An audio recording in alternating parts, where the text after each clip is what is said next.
Chapter 478. 2 hours after the large explosion, Battle Banner City was shaken. The Vice City Lord had led 20,000 elites with a shocking aura, a sea of killing intent, and a domineering aura, but in the end, they were instantly blasted to nothing. A resounding slap slapped the faces of everyone in Battle Banner City, stunning everyone. Who would have thought that Miracle City would have this kind of courage? Who would have thought that Miracle City would have this kind of strength? Who would have thought that Miracle City would do this kind of thing? This kind of large-scale destruction, it was like a surgical attack. If it fell on Battle Banner City, wouldn't it be enough for the orcs to suffer? Not only did this explosion send the Battle Banner City elites flying, it also made Miracle City famous in the center of the Forest of Chaos. Those local powers and large tribes felt like there was a sword hanging over their heads. As long as Miracle City was willing, they could easily destroy any large forest tribe. This explosion was like telling the forest that the weak green city no longer existed. Miracle City had the qualifications, ability, and courage to stand among the cities in the forest. Don't think that Miracle City was a weak little rabbit, otherwise they would end up like Battle Banner City's 20,000 troop. Battle Banner City hadn't even started a war with Miracle City and they had already suffered such a large loss. The orcs were naturally filled with shock and anger as the entire city began to discuss this. Cow was sitting in the city lord's throne carved from dragon bones, currently listening to the report sent by the scouts with closed eyes. The surrounding generals and tribe leaders were already arguing. The entire army was wiped out without a single survivor. Miracle City really is ruthless. What method did they use? Have you investigated it clearly? Where did Miracle City get this kind of strength from? The orcs were all filled with rage. They wanted to immediately lead their army to kill Miracle City, but they were afraid of Miracle City's method of attack. Enough, shut up. Cow slowly opened his dark red eyes, but there was no change in his eyes. This matter might not be a bad thing for us. 20,000 elites being slaughtered wasn't a bad thing. The city lord's little brother had also died in Bramble Flower Town.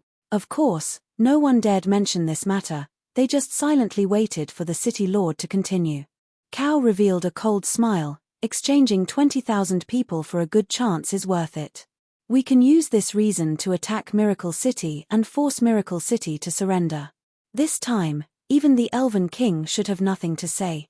City Lord, you've seen Miracle City's weapons. Under this kind of bombardment, the army doesn't have any ability to resist. Our army might be blown to ashes before we reach Miracle City. The other half-orcs and the chief nodded vigorously.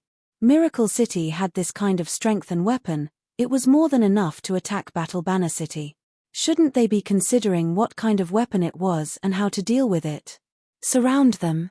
How could they do that? Once Battle Banner City's army gathered in large numbers, they might be attacked immediately. If my guesses aren't wrong, this kind of attack consumes a lot of Miracle City's energy. They can't attack many times, otherwise they wouldn't have bombed a trivial 20,000 army and would have directly bombed Battle Banner City. Cow softly said, "We don't need to mobilize the army, we just need to gather the elites of the elites and form several dozen wolf teams. They will attack Miracle City from different directions, destroying their lives and production. Let Miracle City's economy collapse and then force them to surrender." It was the right thing to do. Battle Banner City did not need to fight Miracle City. One was that Miracle City had powerful aerial weapons and the other was that Battle Banner City didn't want to ruin.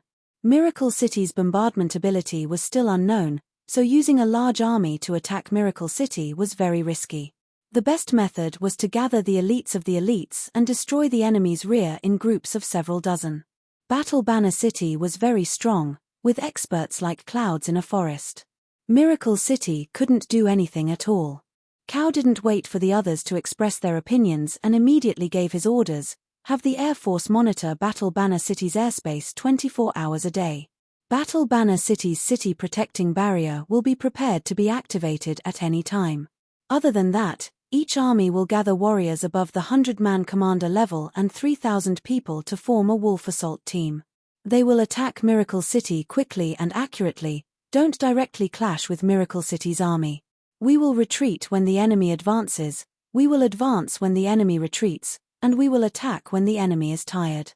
We will use guerrilla warfare to destroy all production and life, creating fear and chaos.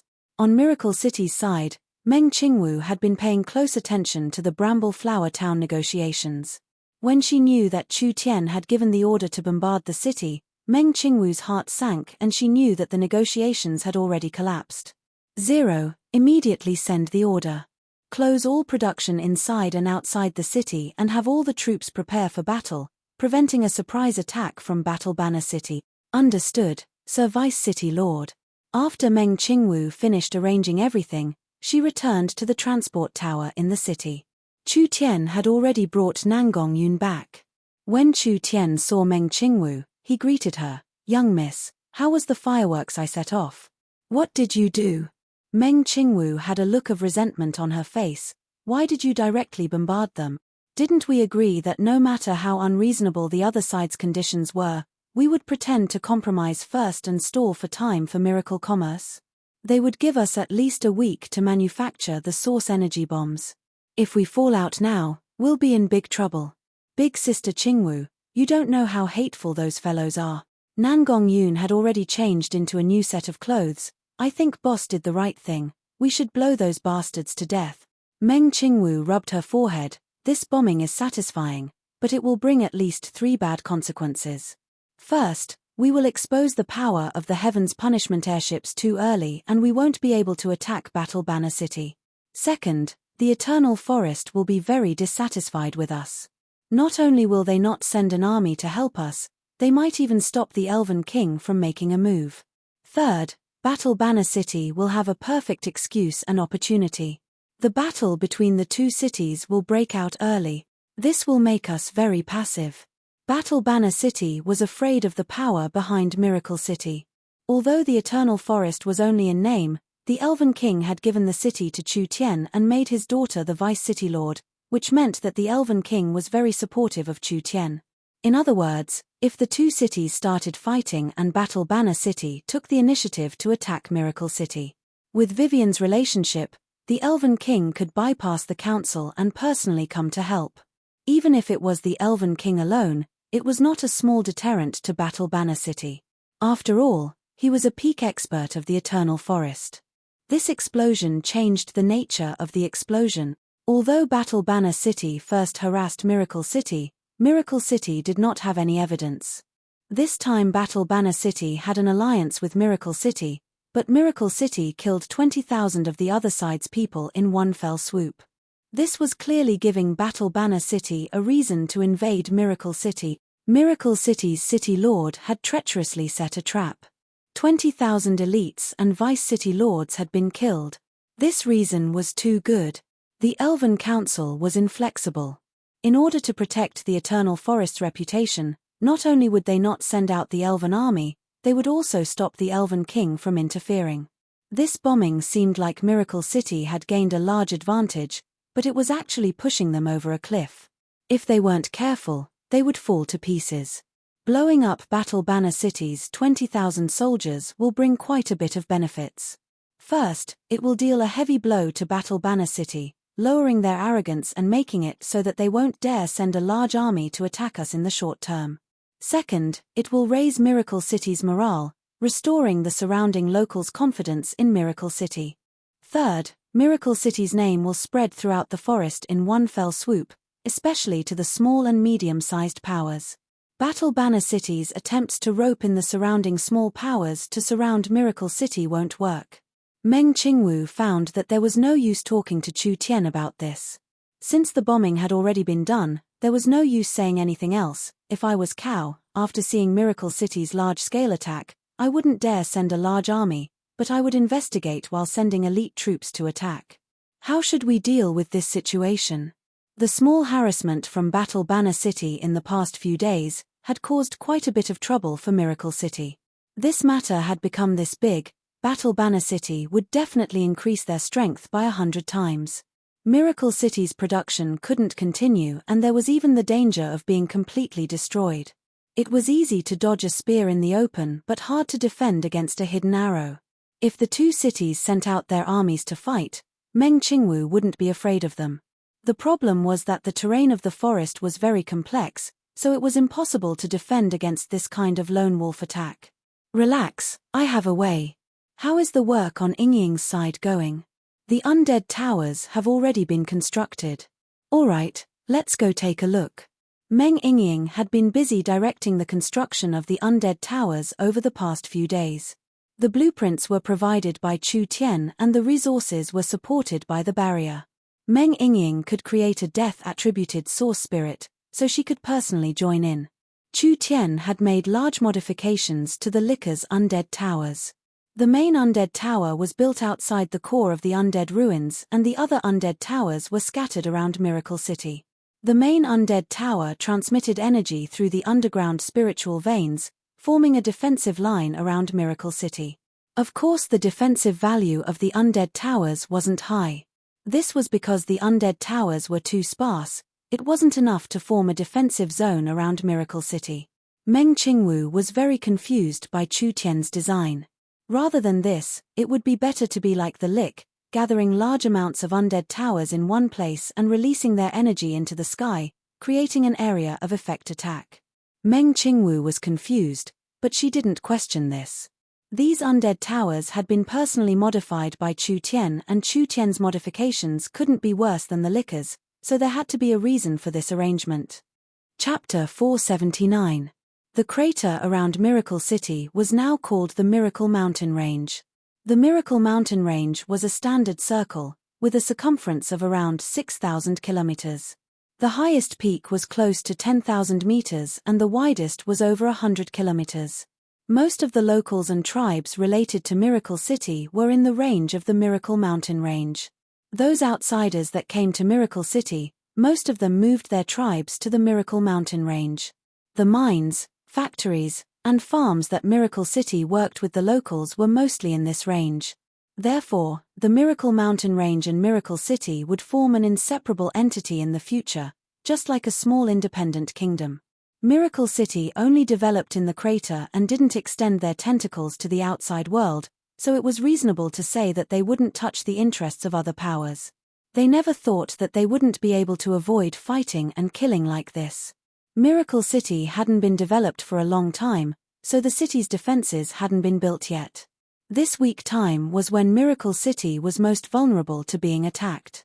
So Miracle City's managers had to think of a way to strengthen the city's defenses. The method Chu Tian thought of was to use the undead towers. The terrain and environment of this world were mostly related to the direction of the spirit veins in the ground. The main peaks of the Miracle Mountain Range were where the spirit veins intersected. After Chu Tian modified the undead towers, he first built a main tower in the undead ruins. The undead energy was like water being pumped out of a well. Chu Tian's modified undead towers were like giant water storage tanks and the spirit veins in Miracle City were like water pipes, allowing the water to flow. The undead towers were built on the main peaks of the Miracle Mountain Range, allowing the energy to be sent to the towers through the spirit veins. The energy contained in the undead ruins was very strong and water could carry a boat, but it could also capsize a boat. The energy contained in the undead ruins could almost destroy Miracle City in the past, so it could also protect the entire city. The undead towers could control the undead, but there was a limit to their range. If the undead towers were built in the undead ruins, the undead would only be able to move around the undead ruins, which would be very useless. Now that the undead towers had been improved, not only had their corrosive and polluting properties been reduced, Chu Tian could even surround Miracle City with large amounts of undead towers. This way they could form a ring of defense around Miracle City, and because there were large amounts of minerals in the mountains, they could borrow the hands of the undead to mine them. Wasn't this the best of both worlds? Meanwhile, in the Miracle Mountain Range, they stood on a main peak and their field of vision was filled with green peaks, strange rocks, waterfalls, and precipitous cliffs that were like broken blades and spears. There was a sea of clouds and deep ravines. This kind of complex terrain, although it was hard to pass through, if the enemy was strong enough, they could hide themselves and Miracle City wouldn't be able to find them. This mountain forest is the industrial park created by Miracle City and the locals. Meng Qingwu looked at the uninhabited wilderness in front of her and said, even though there aren't any strong beasts in the Miracle Mountain range, but because there are many demon beasts, we can't directly open a factory in the forest. Therefore, the factories have to be built near the mountains or in the middle of the mountains, so it can't be seen from the surface. Miracle City's mountain range was large enough, there were many resources, and there weren't any strong wild beasts, so it was an excellent place. But to the Battle Banner City experts, it wasn't hard for them to sneak in and cause damage. The enemy was in the light while they were in the dark. Once they caused damage, they would immediately find a ravine to hide in and Miracle City wouldn't be able to find them. That's right. They had too few people. It would be good if the Green Religion had more green protectors. These strong puppets' battle strength wasn't bad, almost reaching the true spirit realm. They were just slow, but they could be used as tools for defense. It was a pity that even the Green Religion at their peak only had 2,000–3,000 green protectors, which was only enough to protect the city and the main roads into the city. And now, perhaps they couldn't even protect the city. Miracle City's mountain range was this big and there was a mountain forest around it. How many green protectors would be needed to completely defend it? When Chu Tian was thinking about this, Meng Yingying ran over and reported, "Chu Tian, it's done. You can go in and take a look." There was a cave behind them and there was a tall tower in the center. From the tower's appearance and aura, it was the Undead Tower. Only the Undead Tower had a slight change in appearance after being modified by Chu Tian, and the aura it released was not as cold and evil. There were also many translucent spirit creatures surrounding the Undead Tower. Meng Qingwu could vaguely feel the energy released by the Undead Tower, which should be used to control the undead monsters. So, if there was an Undead Tower in this area, the undead could move around for a long time. Of course, Miracle Commerce didn't have many undead right now, so the spirits surrounding the Undead Tower were recently made. Nangong Yun looked at the Undead Tower with curiosity. "Boss, why did you build the Undead Tower here?" The Undead Tower itself has a defensive ability and it can release energy to attack our Yu Qing at a critical moment. Other than that, it can provide large amounts of energy for the undead to fight. If we can build several thousand of these undead towers in the ring-shaped mountains in the next year or two, the effect won't be inferior to a city-protecting barrier. City-protecting barrier? Meng Qingwu's eyes lit up. So you're saying that this undead tower itself is a kind of city defense? For the cities in the Forest of Chaos, whether it was a forest city or an underground city, the city walls did not have much meaning. They couldn't defend against invaders or demon beasts. But most of the strong cities had their own city-protecting barrier. This kind of barrier could cover a large area of the city and ensure the city's stability. This kind of large-scale barrier was very difficult to arrange. This was like the Great Jew country's large sect's mountain protection barrier. It would require a large amount of time and energy. When Green City was at its peak, they could use the green protectors to arrange a semicircle barrier that had no dead angles, ensuring the safety of the entire city. Now that the Green Religion was weakening, they could only set up a barrier at the entrance to the city. They couldn't cover the entire city, not to mention the surrounding mountain range. It's too late for us to create a barrier now.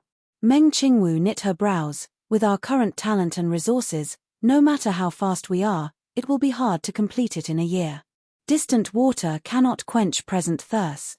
Young miss, I'm not stupid. Of course I won't create a barrier to defend against enemies.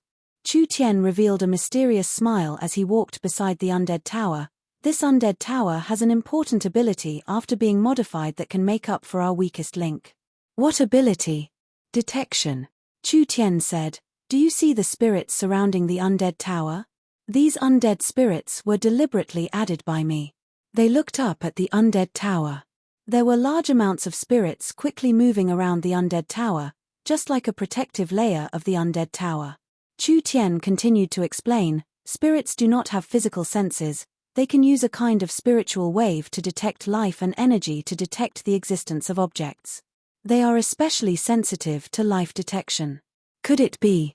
Meng Qingwu looked at the Undead Tower. You're using their ability to detect the entire area? That's right. This ability will be amplified by tens of thousands of times through the Undead Tower. Within a range of several hundred miles, as long as a living being enters, especially a strong body or a large number of enemies, the undead tower will be able to detect them. Chu Tian pointed at the undead tower. This spiritual radar system only needs to be connected to a normal smart brain and it will be able to detect all kinds of changes, accurately giving us information about the enemy.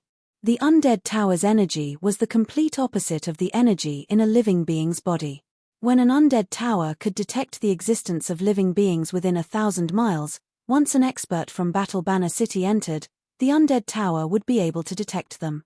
It didn't matter if they hid in a valley or a cave, it was useless. Even normal stealth methods would be hard to cover them, not to mention that they had to show themselves and they couldn't hide forever. With the smart brain's powerful analysis ability, it would be able to accurately determine their location. Chu Tian continued to say, the little fox's divine eye can also be used at this time.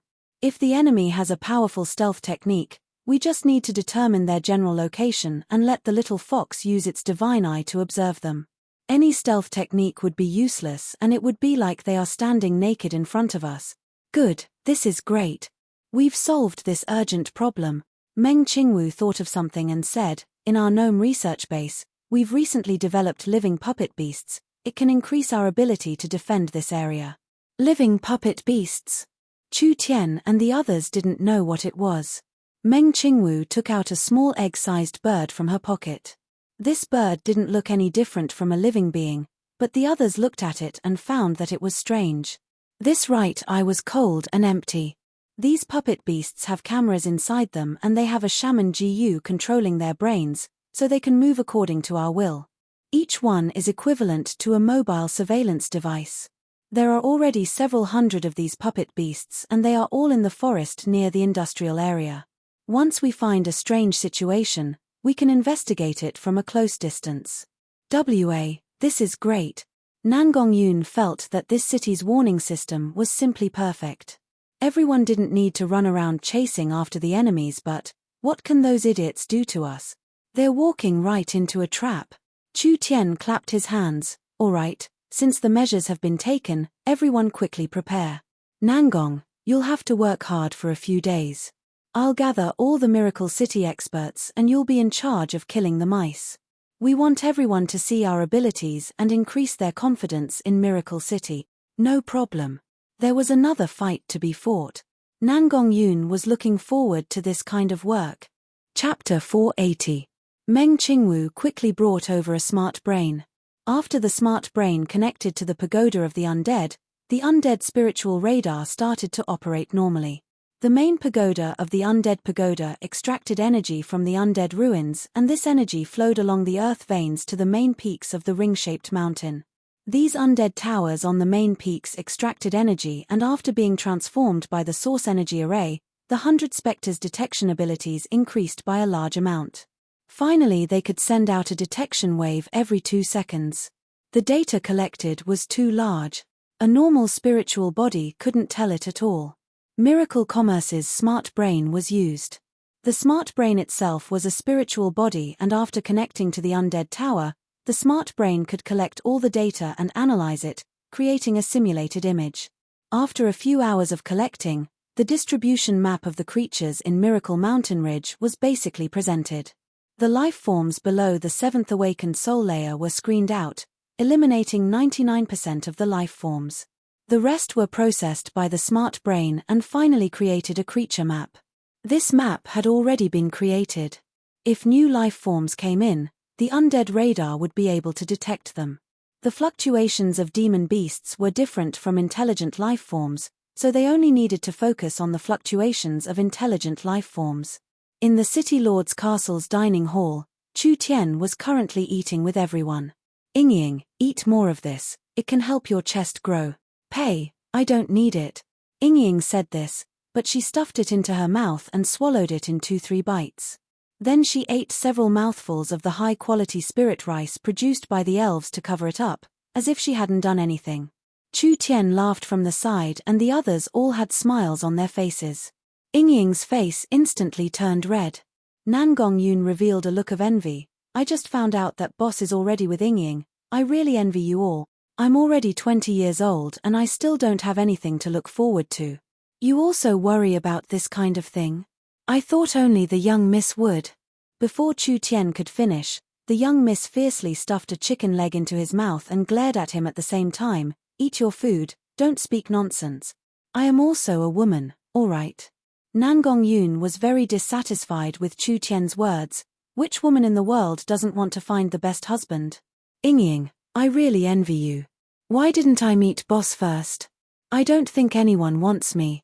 If I can't get married in the future, I might as well ask boss to take me in as a concubine.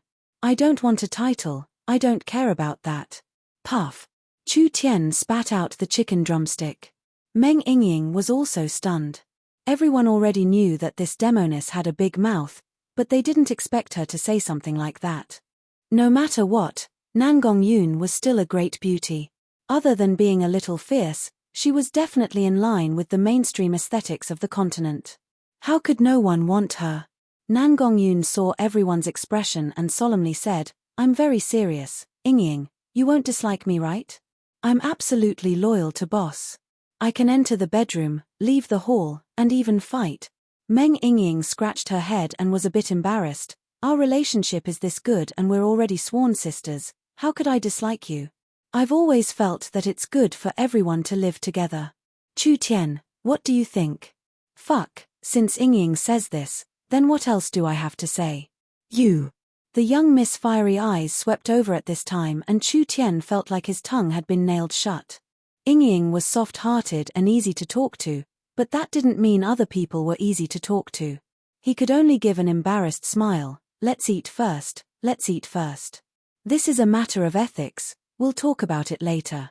Nangong Yun was a bit disappointed. But she was a bit thick-skinned, so she didn't care too much. When everyone's atmosphere became a bit awkward, a voice suddenly sounded in the dining hall. City Lord, Vice City Lord, the second miracle has already completed the life form map of the undead radar. Should we take it out now? This was the smart brain that the second miracle had just sent over. This entire city defense system was completed by the second miracle. Although the second miracle's authority and power couldn't compare to Zero, it was still a complete smart brain, so there was no need to doubt its ability. Meng Qingwu stood up. Let it out first to take a look. Understood, Sir Vice City Lord. As soon as Zero's voice fell, several image transfer mirrors came together, finally forming a giant mirror. It first showed the mountain range around Miracle City and then there were large amounts of different lights scattered across it. Nangong Yun and Meng Ying looked at the dense light and felt dizzy, feeling a bit like trypophobia. Perhaps only a fellow with a super abnormal calculation like Smart Brain could calculate the amount and intensity. Zero's emotionless voice rang out. This is the life form distribution map of the Miracle Mountain Range. The intensity of the light represents the strength of the life forms and we have calculated that there are 5631 true spirit realm beings. Impossible. Meng Ying put down her chopsticks. How could there be this many true spirit realm experts? You must have made a mistake. Smart Brain can't be wrong. Meng Qingwu shook her head. Although she was shocked by the data, she still believed in Smart Brain's calculations. Most of these are demon beasts. That's right, Vice City Lord. Zero's calm voice slowly echoed. From the data we've already detected, there are 5,072 non-human true spirit creatures hiding in the Miracle Mountain Ridge. According to the classification of magical beasts, they are level 3 magical beasts. There are 7 of them that are high-grade level 3 demon beasts. Everyone revealed a shocked expression. High-grade level 3 demon beasts were equivalent to the spirit transformation realm in the true spirit realm. Not only were there 5,000 true spirit realm level 3 demon beasts hiding in the mountain range, there were even 7 spirit transformation realm demon beasts. This was truly too shocking. Miracle City's location was very good, so the activity of demon beasts was very low and there weren't any super fierce beasts. Even so, there was still this kind of data. It could be imagined how many demon beasts there were in the Forest of Chaos. This is too shocking. Meng Ying said, these demon beasts can destroy Miracle City. Chu Tian revealed a smile. What are you so nervous about? The Miracle Mountain Range is not smaller than the Great Summer Country's Qing State's Green Ridge. What does a few thousand level 3 demon beasts count for in such a large mountain range? This is the center of the Forest of Chaos after all. There are over 500 true spirit experts. Meng Qingwu nodded in confirmation of this data. The accuracy of the undead radar Chu Tian made should be reliable. It'll be easy to find the target like this. The enemy will likely send large amounts of true spirit experts, and once they enter, we'll be able to detect them. Let's use the highest level of detection now. Yes. 0 left. Meng Qingwu revealed a rare smile. With this undead radar in hand, Miracle City's safety will increase by at least 10 times. We can't be careless. Chu Tian reminded, there are many ways to hide the aura of life in this world, and some dark or undead creatures don't need to hide. We can only monitor the area with the life distribution map, so there is a limit to it. There was nothing perfect in this world. This detection system was already enough to make Meng Qingwu feel pleasantly surprised. After the undead radar operated for a day, the second miracle had collected more and more data. It had even grasped the movement patterns of most of the demon beasts. At this time, a strange piece of data appeared on the map and immediately attracted the attention of Smart Brain. A second one, a third one. At least several dozen pieces of data appeared. There were 200 people that matched the true spirit realm and around 2,800 people in the peak 9th awakened soul layer. This was definitely an elite team, not to mention there was a spirit transformation expert leading them. The target has appeared. They really did use this kind of tactic. Since they've walked into a trap, they can't blame us. Meng Qingwu gave an order to 0, please analyze their route. Nangong Yun will mobilize the special forces and keep in contact with headquarters. All right. Nangong Yun quickly left. Meng Qingwu locked onto the strongest team. This team was made up of 25 people and there was a spirit transformation expert among them. He should be the leader of this operation. Whether it was their identity or their threat, these fellows were undoubtedly important targets. Little Fox, go take a look. Chu Tian used the little fox's divine eye to scan from a distance. The divine sense scan made it impossible for hidden targets to hide, and it could gather information about their fighting style, allowing them to make a better battle plan. They're heading for the airship factory.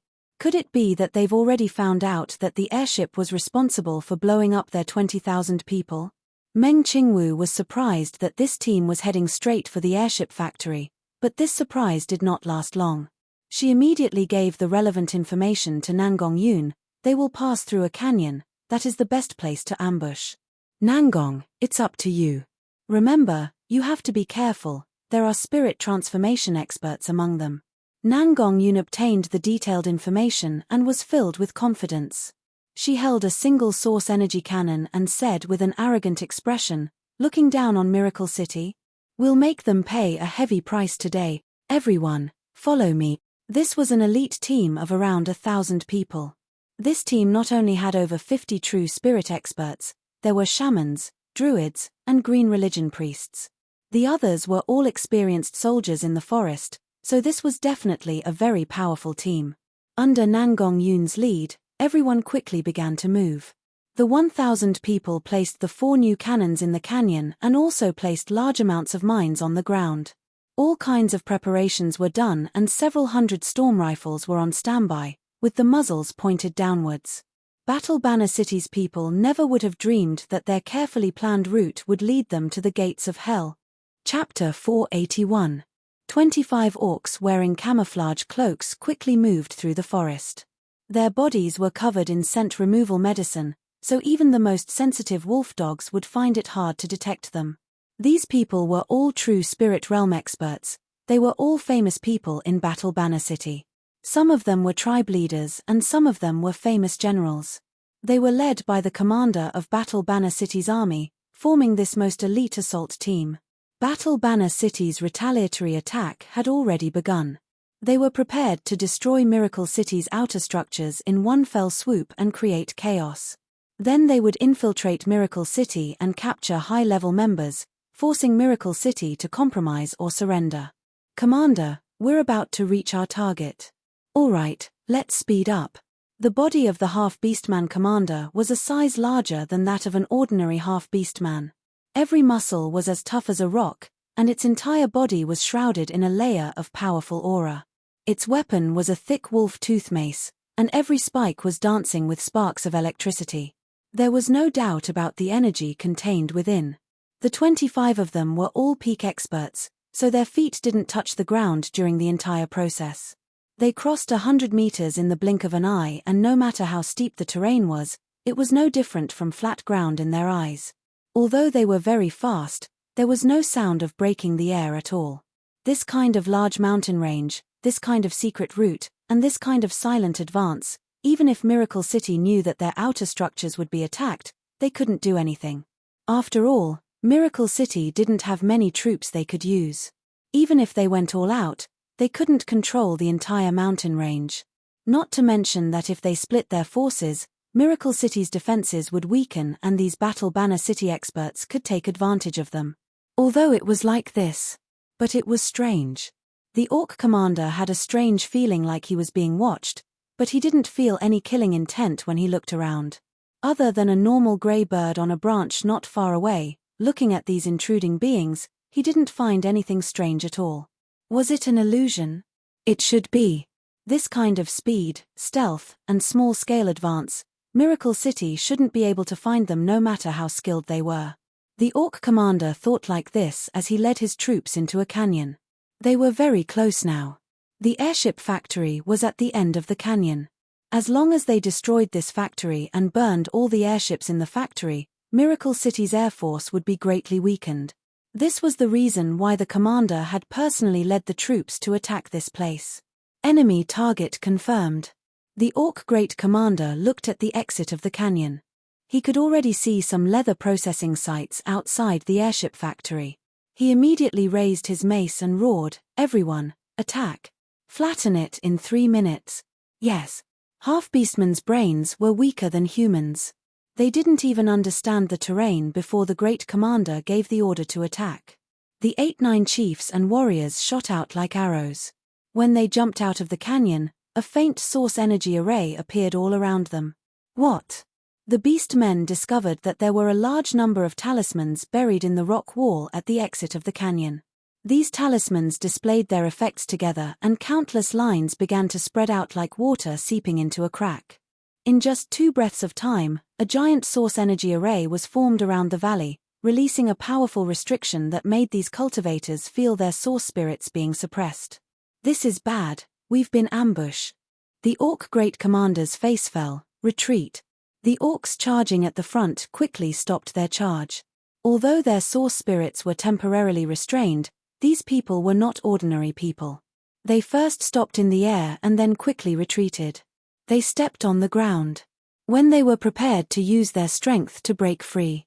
At this time, a powerful energy fluctuation came from under their feet. They didn't have time to react before they were swallowed by the explosion and energy. This explosion was very strong and covered a wide area. It was clear it was set up to kill them.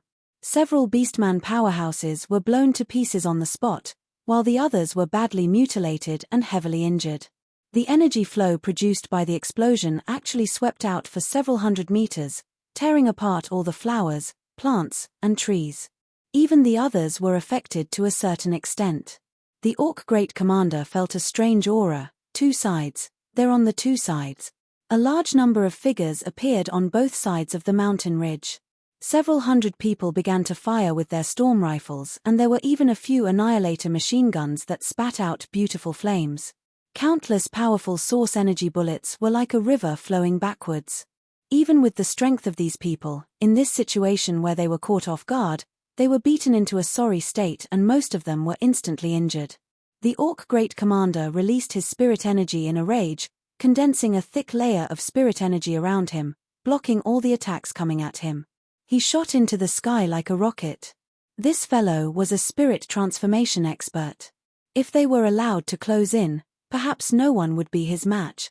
Nangong Yun had already understood the situation through the reports, therefore she had been on guard against this Orc Great Commander from the start. When she saw him attack, she didn't even think as she immediately raised her source energy cannon and fired at the Great Commander.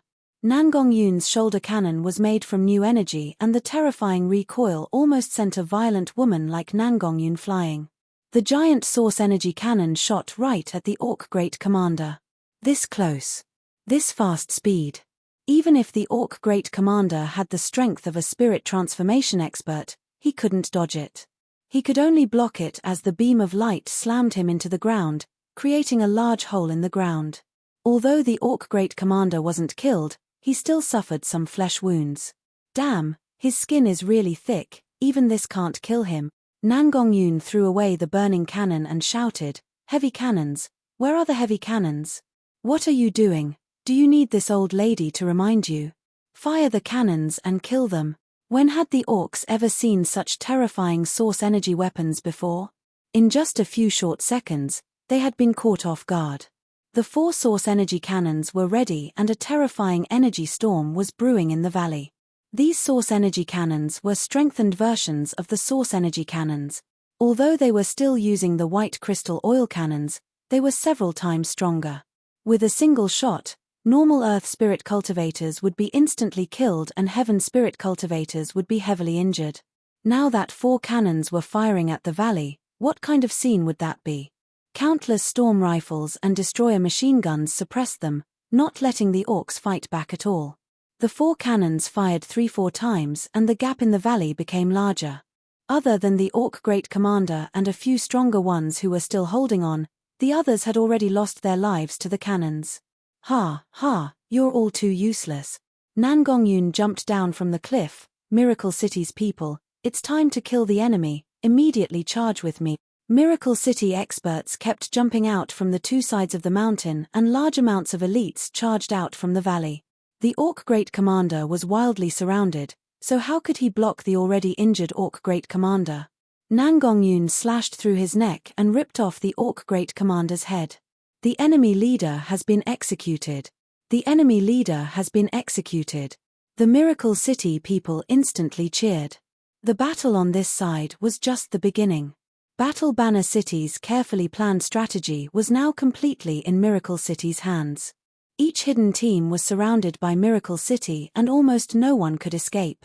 This kind of elite team was almost completely annihilated. Miracle City rewarded them based on merit. The natives who participated in the battle this time were all promoted or rewarded. The soldiers never thought that the army would have this kind of benefit and their morale was instantly raised. The undead spiritual radar had just been tested and this completely dispelled the doubts in the locals' hearts. Miracle City didn't need to worry about being ambushed at all. Meng Qingwu promptly announced that all production would resume as usual. Miracle City didn't have the urgency of a battle and quickly returned to the bustling scene from before. Meng Yingying was once again filled with admiration towards Chu Tian. "This thing is too powerful, we don't need to be afraid of being harassed anymore. Why didn't you take it out earlier?" Chu Tian helplessly said, "The undead tower requires large amounts of dark and death-attributed rare materials. We don't have a lot of these things in stock. Didn't we have no other choice this time? We can't be careless." Battle Banner City has suffered 2 heavy losses. They will definitely fly into a rage out of shame. When everyone was feeling proud, only Meng Qingwu was still very cautious. Miracle City's army isn't strong enough. Although they have powerful source energy weapons, it isn't time to start a city war yet. Chu Tian said with a smile, "Young miss, you're worrying too much. Although Miracle City isn't strong enough, we're on the defensive side. Even if Battle Banner City really attacks, we have no reason to lose. Battle Banner City has suffered such a heavy loss, perhaps they won't dare act rashly. What does the young miss think they will do next? They will definitely ask for reinforcements." Meng Qingwu gave a soft sigh and said, "This is also one of the things I'm most worried about. Miracle City doesn't have any allies in the Forest of Chaos and the Eternal Forest won't help us, but it's hard to say for Battle Banner City. Not to mention that Battle Banner City has the shadow of the Savage Highlands behind them. Who knows if the Savage Highlands will send experts or troops to interfere?" The young miss worries were reasonable. Miracle City had displayed strength that exceeded everyone's expectations twice. Although it was enough to attract the attention of various powers, Miracle City was still isolated and could only rely on themselves no matter what happened. Fortunately, Meng Qingwu looked at the man beside her with an indifferent expression. Miracle City and the company still had that fellow Chu Tian to rely on, so she could only hope that he would make a shocking move at a critical moment. Chapter 482. The Battle Banner City's great commander did not make a single contribution and was killed in a single day. Not a single one could escape. If the Bramble Flower Town matter could be explained as Miracle City using despicable methods and unknown weapons, what else could they say now? The one who ambushed them was Battle Banner City. Miracle City did not just have a strong offensive ability. They also had a watertight defense. This matter couldn't be prevented from spreading through the forest. The Orc City did not have any production or creativity. They mainly relied on protection fees, extortion, and robbery. Now they had suffered 2 consecutive losses, which was a large blow to Battle Banner City. Not only had they lost 2 spirit transformation experts, they had also lost all of Battle Banner City's face and reputation. How could they collect protection fees in the forest? City Lord Cow seemed to have disappeared after learning of this matter, and no one saw him in the city for several days. He didn't come out to calm the situation or announce a strategy. The discussions in Battle Banner City continued for 3 days before Cow finally appeared again. He announced a general meeting to discuss how to solve the problem in front of them. There's nothing to say. We'll directly fight it out with them, gather the troops and slaughter all of Miracle City's people. The suppressed rage of Battle Banner City's generals and advisors all erupted at once. This great shame had to be washed away with blood, otherwise how could Battle Banner City continue to stand in the forest? Cow faced the generals who were sharpening their blades, but his attitude was very cold. There was no change in his expression at all as he used his eyes to look at the troll old man holding a cane sitting in the first seat on the left. I am also very angry about this matter, but in this special period, everyone must remain calm. This was the giant demon clan's guest elder, Kino. He was currently Cow's chief advisor. After the Vice City Lord and Great Commander were killed, Kino's position in Cow's group had skyrocketed, and he was now the number 2 figure in Battle Banner City. We were defeated because we underestimated Miracle City too much. We can't judge how many cards Miracle City has hidden, so we can't act rashly. Kino, have you been scared out of your wits by Miracle City? Battle Banner City has hundreds of thousands of warriors. Would they be afraid of Miracle City? Although Gino's position in Battle Banner City was already the second in command, as an outsider, it wasn't easy to accept him. Especially in this kind of situation where everyone's opinion was completely different, he was naturally ostracized by the generals. I didn't say we won't fight. Cow ignored the clamoring generals. Let Kino speak his opinion. Reporting to the City Lord, Miracle City's momentum has grown and the morale of the people has reached the peak. The surrounding tribes cannot be turned and will only work with Miracle City. Battle Banner City still has a strong army, but even if we ignore the unexpected factors and directly take down Miracle City, there are still 3 major problems with doing this. Nonsense. What's wrong with attacking Miracle City? Are you from Battle Banner City or not? Kino didn't care about these brainless boorish people at all. He just slowly said, first, from these 2 performances, Miracle City's strength is not weak. This is an indisputable fact. There will be losses under a strong attack and the gains won't make up for the losses. Second, it is impossible for Miracle City to take the initiative and there are many people eyeing this fat piece of meat. These fellows haven't made a move yet because they are just watching from the sidelines, waiting for us to fight with Miracle City and then reap the benefits. How could we let them have their wishes? Third, Miracle City's City Lord is directly appointed by the Elven King and Miracle City's Vice City Lord is the Elven King's daughter. If we attack Miracle City, we will inevitably offend this peak forest of chaos expert. In summary, using the entire city's strength to fight Miracle City to the death is not rational. We need to change our strategy. The Orc generals were all filled with righteous indignation. But thinking about it, Kino's words weren't without reason. Cow softly asked, "Do you have a solution?" Kino cupped his hands. Our first non-war method was to pressure Miracle City into joining Battle Banner City. Now that this strategy has failed, we can't solve this problem without a large-scale war, so we must fight, but we need to make a special plan. Since they had to fight, how should they fight? This one thinks that in the current situation, it is better to share it with many than to swallow it all. Kino slowly explained, there are many forces eyeing Miracle City in the forest, So instead of waiting for both sides to be heavily injured and waiting for them to reap the benefits, we should use this chance to unite all the forces and attack Miracle City together, sharing the benefits together. Doing this will reduce our losses and increase our chances of victory, as well as avoiding future worries. Cow closed his eyes. How do we divide it? Cities and powers allying together. This was not strange in Miracle City. The problem was that everyone had their own plans and wanted to obtain more benefits, so it was very difficult to divide it evenly. The city, treasures, resources, and source stones, we don't want them, let them fight for them. Kino slowly said, we'll steal large amounts of people in the name of revenge, seizing the chance to capture Miracle City's city lord, Chu Tian, and the production and research staff. The large cities in the forest don't know Miracle City's true value, only seeing the superficial benefits. We'll let them fight for the treasures and land.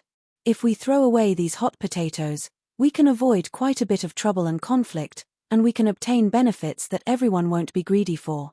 In the future, when Miracle City's technology is used by Battle Banner City, it will be too late for them to find out. The orcs looked at each other in blank dismay. How could there be such a thing as taking over a city and not taking anything but people? All right. Cow opened his eyes and a glow flashed in his eyes. I'll leave this matter to you. I want to see the results as soon as possible. I won't disappoint the city lord's hopes. Kino left Battle Banner City to visit the nearby cities as an envoy. An explosive piece of news appeared in the Forest of Chaos. In the Winged Race's Cloud Peak City, 100,000 winged race soldiers moved out. They were like a grey cloud that covered the sky as they charged towards Battle Banner City. In the Green Giant Race's Jadeite City, 100,000 green giants passed through the mountains, crushing countless trees and forests along the way. They were like bulldozers as they charged towards Battle Banner City. Other than that, there was news that the underground world spirit insects had sent out an army of over 100,000 spider race spirit insects under the orders of a spider to gather in Battle Banner City. When these unusual signals gathered together, there was a message that a war was about to erupt in the forest. The power behind the Winged Race's Cloud Peak City was the Dragon's Ridge. The power behind the Green Giant's Jadeite City was the Giant Mountain Range. The underground race was a power under the mysterious Spider Queen. In other words, other than the Sea Race in the Western Sea and the Elves in the Eternal Forest, almost all the superpowers in the Forest of Chaos had gathered together, clearly pointing their spears at Miracle City. Of the 4 allied cities, other than the underground world spirit insects that were relatively mysterious and not known to many people, the other 3 cities were large cities in the center of the Forest of Chaos. Miracle City didn't have a high chance of winning against any one of them, not to mention the 4 cities working together. After a few days, outside Battle Banner City, an army of several 100,000 spread out over several miles. The winged race looked similar to humans, only they had a pair of giant wings like a bird. They were a rare flying race, being born with the ability to fly. The 100,000 winged race could completely suppress Miracle City's weak air force, directly destroying Miracle City's facilities and defenses. The green giant race was a subspecies of the giant race. They were muscular and had dark green bodies. They were over 3 meters tall and their bodies were not inferior to the ogres or minotaurs. Their skin and flesh were hard to penetrate and they had boundless strength, comparable to berserkers. The 100,000 green giants attacking at the same time, this terrifying scene was hard for normal people to imagine. The battle strength of the spider soldiers was not weak. They were good at using poison, making traps, and had strong scouting abilities. They were especially good at digging tunnels, having the ability to attack enemies with earth spikes and earthquakes. It was hard to defend against them and they were very cunning. Finally, there was the Orc army from Battle Banner City. The Orcs were brave and they were definitely the core battle strength of the battlefield. The alliance this time covered the sky, the ground, and the ground. The battle strength gathered was definitely overwhelming and Miracle City could not resist at all. The winged race leader directly announced, "We want Miracle City's source stones and materials." The green giant leader said, "Miracle City's city belongs to our Jadeite City." The spider race leader said, "The spider race is interested in the mines and Miracle City's underground research facility." Good, good, everyone has come from afar, Of course I won't let you suffer a loss. Cow raised his wine cup high up and loudly said, "Let us drink this wine together and destroy Miracle City in one fell swoop, erasing them from the map of the Forest of Chaos forever." "Good, we'll destroy Miracle City. Make those damn humans scram out of the forest." The leaders saw that Battle Banner City did not fight for benefits and they were all very surprised. It was probably because Battle Banner City had suffered 2 losses at Miracle City's hands, so benefits were not important to Battle Banner City anymore. The most important thing was to destroy Miracle City as soon as possible to restore their face. The Allied army of the 4 cities was officially formed. This cooperation had never been heard of in 100 years. The local tribes in the forest that were wavering all sided with the Allied army without any suspense. There was no other way. Although Battle Banner City was cruel, the Allied army was too strong. These 4 cities were all first-rate cities in the center of the Forest of Chaos, with experts like Clouds and powerful armies. Green City could only be considered second or third-rate. Even if they were renamed Miracle City and taken over by Chu Tian's group, what could they change in such a short period of time? Even if they brought out all the source energy weapons, with the amount of troops Miracle City had, it was impossible for them to block the elite armies of the 4 cities. Miracle City would definitely lose this battle. This was because in front of this overwhelming strength, Miracle City had no allies and the Eternal Forest would not help them, so it was useless no matter what they did. Countless forest bandits and natives were forced to join in, and their numbers numbered in the hundreds of thousands. Like this, all the large and small powers in the area were pointing their swords at Miracle City. This was an unprecedented crisis. Miracle City could be razed to the ground in an instant. Chapter 483. Vivian reported the situation to Chu Tian. "Big brother Chu Tian, I've already completed the task." "Is that so?" Chu Tian was busy strengthening the divine servants, but when he received Vivian's call, he immediately stopped. "Your speed isn't bad, I'll remember your merit. Go and have a good rest first." In a valley in Miracle City, Chu Tian had placed a spiritual gathering array, gathering most of Miracle City's spiritual energy here. It was not inferior to the Great Dew Country's 6 spiritual mountains, it was not inferior to any naturally formed cultivation treasure land on the continent. After all, this was a place he created. The spiritual energy in the Miracle Mountain range was all gathered in this valley by the spiritual gathering array, therefore it was even more pure. It was even possible to use it to cultivate immortal herbs. Chu Tian felt like he had entered a paradise when he entered the valley. The valley was filled with blooming flowers. The flower fairies had moved a small portion of the flower fairy garden over. Miracle Commerce's tens of thousands of living herbs were all planted here and taken care of by the flower fairies.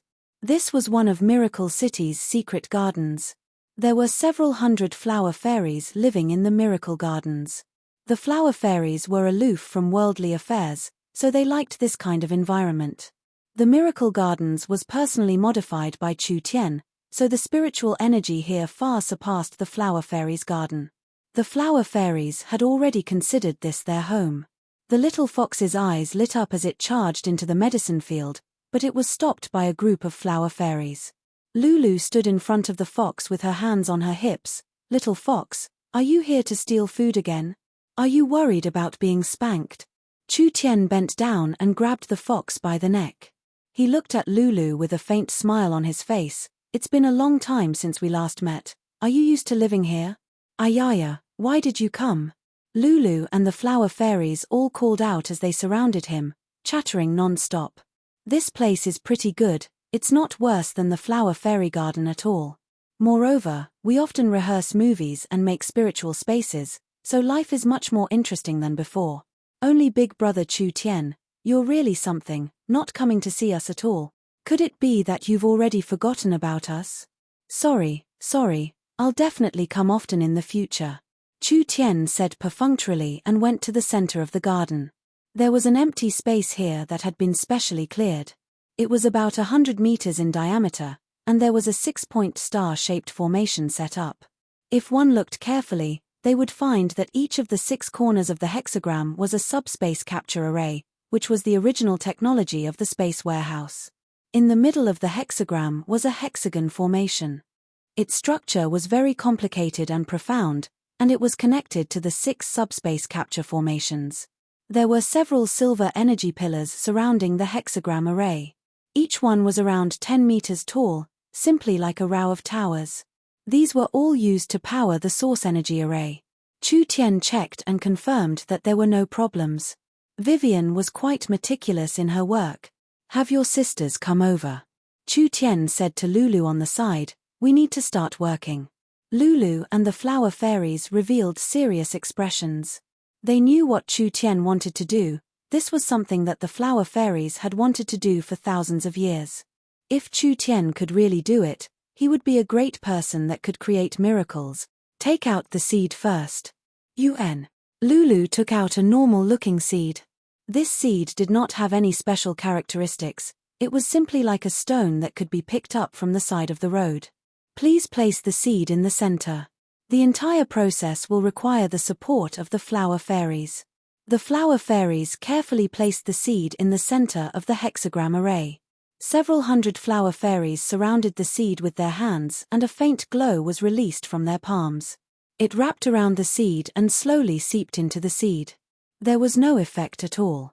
The essence of the flower fairies could nourish top-quality immortal herbs, but it had no effect on the seed at all. It was like it was a normal stone. At this time, Chu Tian began to open the source energy array. The 6 spaces were captured by the source energy array and the primordial space aura was extracted from them.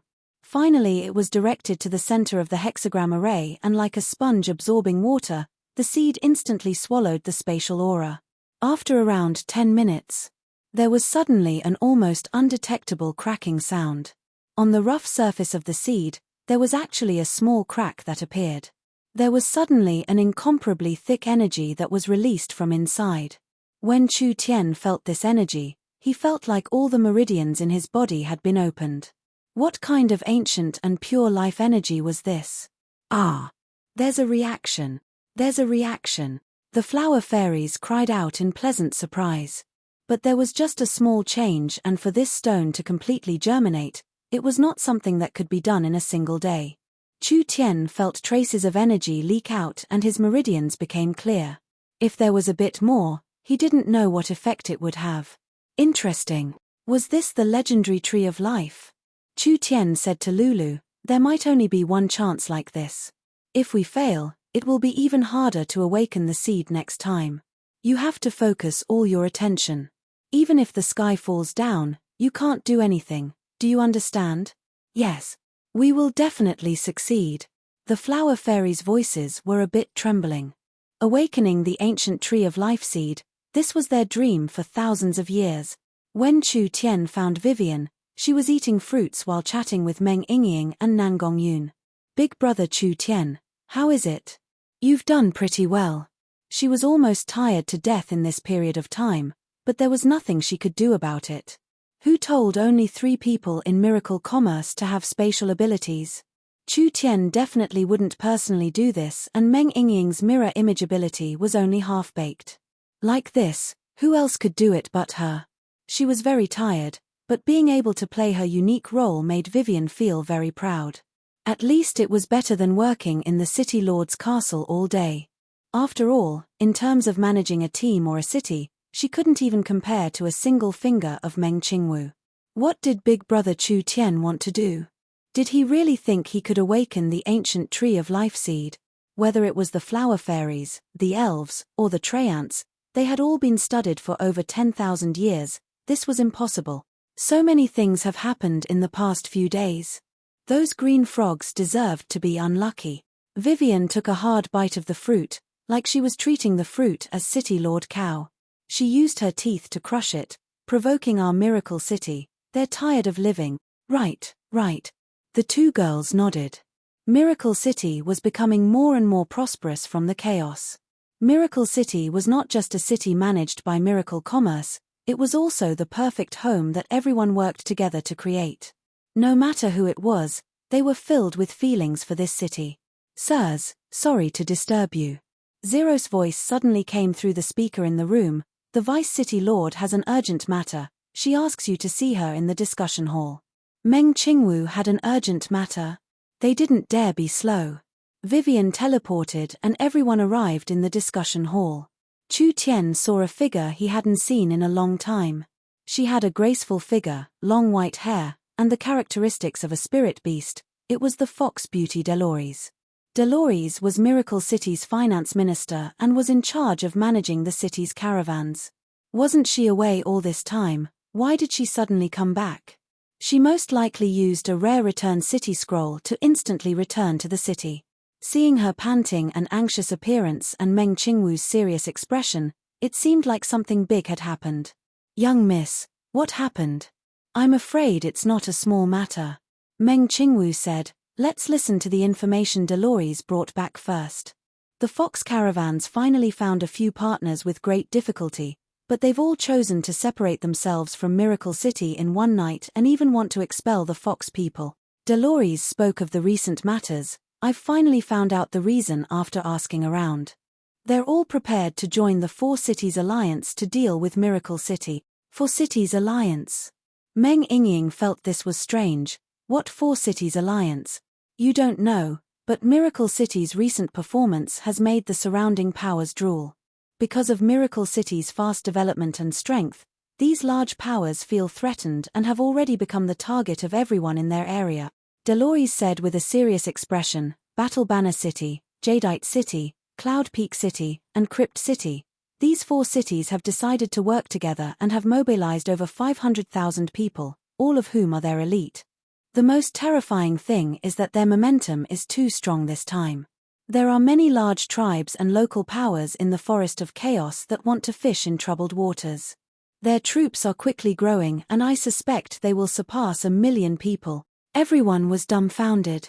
1 million? 1 million people scale. And they were gathering the strength of 4 cities. Like this, Miracle City had no chance of winning no matter what. "What is the current situation with the gathering?" Meng Qingwu quickly asked. "How much time do we have to prepare?" "There's no time. When I came back, the 4 cities had already gathered and the forest tribes and locals had responded." Dolores said with a pessimistic expression, "Miracle City was transformed from the gnome's green city, so whether it is in terms of defense or diplomacy, they are very weak. We can't find any allies at all and we can't resist this power. Our current situation is very bad. Miracle Commerce has met a large problem this time." Meng Qingwu had guessed that Battle Banner City would use external forces, but she never would have guessed that they would gather this kind of strong force. How could Miracle Commerce just meet trouble? This was simply a calamity. What should they do? What should they do? Everyone's eyes fell onto Chu Tian. Who would have thought that Chu Tian would spread out his hands? "Don't look at me like that, I'm not a god. With the 4 cities working together, even if I have heaven-piercing methods, I won't be able to change anything in this little bit of time." Even Chu Tian didn't have any methods. Could it be that Miracle City really had no hope? Dolores's face instantly turned ashen. All these days of hard work were going to turn into bubbles like this. "You don't need to worry, there will be a way in the end." Chu Tian suddenly said in a profound voice, "Vivian, can you take me to the Eternal Forest?" "You want to go to the Eternal Forest? Humans can't enter that place. What are you going there for?" "I think it's time to have a serious talk with the elves." Chapter 484. This seemed to be the only way out.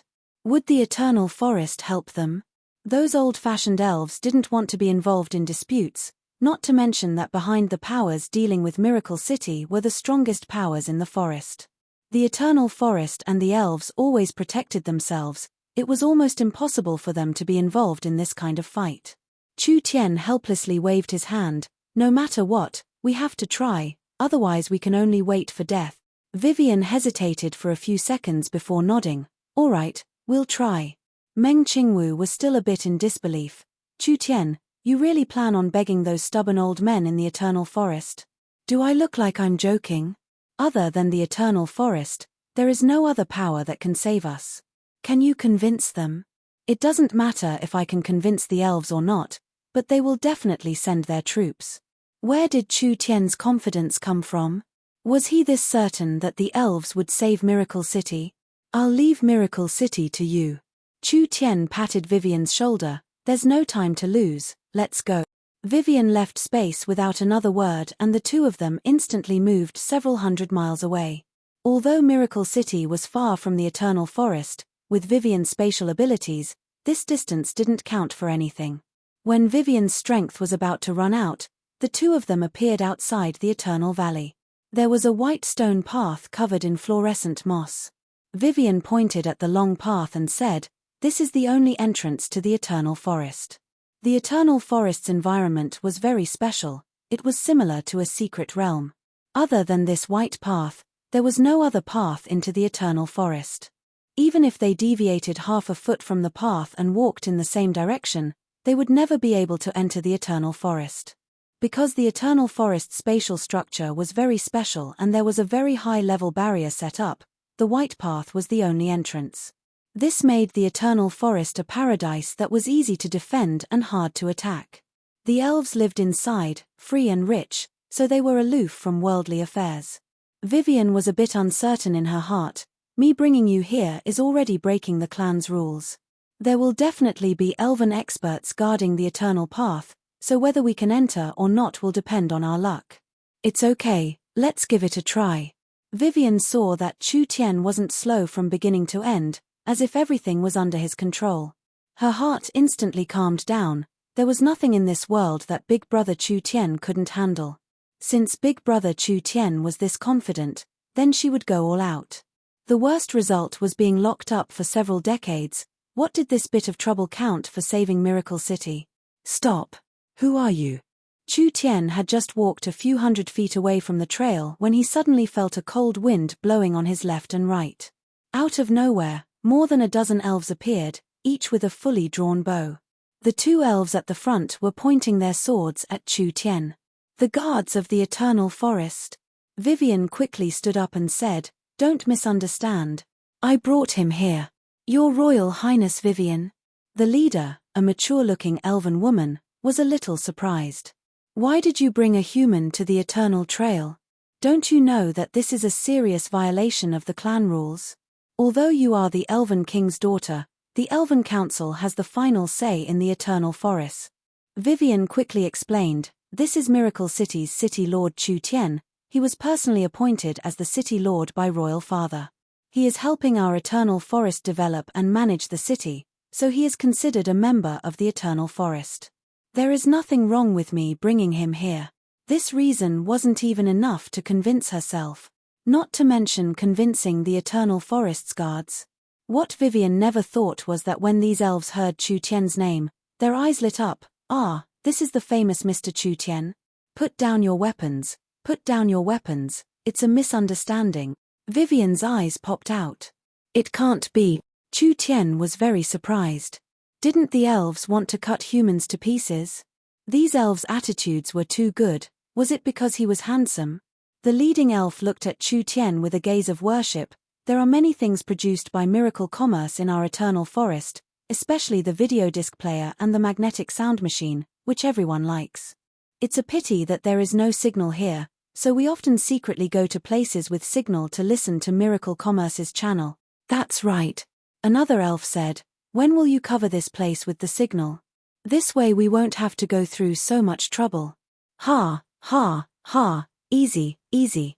Chu Tian gave a few laughs. "But I've met a bit of trouble. Can you big sisters let me in?" "This."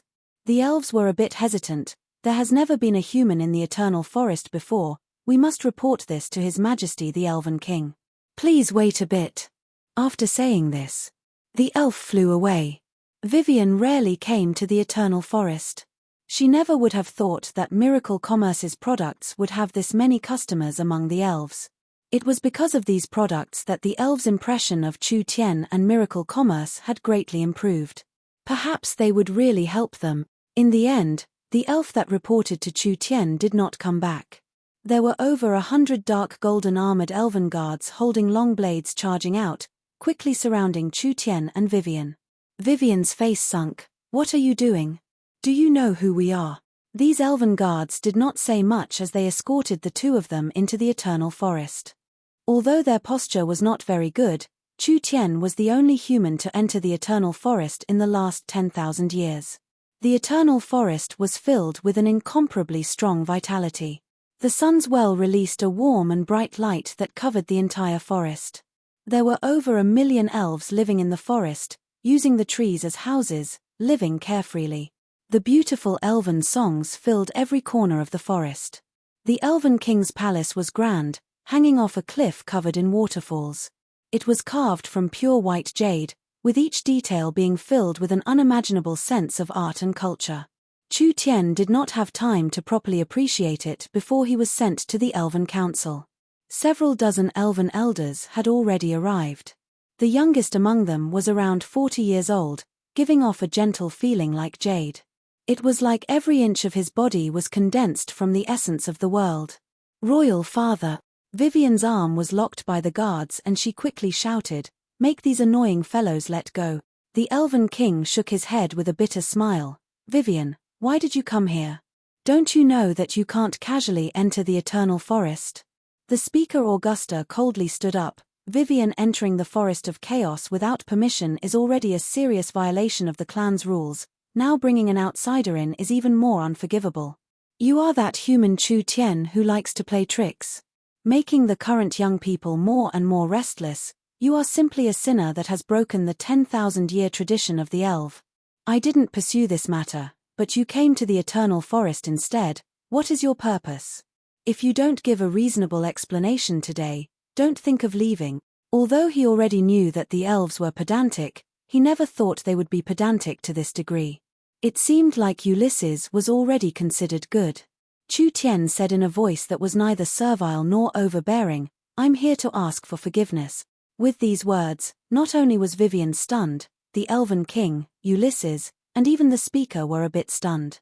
Chu Tian came to the Eternal Forest just to ask for forgiveness.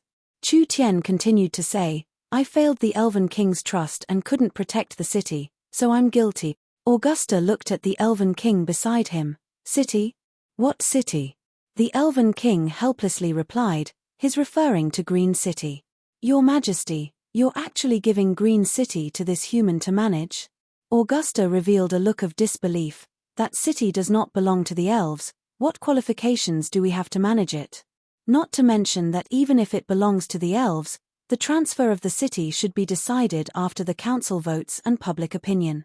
You privately transferring the city like this does not conform to our democratic laws. This is a blasphemy against the elves' etiquette. Our great ancestor Foma once said that democracy is above everything else." Chu Tian suspected that if this old elf kept talking like this, he would be able to talk for 3 days and 3 nights. He quickly gave a cough. "The city is already in danger and this one is incompetent, unable to protect it, so I'm returning the city to the Eternal Forest. I hope that the Sir Elven Council members can take back the city and save Miracle City's millions of citizens." The Elven King asked with knit brows, "What happened?" Chu Tian truthfully told him everything that had happened recently. Right now Battle Banner City, Cloud Sky City, Emerald City, and Crypt City are working together to attack Miracle City. Only the Eternal Forest's power can turn the tide. I'm willing to return the city and ask the Elven King and the Elven Council members to save Miracle City for the sake of the innocent citizens. The Elven King immediately knit his brows. Augusta immediately jumped up and said, "This city was not recognized by the Elven Council, so it does not belong to the Eternal Forest. How could the elves enter a war for an illegal city? The elves have not fought in many years. We are a peace-loving race." In order to make his words more persuasive, Augusta then said, "The facts have proven that it is because of this that no matter how many powers have fought in the forest, the elves have not been affected at all. So we do not need extra cities and lands, especially cities that will cause chaos and slaughter. Seeing that you are saving the citizens, we will exempt you from the crime of charging into the Eternal Forest, but please leave this place immediately. The Eternal Forest does not welcome humans." The other Elven Council members all nodded. It was like they were afraid that Miracle City would break the peace of the Eternal Forest. Vivian gave a bitter smile. Most of the Elven Council members were old-fashioned like this. Who could persuade them to send out their troops? Let's see what methods Chu Tian had. Chu Tian's eyes popped out. The Eternal Forest really won't save Miracle City.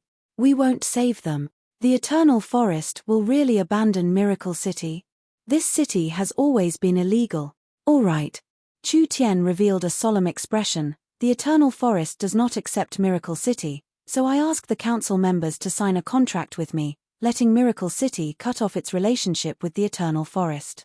From now on, Miracle City belongs to me alone.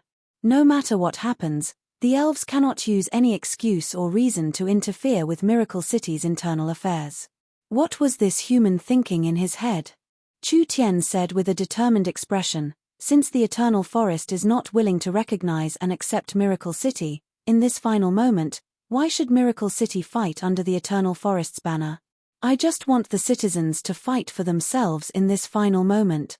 Augusta didn't even think about it. It should be like this.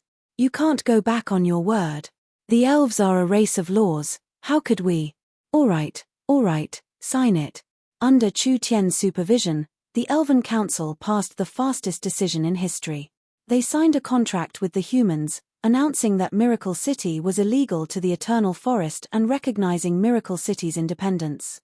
From now on, Miracle City would be an independent city. Since it's like this, I'll be leaving. Chu Tian looked at Vivian and said, this trip is dangerous. I ask your highness to stay in the Eternal Forest. After saying this, Chu Tian took out a scroll and disappeared, leaving behind a dumbfounded Vivian. Chapter 485. Chu Tian spent so much effort running to the Eternal Forest just to sever his relationship with the elves. This was too strange. Could Miracle City still be saved? Vivian wanted to activate the scroll, but Augusta flicked his finger and the scroll flew out of her hand. What are you doing?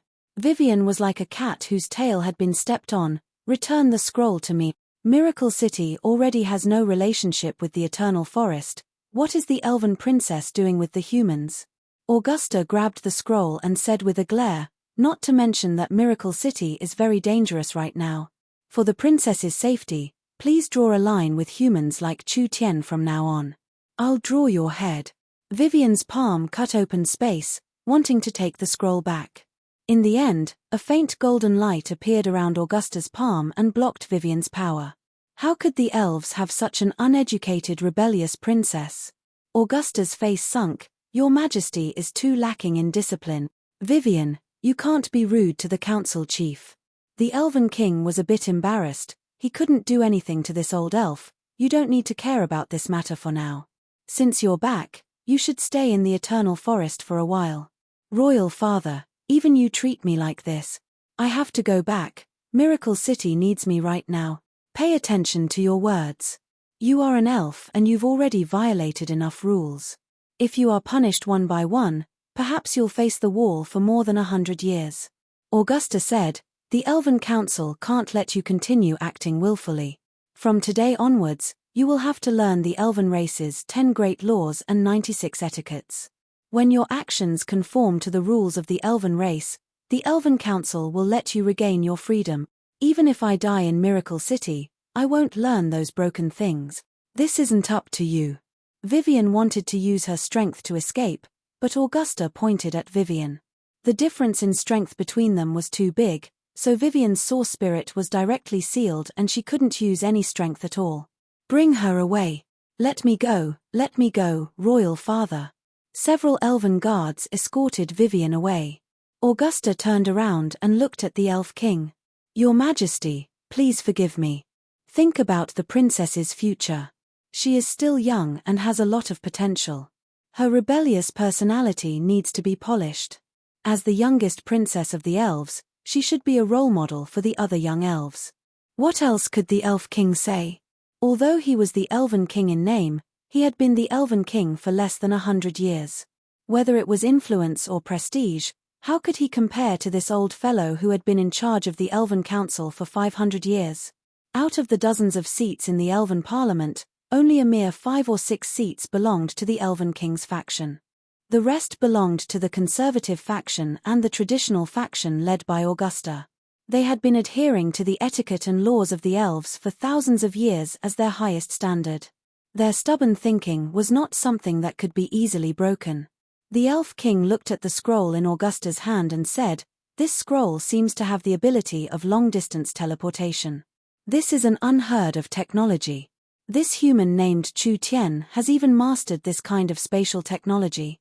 I'm afraid that the human race has already progressed at a tremendous pace.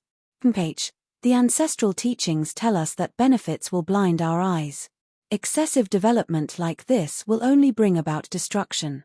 Augusta's face was full of disdain as he said, "Only by returning to nature and standing aloof from worldly affairs can we become one with the world and exist forever.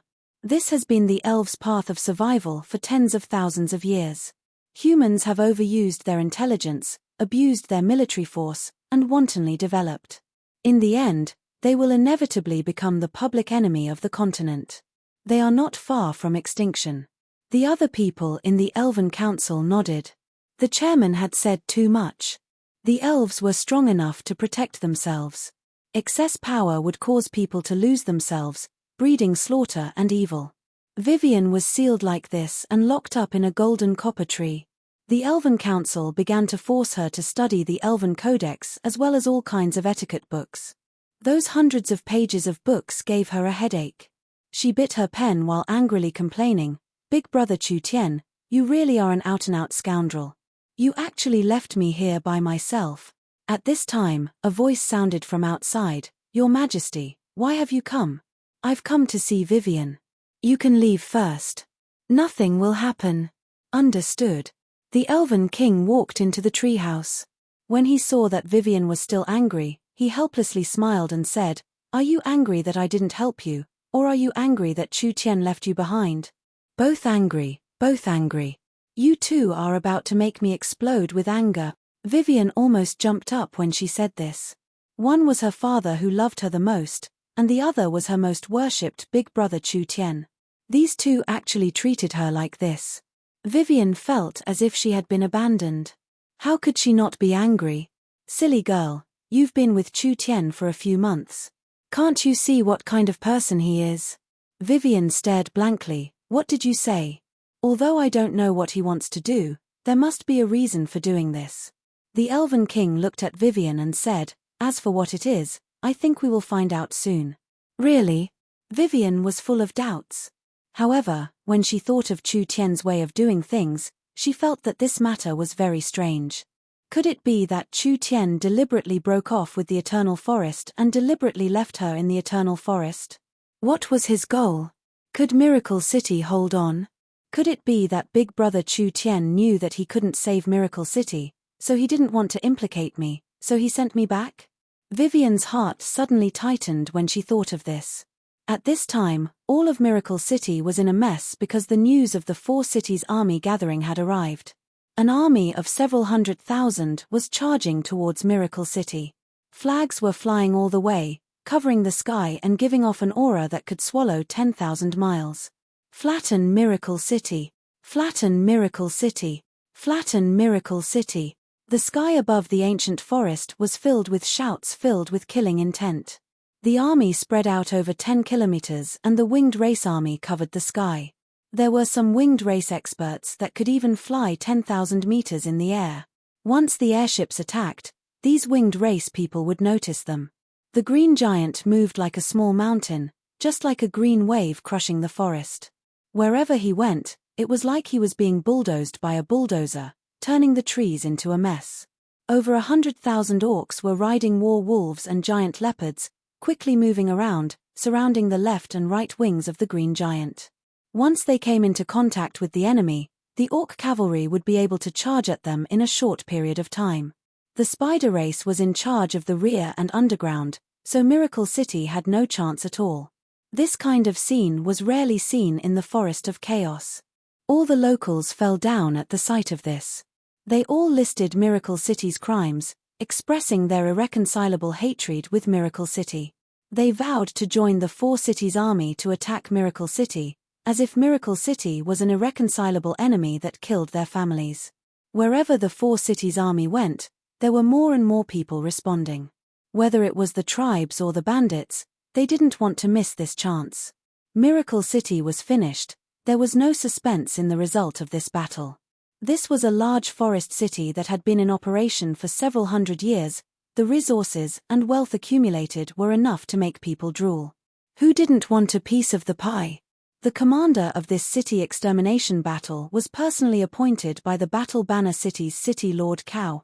Cao personally leading the troops was enough to show how important Miracle City was. They didn't want wealth, they didn't want land, they didn't want resources, and they didn't want weapons. Battle Banner City had to obtain Miracle City's technology. Send out a message. First, send out 50,000 winged race troops to attack the mountains around Miracle City, destroying Miracle City's defenses and subduing the tribes that submitted to Miracle City. They will occupy a few strongholds for us and the spider race will build a temporary camp. Yes, Sir City Lord. The messenger quickly sent out the order. A large half of the winged race troops left the main army and covered the sky like a swarm of locusts. They quickly moved towards the mountain range around Miracle City. Fireballs, wind blades, rocks. All kinds of attacks fell down like a wild storm. They did not encounter any decent challenges, and the winged race troops easily swept through the few defensive facilities. Ha, ha. Miracle City is too weak. They didn't even resist at all. It didn't take much effort for the four cities' army to attack Miracle City's perimeter because all the tribes in the mountains around Miracle City seemed to have evaporated. All the tribes were empty. This was a bit strange. Could they have all escaped? Impossible, they all escaped. Why didn't they see them on the way here? Most of these tribes had some savings, so even the smallest mosquito was meat. If they ran into them, they wouldn't let them off. But they didn't see any of these tribes and they didn't find anything valuable in searching their tribes. Did they all move into Miracle City to take refuge? Strange, with such a large army pressing down on them. Not a single one of the outer forces surrendered. But what did it matter? They were going to be destroyed anyways. Over 100,000 spider race soldiers dug through the mountain rocks and created a temporary camp in less than half a day. Cao led the main army to enter and various defensive restrictions and barriers were set up. This army of close to 1 million soldiers faced Miracle City. The four cities' army didn't even have a stable footing. There are unknown objects flying over.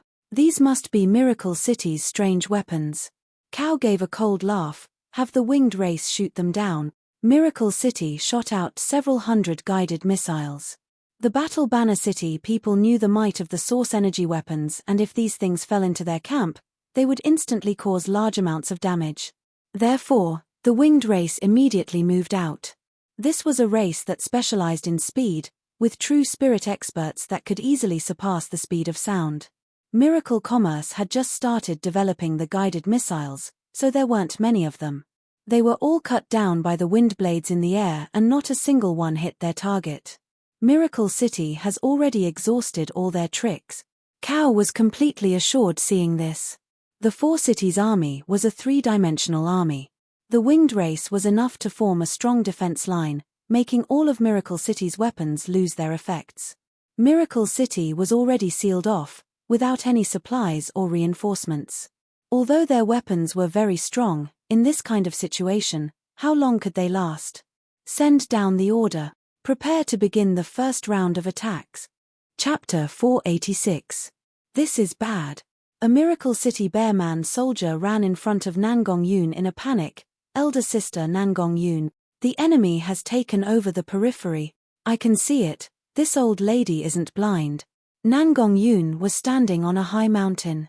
She could see the enemy's main camp in the distance. It was simply like a boundless sea. Damn. They've really invested quite a bit in attacking Miracle City. The mountain around Miracle City was now taken over by the four cities' army. Miracle City was using the inner mountain ridge as a base to defend. They had no choice but to give up the periphery like this because Miracle City had to shrink their defensive perimeter, so they could gather more strength. Everyone was filled with fear. What should we do now? Nangong Yun's brows jumped up. What do you think we should do? Beat them up for me. It was true that the four cities' army couldn't be stopped, but this didn't mean that Miracle City would be taken advantage of. Although Miracle City didn't have a protective barrier that covered the entire city, there were several hundred green protectors that could support a small barrier. Meng Qingwu quickly took out the stock of the Miracle Commerce and the various source energy weapons, even the weapons that had been sold to the Great Summer Country's army. There were over 500 source energy cannons, over 30 strengthened source energy cannons, and tens of thousands of heavy firearms. The Miracle Commerce's foundation was all revealed. The tribes around Miracle City were all very loyal, not a single tribe betrayed them.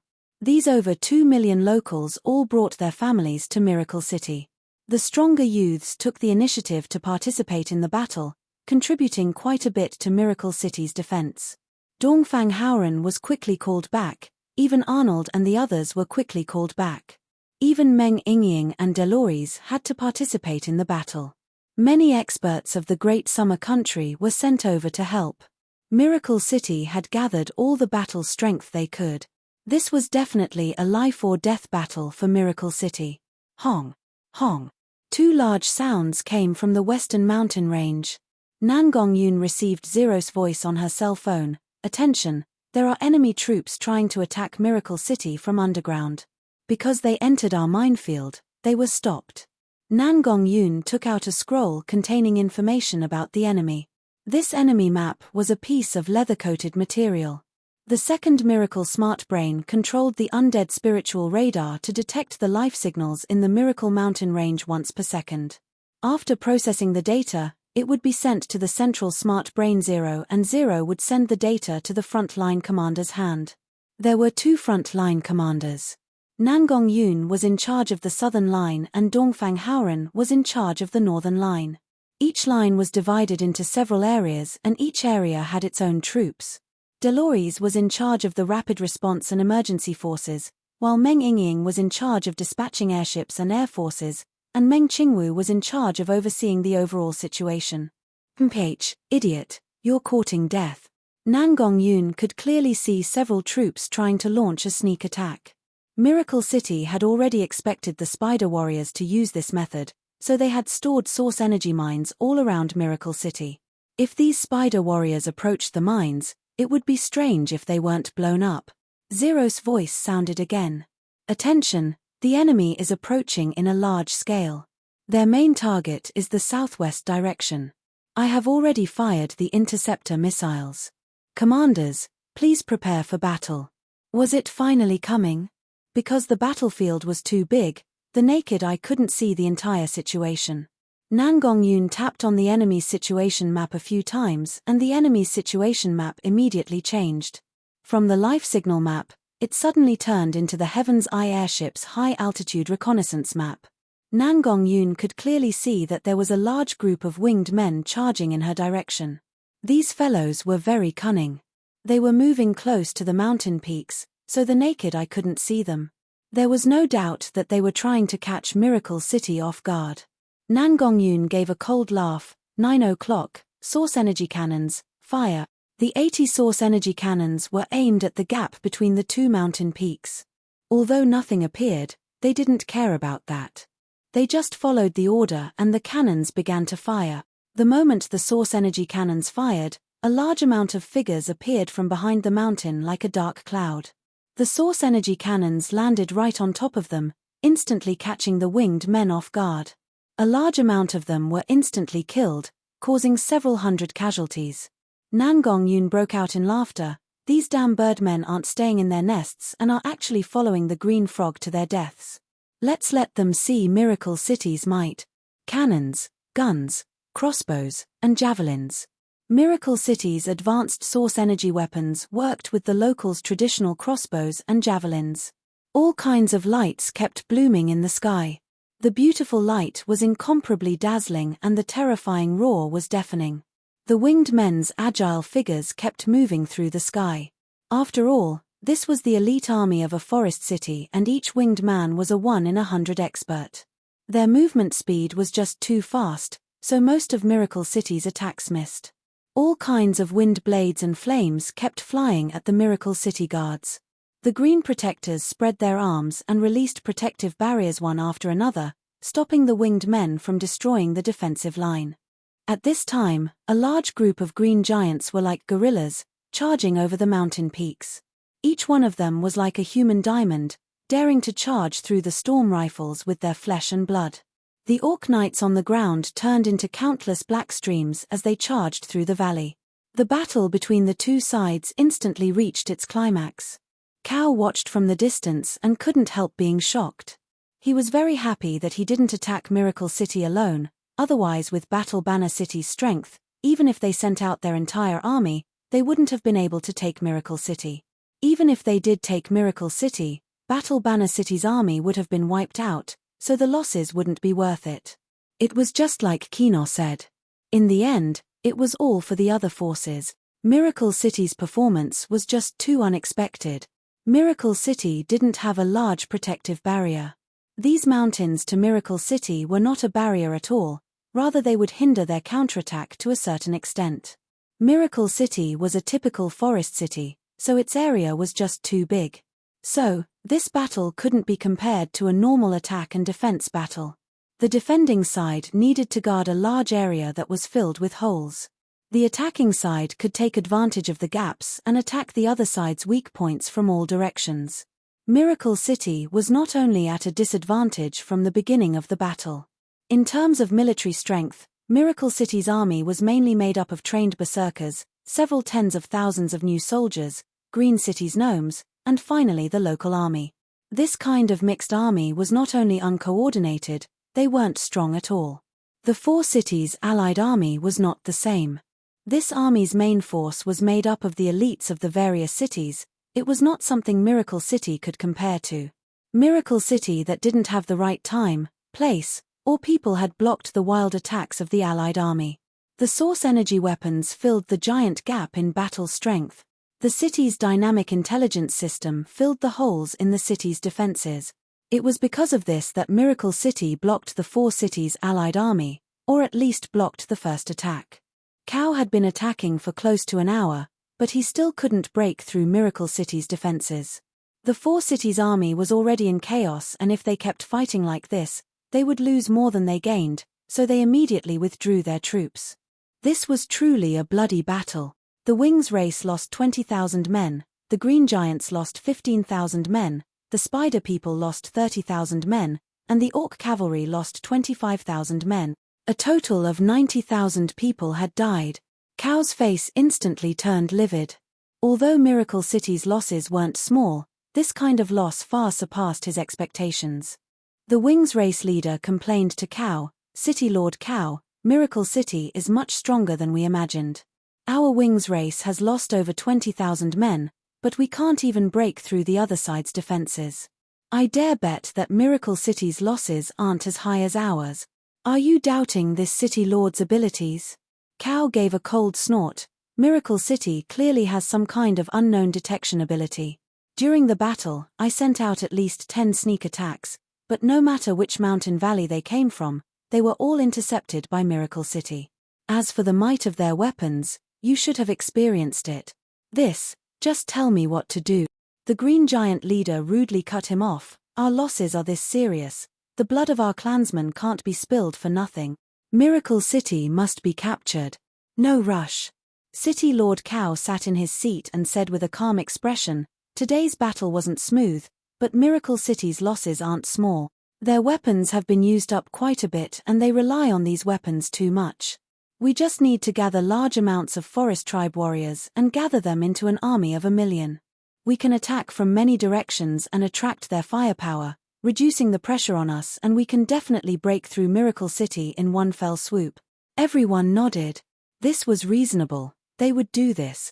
In the end of today's battle, although the four cities' armies were in chaos, Miracle City's firepower was clearly weaker. There was no doubt that for Miracle City, it was very hard for them to resist this kind of fierce attack, and it consumed quite a bit of their battle strength.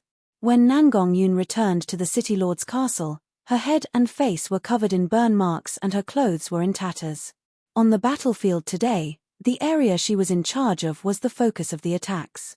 Nangong Yun was a lunatic. Although the other side had experts like Clouds, she still charged forward without a care for her own safety. If it wasn't for the Starlight Immortal Body and the Great Nirvana Scripture, she wouldn't have been able to survive even if she had 10 lives. Dongfang Haoran and the others also came back. They were all heavily injured and the situation was not good. Everyone reported their situation one by one. Although the defensive line had been defended, The price they had paid was too large.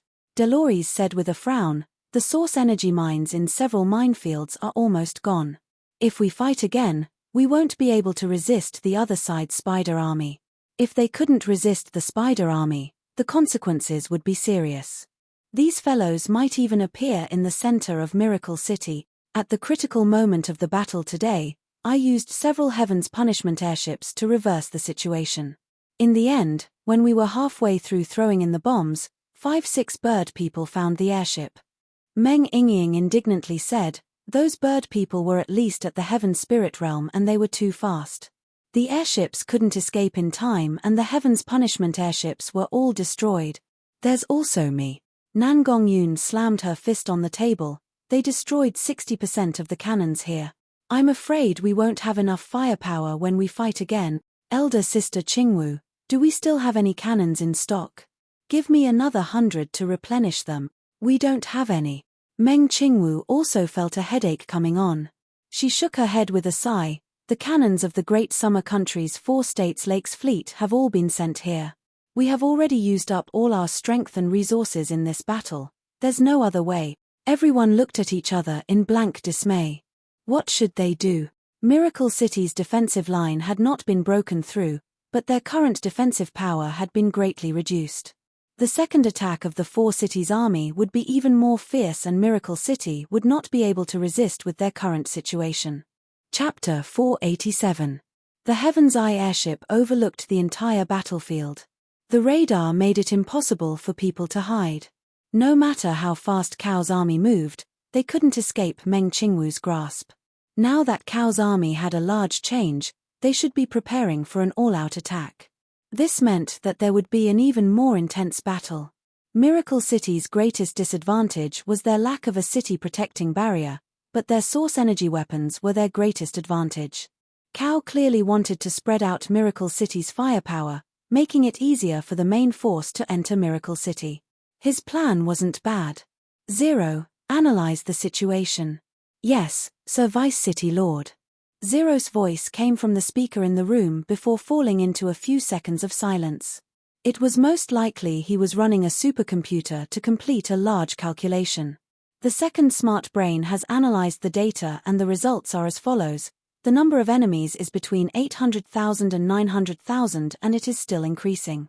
The enemy has been deployed. The first south area has 50,000, the second area has 80,000, the third area. From the current situation, most of the life signals are moving to the south, but their life force is not high, it is a bluff. There are large amounts of strong life signals on the west side.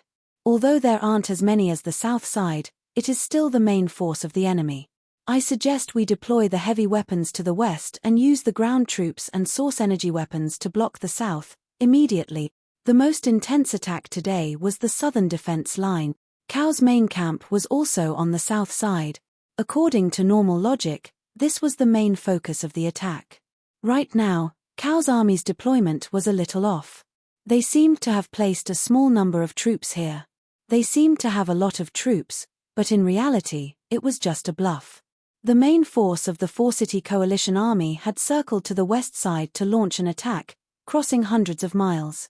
Did they want to catch Miracle City off guard? With the second Smart Brain's warning system, this kind of thing would never happen. After Meng Qingwu understood the situation, she still couldn't be optimistic. Can you analyze the success rate of the next attack based on the current weapons and army situation? Zero was silent for a few seconds before saying, I'm sorry, Vice City Lord. Because the battlefield is too big and there are too many variables, it already surpasses my calculations. Adding in the lack of data on the enemy, I can't give an accurate number. But if we use a rough calculation, I think it's less than 30%. Less than 30%. It wasn't just Meng Qingwu who knit her brows this time, the others all felt very serious. Where is the city lord now? Dongfang Haoren was a bit confused. In this kind of critical moment, wasn't it time for Chu Tian to show his usefulness?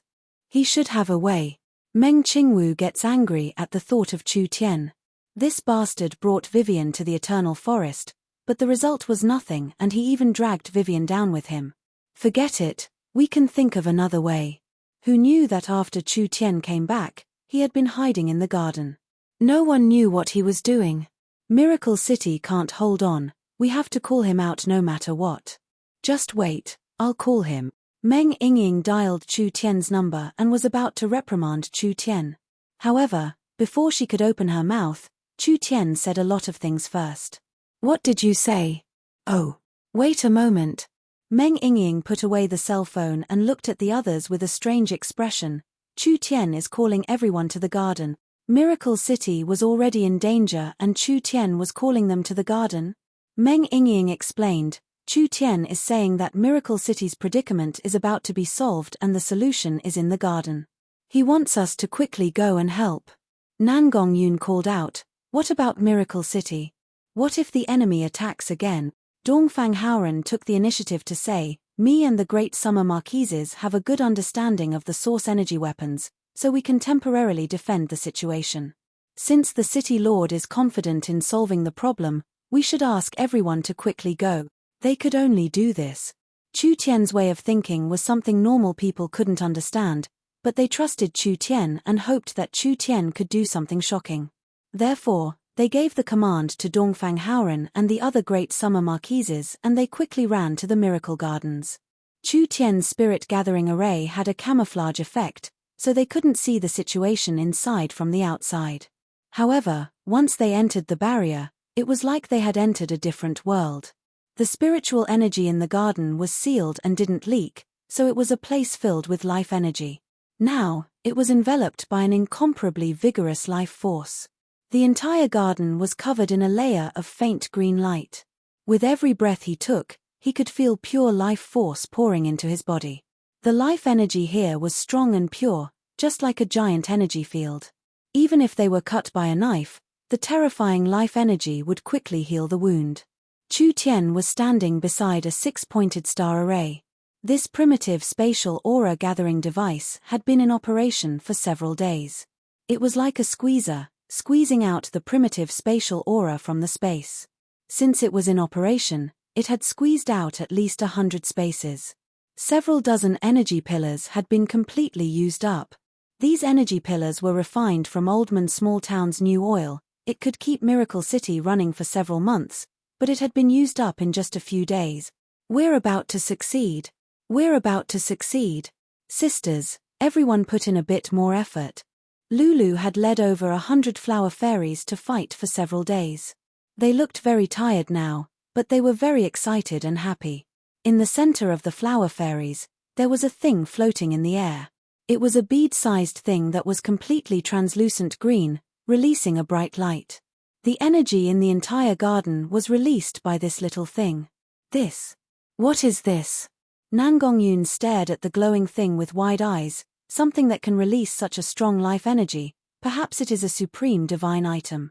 Miracle City has this kind of thing, how come I didn't know about it? Meng Qingwu knit her brows as she observed it for a minute. Large amounts of heavenly book memories appeared in her mind. The Tree of Life Seed, this is a fully activated Tree of Life Seed.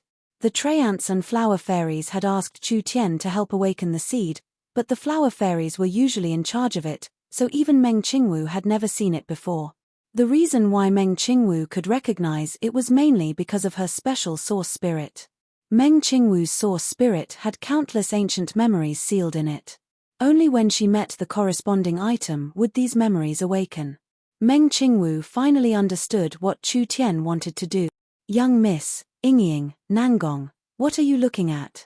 Chu Tian pulled everyone into the array without any explanation. The Tree of Life has already been activated, now is the best time for it to germinate. We have to lock in the energy for the flower fairies, allowing it to display its greatest effect. This seed's growth is related to Miracle City's future, so whether it succeeds or fails, quickly come over. There was no time to slowly explain. Several people poured their spirit energy into the source energy array with Chu Tian's knowledge, releasing an energy barrier around them. After the energy the flower fairies poured into the seed was bounced off, it was reflected back when it hit the energy barrier. It would not disappear and would continue to be used. These over 100 flower fairies worked together with all their strength. The Tree of Life seed absorbed more and more essence and the light became brighter and brighter. The life energy it released was even more vigorous, But this life energy couldn't break through the little barrier Chu Tian had placed. It was completely sealed inside and it formed a glass barrier filled with green light. Chu Tian, Meng Qingwu, Meng Yingying, and Nangong Yun were all soaked in this ancient life energy. Although the energy was very strong, this energy did not harm their bodies and could even be absorbed by their bodies, increasing their cultivation bases. After all, this was an ancient tree of life seed. Even a seed could be considered a divine grade seed. Chu Tian could clearly feel his spirit energy growing. The surrounding energy was very rich, and if he absorbed it all into his body, it wouldn't be a problem for his cultivation to increase by several layers. However, Chu Tian quickly suppressed this thought. Although it was very tempting to have his cultivation increase by several levels in an instant, this power was crucial to nurturing the tree of life seed. If he absorbed too much, it might affect the seed's germination. His cultivation could increase at any time. The tree of life wouldn't appear again if he missed it. Just like that, time ticked by. At this time, the sounds of killing filled the sky outside Miracle City. Cao's army launched a wild storm of attacks at Miracle City. Miracle City's defensive firepower had clearly weakened by quite a bit. Not only did Cao's main army retain their battle strength, they also gathered large amounts of forest tribes. Under these waves of attacks, Miracle City was like a small boat struggling in a wild storm. Miracle City can't hold on much longer. Kill, kill, kill your way in and slaughter them all. The morale of the four cities' army was high and Miracle City's defenders were pushed back again and again. Cao revealed a cold smile. He understood that there was no suspense in this battle. Miracle City's destruction was already a foregone conclusion and the city was destined to turn to ashes. He made a hand signal to Kino and the other experts beside him. When they attacked Miracle City, they would immediately capture all of Miracle City's high-level members and researchers. As for resources, let these brainless fellows steal them. Just as Cao's plan was about to succeed, an unexpected situation occurred. There was a strong fluctuation in the center of Miracle City that spread several hundred miles in the blink of an eye. It was like the earth was breathing. The wind and clouds in the sky changed as lightning flashed and thunder roared. Hong! Several dozen bolts of lightning fell down. They suddenly fell in the center of Miracle City. The second wave. The third wave. The fourth wave. It experienced an entire 9 waves of divine lightning baptism. Finally, a vast pressure was released from the center of Miracle City, instantly covering a range of over 1,000 miles. What kind of powerful divine might and power was this? The forest that had been destroyed in the battle was instantly revived and new shoots came out. The wounds of the soldiers were instantly healed, making people feel like they were bathing in a spring breeze. The impact of this power and the range it affected was not something normal people could understand. No matter who saw it, their minds would turn blank and there would only be one thought left. A spiritual god had appeared. That's right, only the birth of a spiritual god could have this kind of momentum. Whether it was the dragon palace in the depths of the Dragon's Ridge, the black dragon sleeping in countless crystals, or the titan standing on top of the giant's palace covered in lightning, or the savage highlands high above, or even the ruler hiding in the darkness underground, or the large characters in the Western Sea, they were all shocked by the movement in the center of the Forest of Chaos. After the Great Ancient Era, why would this kind of power appear? Chapter 488. The thousands of years of peace in the Eternal Forest was completely broken. The elven singing stopped for the first time in thousands of years and the millions of elves stopped creating art. They all left their little tree houses and gathered in front of the Elven King's palace. They were densely packed like an ocean, waiting for the news to be announced.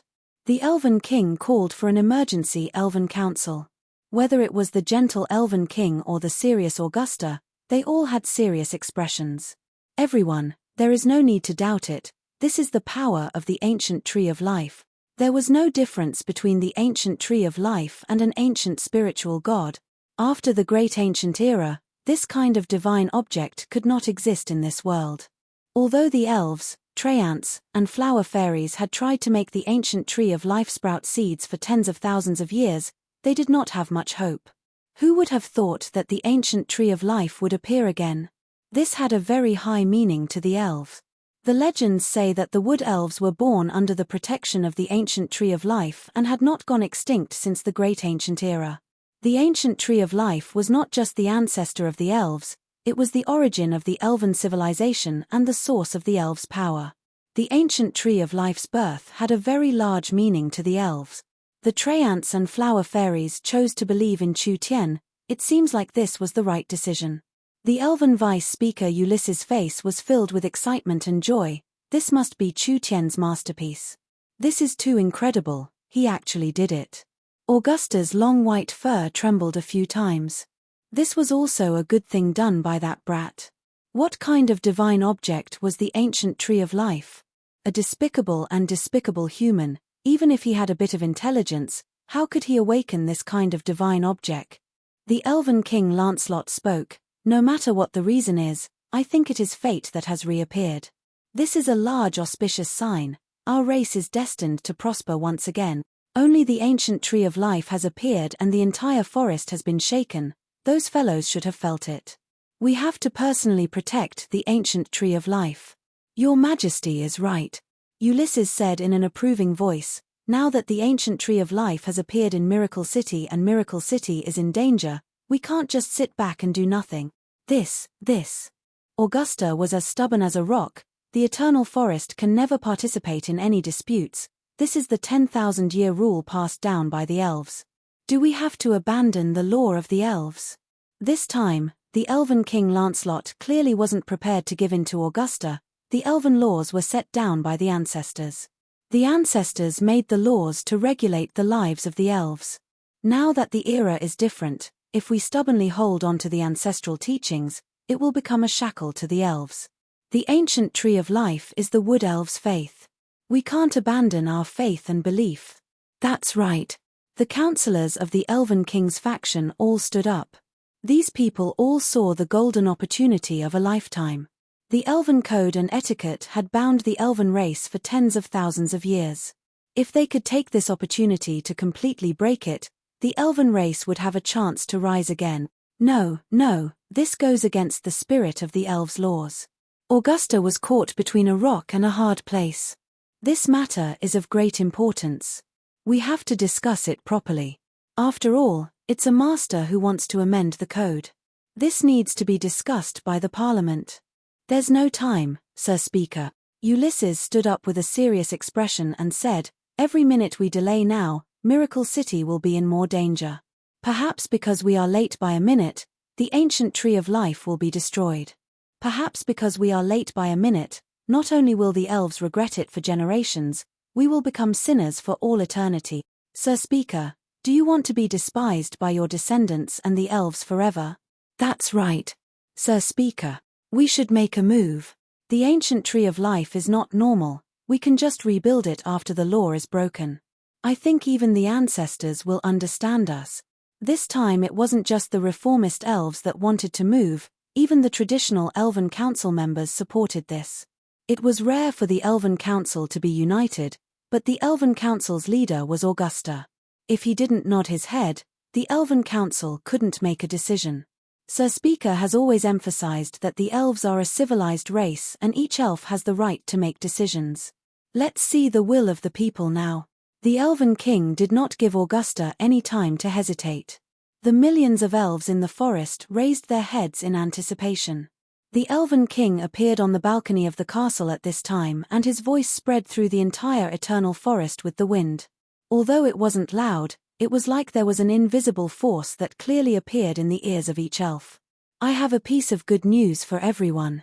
The ancient tree of life has been reborn.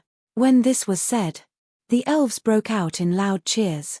The ancient tree of life is the origin of the wood elves. It has an even brighter power than the well of eternity. The elves will become even more powerful under the protection of the ancient tree of life. The elves instantly fell into an uproar as they excitedly hugged and shouted. This was a historical moment for the elves. But the ancient tree of life is in danger now, it can be destroyed at any moment. The Elven King paused and the entire forest fell into chaos. The elves were all worried for the ancient tree of life. We are now faced with two choices. The first is to follow the rules of the ancestors and stay in the forest. This can avoid fighting and allow us to live in peace, but the ancient tree of life could be destroyed or taken away. The second is to change the laws and leave the forest. We will protect the ancient tree of life and the faith of the elves, fighting for a better era and future for the elves. However, we will also be drawn into the flames of war. There will be blood, sacrifices, deaths, and even more dangers. Now, as the citizens of the eternal forest, as someone who has bathed in the light of the well of eternity, please make a choice. As soon as the Elven King's voice fell, "Save the ancient tree! Save the ancient tree! Save the ancient tree!" the entire eternal forest was filled with waves of voices. Each elf strongly expressed their wishes and each elf was filled with passion. The Elven King turned around. "Chairman, I think as the Elven Council's chief and a staunch supporter of democracy, you should make a decision." "Ari, I don't know if this decision is right or wrong." Augusta's face twitched a few times before he helplessly made a decision. He understood that the ancient tree of life could give the elves a stronger power, but it could also give the elves a strong enemy, causing the eternal forest to be embroiled in an unprecedented battle. The elves were naturally kind and did not like killing. Was this right or wrong? Was this a blessing or a curse? First protect the ancient tree of life, we'll discuss other matters later. All right. Then it's decided. After the chairman agreed, this matter was easy to handle. The Elven Council announced the news and the eternal forest was shaken once again. Each elf returned home and took out the longbows and swords they hadn't used in many years. They were all filled with fierce auras as they prepared to leave the forest to save Miracle City. "What are you saying with this mess?" Augusta saw that the elves were careless and shouting. It was destroying the elegance and civilization of a race. Although the Eternal Forest's elves are very strong, Miracle City is too far from here. "We won't make it in time if we move like this." The Elven King thought about it. "Go, call Vivian over." Vivian had been under house arrest for several days, but her haze had been swept away. Her brows were raised and her face was filled with joy. She came over in high spirits. "Royal Father, do you see this? Big Brother Chu Tien did it. He really did it. He is the great benefactor of the elves. I said that he would have a way. Let's not talk about this for now." The Elven King shook his head. "Miracle City is in danger. We have to go save them. Do you have more Miracle City scrolls?" Vivian knit her brows. "This scroll is made from an Eye of the Star fragment. There aren't many left in Miracle City. I only brought this one." "Only one? I have a way." Vivian took out an Eye of the Star from her storage pocket. "Although I don't know how to make a transport scroll, I can make a transport tower." This Eye of the Star was a cultivation technique that Big Brother Chu Tien left for me. Now we can just make a transport tower in the Eternal Forest and everyone can directly go to Miracle City. "How long do you need?" "At least 3 days. "No, 3 days is too long." The Elven King held Vivian's transport scroll in his hand. "If it's like this, I'll go first." Vivian's eyes lit up. "Royal Father is personally going to Miracle City? That's great." With Royal Father personally making a move, there's nothing to fear from those shrimp soldiers and crab generals. Augusta was a bit worried. "Your Majesty is the highest leader of the elves and the ruler of the Eternal Forest. If you personally get involved, perhaps it will alarm Dragon City, Titan City, and Beast King City. The elves are not prepared to directly clash with them. The Eternal Forest hadn't participated in a battle in thousands of years. There had to be a gradual process of adaptation. If we have to fight sooner or later, there is no need to be afraid. Sir Speaker doesn't need to worry." The Elven King gently flicked his finger and the scroll automatically opened, releasing spatial energy. "Vivian, I'll leave the matter of building the transport tower to you. Please be assured, Royal Father." It was unknown just how happy Vivian was in her heart. Today's matter was a milestone for the elves and what made Vivian very happy was that she could build a transport tower in the Eternal Forest without needing the permission of Big Sister Meng Qingwu or Big Brother Chu Tien. After all, this matter happened suddenly. Vivian also had her own selfish motives. She hoped that the Eternal Forest would become better and better. The construction of this transport tower was enough to have an immeasurable influence on the Eternal Forest. The Eternal Forest and Miracle City were destined to be closely linked. The elves' lives would become better and better. Chapter 489. The heaven and earth phenomenon from the ancient tree of life made the joint army pause for a moment, but under Cow's strong orders, the army quickly resumed their offensive. Miracle City's situation instantly fell into a dangerous situation. The Spider Race soldiers have already dug a path to Miracle City and are now directly attacking Miracle City. The Wings Race soldiers have already crossed the defensive line and are suppressing Miracle City from the air. The Green Giants and the Orc Cavalry are quickly infiltrating. Miracle City's defenses are already collapsing. This news filled Cow's mind with excitement. Even if Miracle City had risen in the last month or two, their foundation was still a bit lacking. No matter how they struggled, they couldn't block the combined attacks of the elites of the four cities. There was no chance of losing this battle, it was just a matter of time. Now that the mountains around Miracle City had been lost, the source energy weapons had been damaged, so they couldn't form an effective defense. The Spider Race came out from all over Miracle City, launching a sneak attack from inside Miracle City. The Wings Race came and went like the wind. With their powerful aerial superiority and flexibility, they were currently disrupting the Miracle City Army's formation, making the Miracle City Army lose sight of them, so there were more and more holes in their defenses. Finally, the Green Giant soldiers and the Orc Cavalry also charged in. The Green Giant's powerful physique could block the light source energy weapons, and the Orc Cavalry's mobility and destructive might were like sharp knives cutting through the defensive line. The defensive advantage of Miracle City's heavy weapons had been completely lost, so they could only engage in close combat with the enemy. The barbarian berserkers led the new recruits to resist the Hulks and the Orc Cavalry, while the gnomes used bows and various spells to resist the winged race's attacks from the sky. The warriors of the large tribes couldn't get involved in this kind of battle between city armies. They were responsible for blocking the gaps and blocking the tribal warriors of Cow's army. Although both sides were in a chaotic battle and cannons and other heavy weapons couldn't be used, Miracle City still had over 100,000 source energy firearms. This could make up for the lack of battle power to a certain degree, temporarily blocking the attacks of the four cities' army. Cow looked at Miracle City fighting. Let's do it. When Cow, Kino, and several dozen Battle Banner City True Spirit Realm experts charged into Miracle City, a small berserker team discovered them and immediately raised their storm rifles to shoot. These densely packed source energy bullets were very strong. Even if a true spirit expert was caught off guard by several storm rifles, they would still be injured. Courting death. Cow waved his hand and the berserkers seemed to be weightless as they floated into the air. Every one of them had several abilities coiled around them like dragons. Their heads and limbs were pulled in 5 different directions at the same time, pulling them out from their bodies and killing them on the spot. Although the storm rifle's power was not weak, it was not easy to kill a spirit transformation expert. Cow grabbed a barbarian berserker's neck and lifted him up from the ground.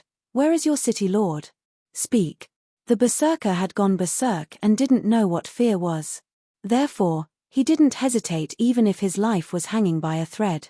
He raised the source energy cannon in his left hand and shot it at Cow. Bang! The source energy cannonball hit Cow's protective spirit energy and it actually made him stagger. Cow angrily punched the barbarian berserker to pieces. "Search," Kino said to the people behind him, "even if we have to turn Miracle City upside down, we have to find that person." All of these people possessed shocking strength, and everywhere they passed, they were clean and efficient as if they were crushing dry weeds and smashing rotten wood, and all those who resisted were beaten to the point of fleeing like rats. "There's news. They are all in the garden in the center of Miracle City. Ha, ha, ha, the heavens are helping me." Cow's eyes turned red as he laughed. He led several dozen people and immediately began to move. "Let's go." Cow began a slaughter on the way. Miracle City was in chaos, with the spider warriors attacking from the inside and the winged race suppressing the sky.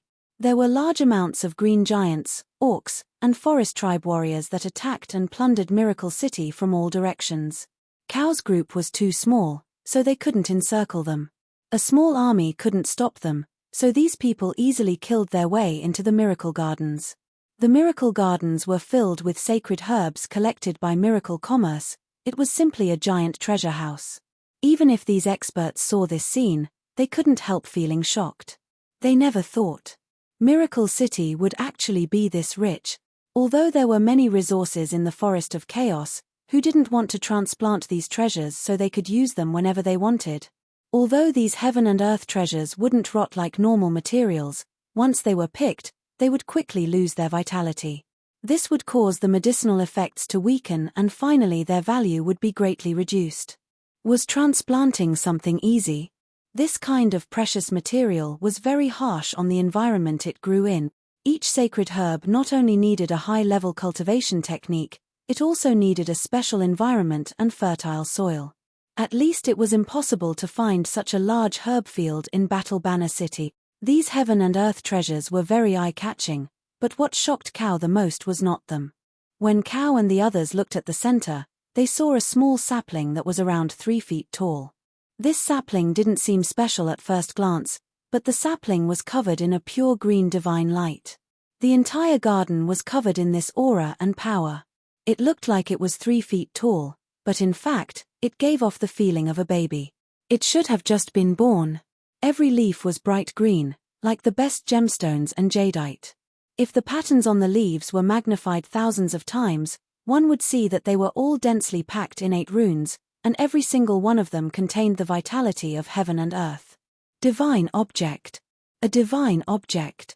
Although Cow and the others didn't know the origin of this thing, they didn't even need to use their brains to feel that this little sapling had already surpassed the immortal grade realm. It was definitely a legendary divine object that couldn't be found on the continent, and it wasn't even a normal divine object. The eyes of the several dozen people couldn't move away from it at all. Was the heaven and earth phenomenon in Miracle City caused by this divine tree? The divine tree stood there. Although the entire garden was filled with treasures, it was dim and had no attraction at all. What was the origin of this divine tree? No matter where it came from, it wasn't important. Perhaps all the things in the garden added together couldn't compare to this divine tree's value. If they could get their hands on it, even if they couldn't use it, as long as they offered it to the Beast King, they wouldn't need to worry about obtaining large benefit. Aya, this is bad. There are bad people coming. The flower fairies had successfully grown the ancient tree of life, but they didn't even have time to be happy before they felt a killing intent and greedy aura. Although they were exhausted, they still quickly protected the tree of life. Perhaps there wouldn't be a second tree of life in this world. They had to protect the tree of life no matter what. Chu Tian, Meng Qingwu, Meng Yingying, and Nangong Yun, although the 4 of them looked a bit tired, they were in an unprecedentedly good state. Because they had absorbed the aura of the tree of life, their cultivations had clearly increased. Chu Tian had already reached the peak second awakened soul layer, the Meng Qingwu sisters had broken through to the second awakened soul layer, and Nangong Yun had directly reached the peak triple awakened soul layer. This was the result of them sealing their meridians, not absorbing the energy of the tree of life. City Lord Cao saw Chu Tian and Meng Qingwu in the distance. The 2 of them were wearing the City Lord's robes and the expression on his face became even more fanatical. This truly is an unexpected harvest. Meng Yingying tightly clenched her fists as she shouted, "Humph, don't think that we're afraid of you. Do you see this tree? It is the ancient tree of life, comparable to an ancient spiritual god. Once it releases its might, you shrimps will be turned to ashes at any moment." Although she was bluffing and had a fierce appearance, Meng Yingying's threat was like a little white rabbit showing its claws to a big bad wolf. So it's the ancient tree of life. The ancient tree of life itself is not a killing object. City Lord Cao revealed a sinister smile, not to mention how much power can a newly born ancient tree of life produce. While they were talking, City Lord Cao released a red-hot spirit energy that was like a flood dragon coiling around his body. There was no doubt that his 8th true spirit layer cultivation was released. When that strong pressure came, it made it hard for people to breathe. Too strong. Even if the people here worked together, it would be hard to block a single attack. When Miracle City was still Green City, there were several spirit transformation experts. For example, the dead Green Religion Bishop, the undead Religion Lick, and the Druid Prophet Yoda. Yoda couldn't come back from the Great Zhou dynasty. There was no one in Miracle City that could fight. Chu Tian quickly raised his hand and said, "Wait, perhaps we can discuss this. Stall for time." City Lord Cow said with a cold smile, "This is meaningless. Miracle City is doomed to fall. Even if the Eternal Forest sends reinforcements, they won't make it in time. If you cripple your own cultivation and follow this City Lord, I can guarantee you a lifetime of wealth." Chu Tian shrugged his shoulders. "You really don't know how to negotiate. This isn't a negotiation." Cow gave a low roar and released all his strength. He didn't like wasting time. He would first cripple these people. But at this time, with a thought from Chu Tian, the 18 divine servants hiding nearby suddenly charged at Cow at the same time. Cow was a bit stunned, but this sneak attack had no value at all. Kino and the other experts weren't just decorations. Almost in an instant, the divine servants were sent flying like broken puppets. Cow's body was surrounded by a powerful energy as he instantly broke through the sound barrier, charging forward at a speed surpassing the speed of sound. The expressions of the Meng Qingwu sisters and Nangong Yun all fell. "This is bad." At this moment, Chu Tian's eyes narrowed. "You really think you can eat me?" Suddenly, dark clouds appeared in the air and large amounts of lightning flashed. An ancient and deep majestic aura descended onto the world. Chu Tian did not retreat in front of this strong opponent, rather he took the initiative to attack. Chapter 490. Meng Qingwu knit her brows. Did Chu Tian use his main source spirit again? Although this source spirit could increase Chu Tian's strength, there was a large risk in using this source spirit. Unless it was absolutely necessary, Chu Tian would not easily reveal his strength. Cow's hands reached out. Several dozen chains of energy fell onto Chu Tian's body like beams of light. This attack was strong enough to shatter the protective spirit energy of a normal spirit transformation cultivator.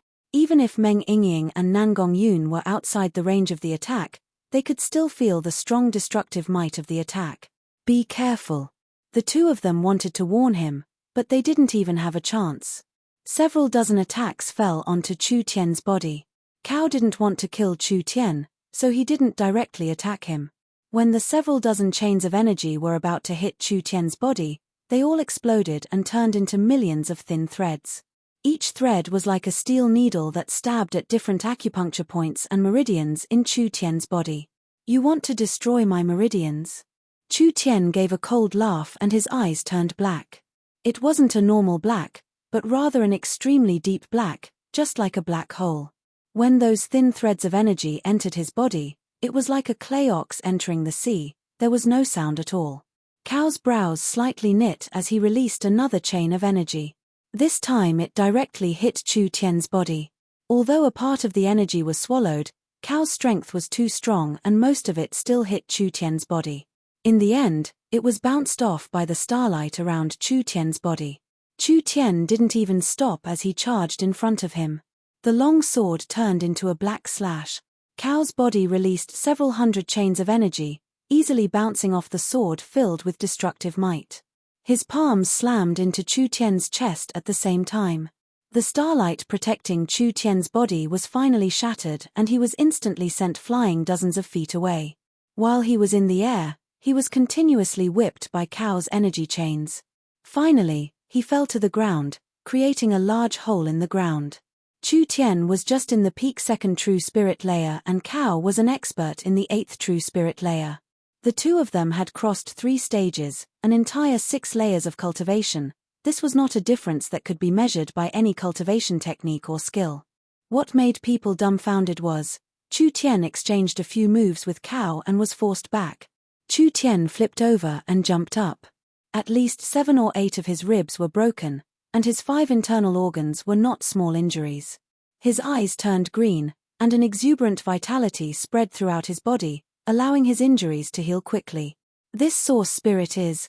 Cow was in a bit of disbelief. Chu Tian had at least 8-9 different attributes and each one was very strong. What he was using right now was the power of life. Chu Tian's ability resonated with the ancient tree of life and the surrounding life energy was drawn in, gathering at an incredible speed. It allowed Chu Tian to recover in the blink of an eye, not leaving a single trace behind. Chu Tian relied on the innate life energy of his main source spirit and the life energy of the ancient tree of life. As long as he had a single breath, he could quickly recover. "You truly have some unexpected methods." City Lord Cow was not a normal person. He suppressed the shock in his heart and his strength erupted once again, turning into hundreds of intertwining energy chains. It's a pity, I only want an obedient dog and not a dog that can turn into a hungry wolf at any moment. Fast. Too fast. City Lord Cow gathered the energy chains and wrapped them around his right arm. Then he broke through the sound barrier and turned into several shadows that surpassed the speed of sound. The mind's lamp divine sense was release. Chu Tian's eyes unknowingly turned golden. His divine sense was not weak, and after being strengthened by his source spirit, it became several times stronger. His divine sense turned into countless spiritual thorns.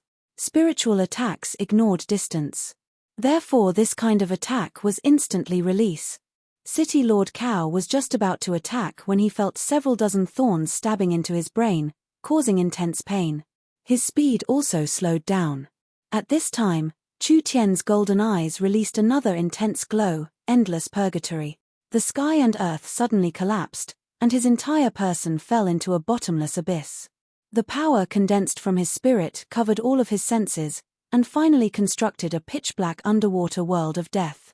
Cow felt like he was being dragged into several 100,000 meters of water. An unbelievable pressure came from all directions. He couldn't breathe or move. City Lord Cow felt a suffocating pressure. At this time, countless thumb-sized fish appeared around his body. These fellows were like the most ferocious piranhas smelling food. They all crazily charged at City Lord Cow, biting his blood, eating his flesh, and drinking his marrow. Scram! City Lord Cow loudly shouted. An air bubble appeared at the bottom of the water. The terrifying strength turned the wild bloodthirsty little fish to ashes. But it was no use. City Lord Cow felt the pressure around him increase as more bloodthirsty piranhas appeared in the darkness. City Lord Cow shattered it once again. After repeating this 3-4 times, he was very tired and could no longer resist. Countless bloodthirsty piranhas charged forward. Cow's flesh was bitten to pieces and there were some fish that entered his stomach, eating his organs without restraint. Even his bones were bitten to pieces and his marrow was sucked dry. This kind of pain was worse than any torture in the world. Finally, City Lord Cow's body was completely eaten. City Lord Cow's consciousness did not disappear. After enduring this great pain, he suddenly regained his senses. Only his body had mysteriously split into two and he was also pressed into the endless sea, unable to move. The feeling of suffocation and pressure was twice as strong as before and there were countless bloodthirsty little fish surrounding his two bodies. Spiritual attack. A spiritual attack. City Lord Cow's will was very clear. He knew that he had fallen into a spiritual illusion. This kind of attack would not harm his body at all, but it could directly attack his mind. It was sinister and terrifying, making people tremble and unable to resist. Everything he saw and felt was a fake illusion, but he could not escape it. This pain and torture was fake, but it could destroy a person's spirit and will. However, just as the countless bloodthirsty fish were about to charge at him again, the heavy pressure in the surroundings instantly disappeared, and the two figures quickly merged into one. The ferocious fish in the surroundings all turned into shadows and disappeared. Cow suddenly returned to the real world. Chu Tian was knocked back several meters by a bolt of lightning, destroying quite a few precious herbs along the way. After Cow recovered, he prepared an attack in his hand and sent Chu Tian flying over 100 meters.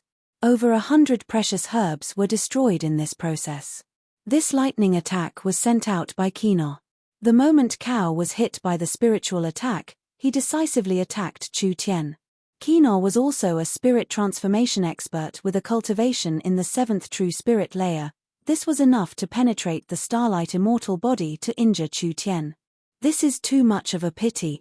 Endless Purgatory was an incomparably strong spiritual attack because time flowed faster in the spiritual world than in the material world.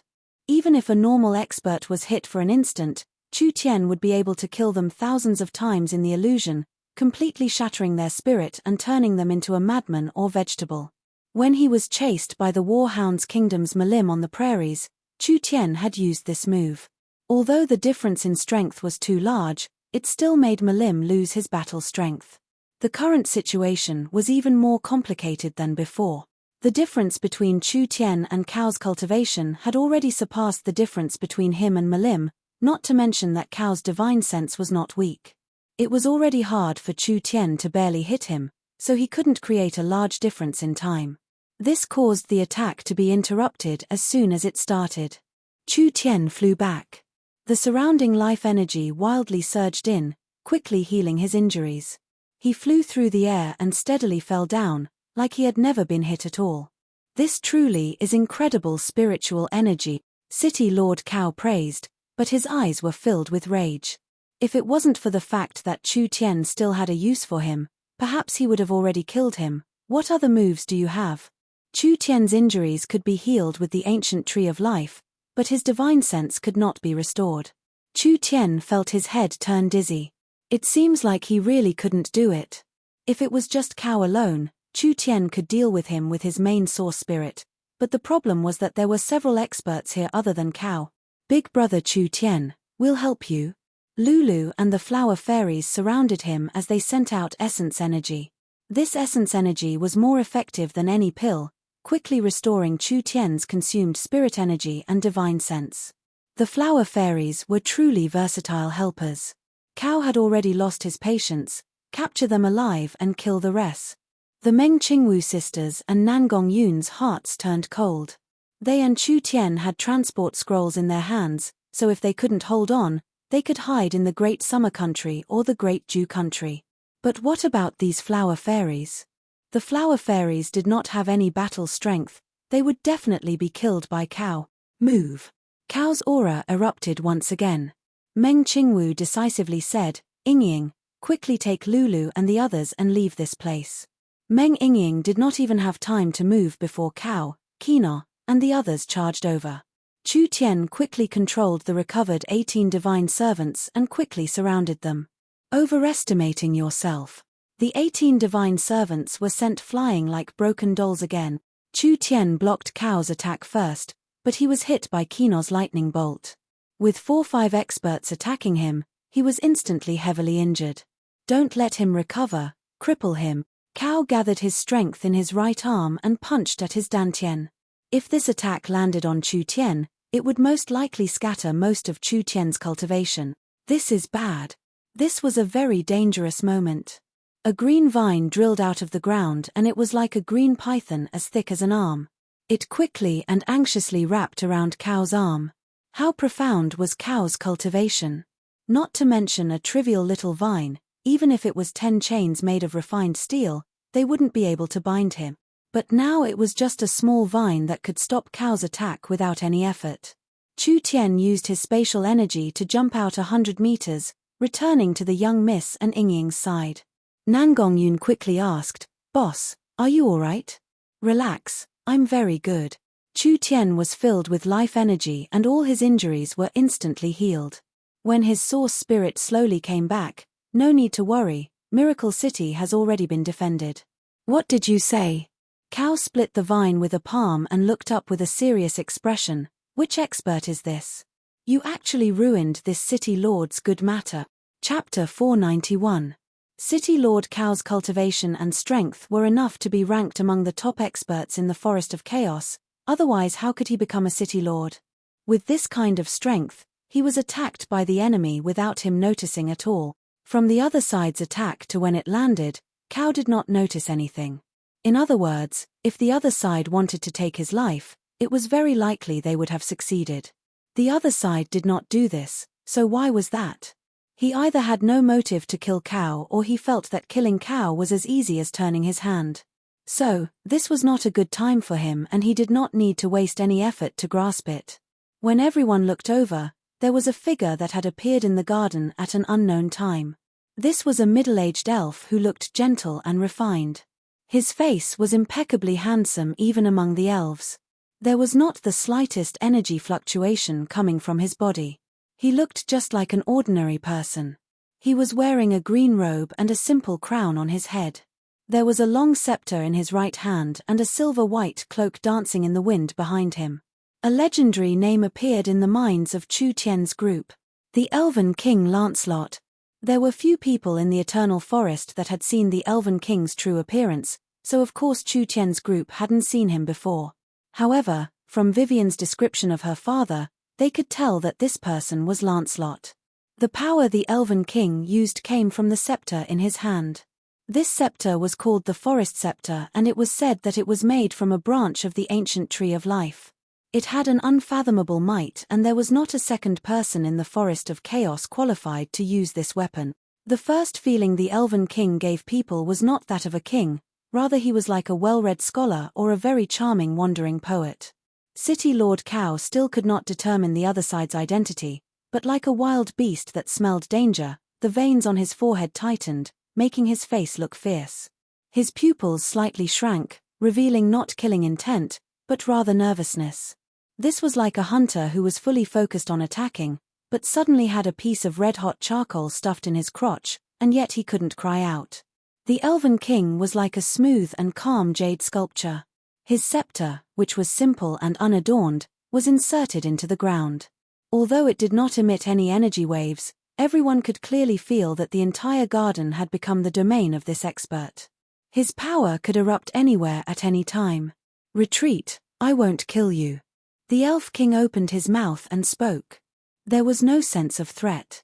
Instead, it was more like a sincere plea or consolation to an old friend. City Lord Cao's eyes were focused on Chu Tian, but his divine sense and spiritual sense were looking at the Elven King. Chu Tian and the others had already become bystanders. At this moment, the atmosphere suddenly froze. It was as if time had stopped flowing in the garden. There was only one person who recognized the Elven King's identity, and that was Kino behind Cao. Kino was not a person of Battle Banner City and had wandered the Forest of Chaos in his early years. He had dealt with the elves before, so he had some understanding of the Elven King and recognized the legendary life scepter. Kino broke out in a cold sweat and did not even dare to breathe loudly. Even the slightest extra movement would bring disaster to himself. The Elven King said he was willing to let them go, and these people were relieved of a heavy burden. Although they didn't know why the Elven King would appear here. Since the Elven King had appeared, there was no meaning in fighting here. When Kino was thinking of how to tell Cao and make Cao retreat. Who would have thought that at this time, something Kino never thought would happen? Roar. Cao broke through the sound barrier and turned into several figures, charging at Chu Tian's group at the same time.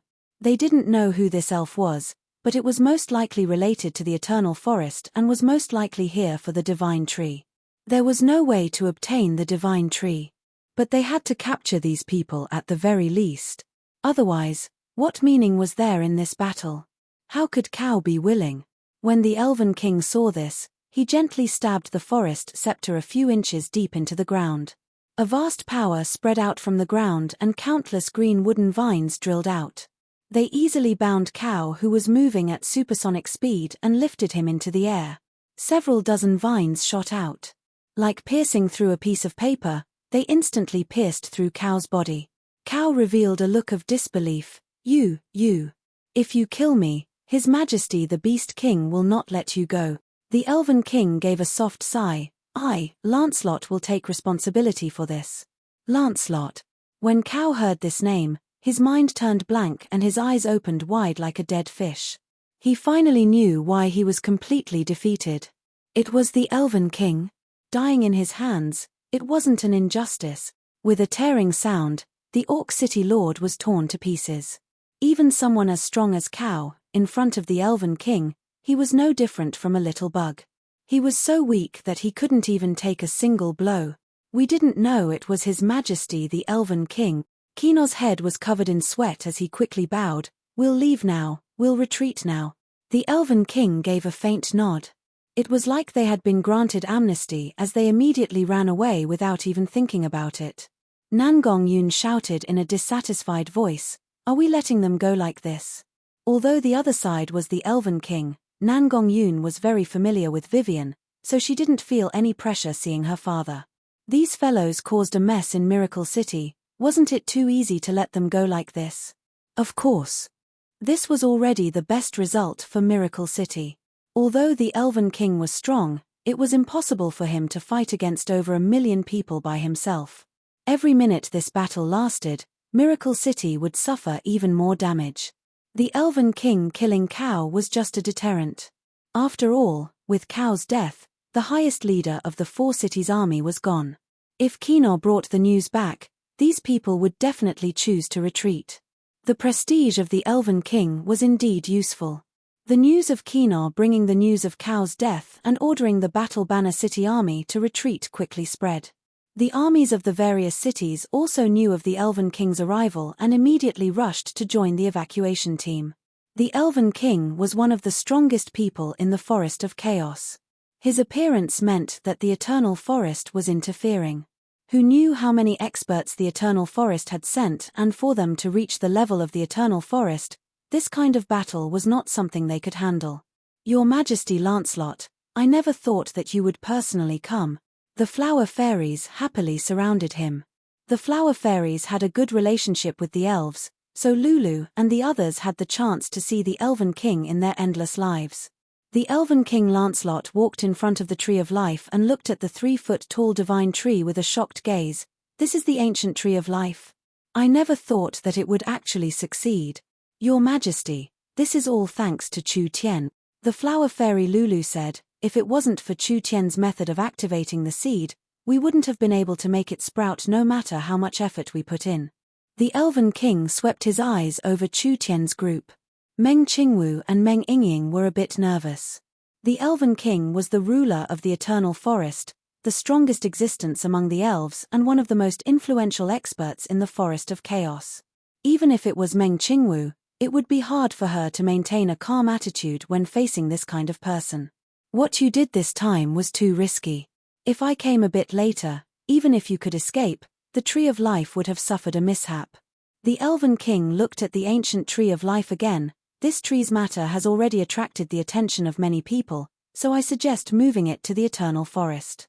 This way, it will be easier for the Eternal Forest to irrigate it with the sun's well water, and it will also be protected by the Eternal Forest's barrier. Chu Tien shrugged his shoulders and said, Your Majesty, the Elven King might not know, but once the Tree of Life sprout, its roots will connect to the spirit veins in the surrounding 1,000 miles, becoming one with the earth. Moving it in this kind of situation would be very risky. That's right, Your Majesty, the Elven King. Lulu and the others immediately came out to testify. Once the ancient Tree of Life is planted, it can't be moved easily. Not to mention that the Tree of Life seed has been sleeping for countless years. Although it has been awakened with great difficulty, it is still in a very weak state. If it is dug out now, it will definitely be killed. If it was just Chu Tien's words, the Elven King would be skeptical. This fellow was very sly. Who knew if he was deliberately mystifying things? But now that even the Flower Fairies said this, he had no choice but to believe it. The Flower Fairies were the best gardeners on the continent, and the Flower Fairies were pure and kind. It was impossible for them to lie to the Elven King. The Elven King knit his brows. This is troublesome. No matter what, many thanks to the Elven King for saving us. Chu Tien cupped his hands to the Elven King. Only Miracle City is in a mess right now. We need to clean up the mess, so forgive me for not being able to receive you. After saying this, Chu Tien did not wait for the Elven King to say anything, as he immediately left with his eyes. Miracle City had experienced the largest calamity since it was built. It was impossible to estimate the current losses. The damage within the city was still acceptable, but the situation on the outskirts was not optimistic. The native tribes had suffered heavy losses, and many factories had been destroyed. Meng Qingwu did a simple calculation. This battle had caused damage, casualties, losses, and looted resources for Miracle City. These direct losses reached around 100,000 source stones. Other than the direct damage and looted resources, they had to comfort the injured citizens, give compensation to the tribes that suffered heavy losses, and also heavily reward the soldiers that killed the enemy. This would greatly increase the already tight financial burden. It's fine if it was just like this. Dolores had a depressed look. Miracle Bank will reduce the interest of the tribes by half and also take care of the repairs. We won't earn anything from this loan and will instead suffer a large loss. Anyone would be depressed if this matter was placed on them. Miracle Bank's business model was stable profit, but that was under normal circumstances. If there was a natural disaster, there was a possibility of losing money. Don't worry, There will be many difficulties in the future, but it will pass. Chu Tian maintained an optimistic attitude. After this battle, Miracle City's reputation will rise and our development in the center of the Forest of Chaos will be even smoother. Is that so? I hope so. Miracle City really couldn't take this anymore. Meng Qingwu tightly knit her brows. She thought that Chu Tian was too optimistic. The 4 cities had been defeated by Miracle City. This matter would indeed increase Miracle City's reputation in the center of the Forest of Chaos, but what about further places? Miracle City had already attracted the attention of a large power like the Eternal Forest. Could their future development be peaceful? Chapter 492. Quickly move it. We have many soldiers that are injured and need to be treated. These medicines need to be sent to everyone as soon as possible. How are the canned food preparations going? If there is any stock, send a batch over from the Great Summer Country. We need to ensure the food of our soldiers. Several hundred employees placed boxes of supplies onto the airships under Meng Yingying's orders. After filling 5 airships, Meng Yingying boarded one with Chu Tian. They rose up from the warehouse and slowly headed for the front lines. When they arrived in front of the airship's window, Meng Yingying could clearly see that the originally beautiful Miracle City was now filled with smoke. Large pieces of the mountain had collapsed and large pieces of the forest had been burned. In just a few short days, Miracle City had turned into a scene of devastation. War was truly a demon. Miracle City had lost over 40,000 soldiers and over 70 to 80,000 were injured, but they had fewer casualties than the attackers. The main reason was that Miracle City had deployed large amounts of source energy weapons to defend, and they had ended the battle at a critical moment when the battle was about to fall into a dangerous situation. If the battle had dragged on for another day, the casualties would have increased by several times. Meng Yingying was a bit sad. Our Miracle City has good mountains and rivers, but now many places have been destroyed beyond recognition. Chu Tian gently hugged her shoulder. Don't be sad, Miracle City has the ancient Tree of Life. I believe that with the power of the Tree of Life, it is very easy to repair the mountains and forests. Meng Yingying nodded in a gratified manner. Warriors of Miracle City, the enemy has been completely defeated. Miracle City has obtained a complete victory. City Lord Chu Tian and the Production Minister Meng Yingying have personally come to congratulate everyone, preparing food and medicine for everyone. Please be assured, your sacrifice for Miracle City will not be in vain. Every drop of blood you shed for Miracle City will make Miracle City more prosperous and protect your future generations. Every warrior that fights for Miracle City will be forever remembered by Miracle City. A few transport airships had yet to land, but their loudspeakers were blaring. When these citizens and soldiers heard this, they couldn't help cheering. This victory was too incredible. This was the fruit of victory that belonged to every Miracle City member. The 5 airships slowly landed. Under the personal command of Chu Tian and Meng Yingying, the boxes of canned food and potions were carried out and delivered to the citizens and soldiers. At this time, the call for mobilization sounded from all over the city. Meng Qingwu personally gave a speech, first praising the victory before she sent out a call for mobilization. The surrounding tribes had suffered heavy losses in the battle, so they needed to mobilize everyone in and out of Miracle City to join in the repair work. The order was given. The entire city responded. Whether it was the gnomes in Miracle City or the people from the surrounding tribes, they all gathered together. Then, the 200,000 to 300,000 people were divided into many small teams and went to different tribes to carry out the repair work. The entire scene was lively and noisy, giving people a strange feeling in their hearts. This was a kind of warmth that he had never felt before. It was more like a sense of belonging to his home. Miracle City did not just obtain victory this time, it also promoted the unity of the local tribes and Miracle City. Miracle Radio seized this chance to report the situation in the various areas, publicizing the positive and hot-blooded events that happened during the battle, promoting the harmonious scene of the tribes and the city united as a family. They even planned to make a related movie. In short, for several hundred years, the tribes in the forest had been in conflict with each other and there were frequent conflicts between the tribes and the city. After fighting together this time, it greatly increased the friendship between the tribes and the city. When Chu Tian and Meng Yingying were busy distributing supplies, Nan Gongyun anxiously rushed over to ask, "Boss, we've caught a total of 60,000 captive. What should we do with them? So many." Nan Gongyun didn't wait for a reply and first said her own opinion, "I think we should just kill them.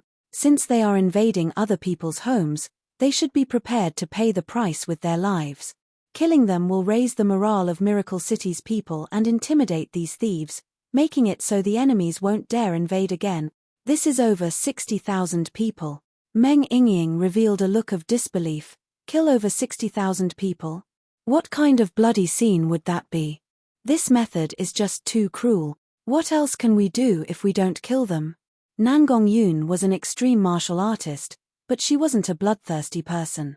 She felt that killing them was wrong, but she couldn't think of a better way to deal with them. These are all villains that have invaded Miracle City. Many of their hands are dyed with the blood of Miracle City's people. If we let them go like this, it will affect the morale of Miracle City's people. Meng Yingying gave a suggestion, but our Miracle City will need to expand in the future and we will need to deal with further tribes. If we kill 60,000 captives at once and most of these captives are from the local tribes, I'm afraid it will arouse their hostility towards Miracle City. It won't be good for our company's development in the future. What you say isn't wrong. Nan Gongyun didn't know what to do. She couldn't kill them and she couldn't not kill them. 60,000 mouths had to be eaten. Miracle City's finances were already collapsing. How could they support all these people in the long term? Boss, you should make the decision. You need to ask me such a simple question. We can't release them like this. They are our own sins and debts, so of course we have to pay the price. Chu Tian rolled his eyes, but you don't need to kill them. Go find the young miss and make a list of the captives with a price tag. Then send the price list to the tribes and cities and have them come up with money to redeem them. As for the price, the darker the better. What if they don't ransom them? Don't ransom them? Then they can't blame Miracle City. After all, Miracle City gave the captives a chance, but their tribes gave up on this chance. Miracle City is already being extremely benevolent. Chu Tian paused before saying, if they don't receive the ransom for a long time, then lock them up as slaves for Miracle City or sell them to slave traders. In short, all the ransom or other income will be used as compensation for the casualties. Meng Yingying and Nan Gongyun's eyes lit up. This was a good method. Not only did it leave room to not offend these locals, it created a benevolent and magnanimous image in the forest. It would also give the Miracle City people more compensation, easing Miracle City's financial situation and stabilizing the hearts of the Miracle City people. Boss is too smart, we'll do it like this. Right now Miracle City was busy with the repairs after the battle. Chu Tian was the city lord, so naturally he had to personally reward the citizens and soldiers. Therefore, he brought the production minister Meng Yingying everywhere to give out benefits and rewards. Nan Gongyun was the city defense and military minister in Miracle City. Her task was to deal with the captives and repair the lost source energy weapons. Delores was the Minister of Commerce and Finance, so of course she had to settle the losses and comfort the tribes. Dongfang Haoran was Miracle City's general, so he had to clean up the troops and let Miracle City's army recover their battle strength. Meng Qingwu was in charge of the overall situation, so of course she was the busiest person. Not only did she have to deal with the talismans, she also had to plan the repairs after the battle. Luckily there was Smart Brain Zero's help, so she didn't need anyone else to help her with this large amount of work. The Elven King seemed to have been forgotten on the side. Of course the Elven King Lancelot didn't care about these small matters. While he was helping the flower fairies cultivate the ancient tree of life in the Miracle Gardens, he was also observing Miracle City's situation. When Lancelot saw that after Miracle City suffered a large calamity, they actually recovered in an orderly manner. There was no chaos during the entire process, which made him very shocked. There were over 10 different races living in Miracle City's area. Not to mention this kind of chaotic time, even in normal situations, it would be very chaotic. The different races in Miracle City seemed to have a tacit understanding. They all wished for Miracle City to be strong from the bottom of their hearts. This was a very rare scene in the Forest of Chaos. Although Chu Tian's team was a bit immature, they still displayed outstanding abilities. Finally, Miracle City's pacification work was finished. Chu Tian gathered the city's high management, clerk, and the various tribe leaders for a meeting, mainly commending everyone for their good performance in the city's crisis. Chu Tian also opened up the rights to 100,000 citizens to the various tribes. The tribes in the Miracle Mountain Ridge were like villages, and Miracle City was like a large city. The villagers being able to enter a large city was a matter to be proud of. After all, living in Miracle City, not only would they be safer, they would also receive many benefits as citizens in the future, making their lives more colorful. Chu Tian opening up 200,000 people was a very good thing for these tribe. Delores finally let out a long sigh of relief after the meeting was over. It's finally over. We have to think of a way to earn money, the current hole in our funds is too big. Meng Qingwu asked, Zero, how long can our finances last? Reporting to Sir City Lord, most of our resources have been invested into the budget for rebuilding after the war. Zero honestly replied, because the surrounding tribes have been heavily injured and the industrial park has been damaged, Miracle Bank has large amounts of bad debts. With Miracle Commerce's current finances, we can't cover it all. If we keep this up, our finances will collapse in 2-3 months. Meng Qingwu tightly knit her brows. It's actually this serious. It seems like we have to open new markets as soon as possible and obtain new income to cover the current situation. Actually, with Miracle Commerce's conditions and abilities, if they were given a year to stabilize, these problems wouldn't be a problem at all. The problem was, would there really be this kind of chance? Meng Qingwu could foresee that in the future, Miracle City would become the focus of the entire forest. They could barely hold on now, but they couldn't afford to fall into chaos in the future. If there was another similar battle, Miracle City really wouldn't be able to hold on. When Meng Qingwu was thinking of countermeasures, Meng Yingying called and she anxiously shouted, Elder sister, this is bad, quickly come to the transport tower. There are many people coming from the Eternal Forest and they're all clamoring to steal our Miracle City. Chapter 493. One of the things Meng Qingwu was most worried about had finally happened. The ancient tree of life being planted in Miracle City would attract the attention of the forest giants and it would make the relationship between Miracle City and the Eternal Forest even more complicated.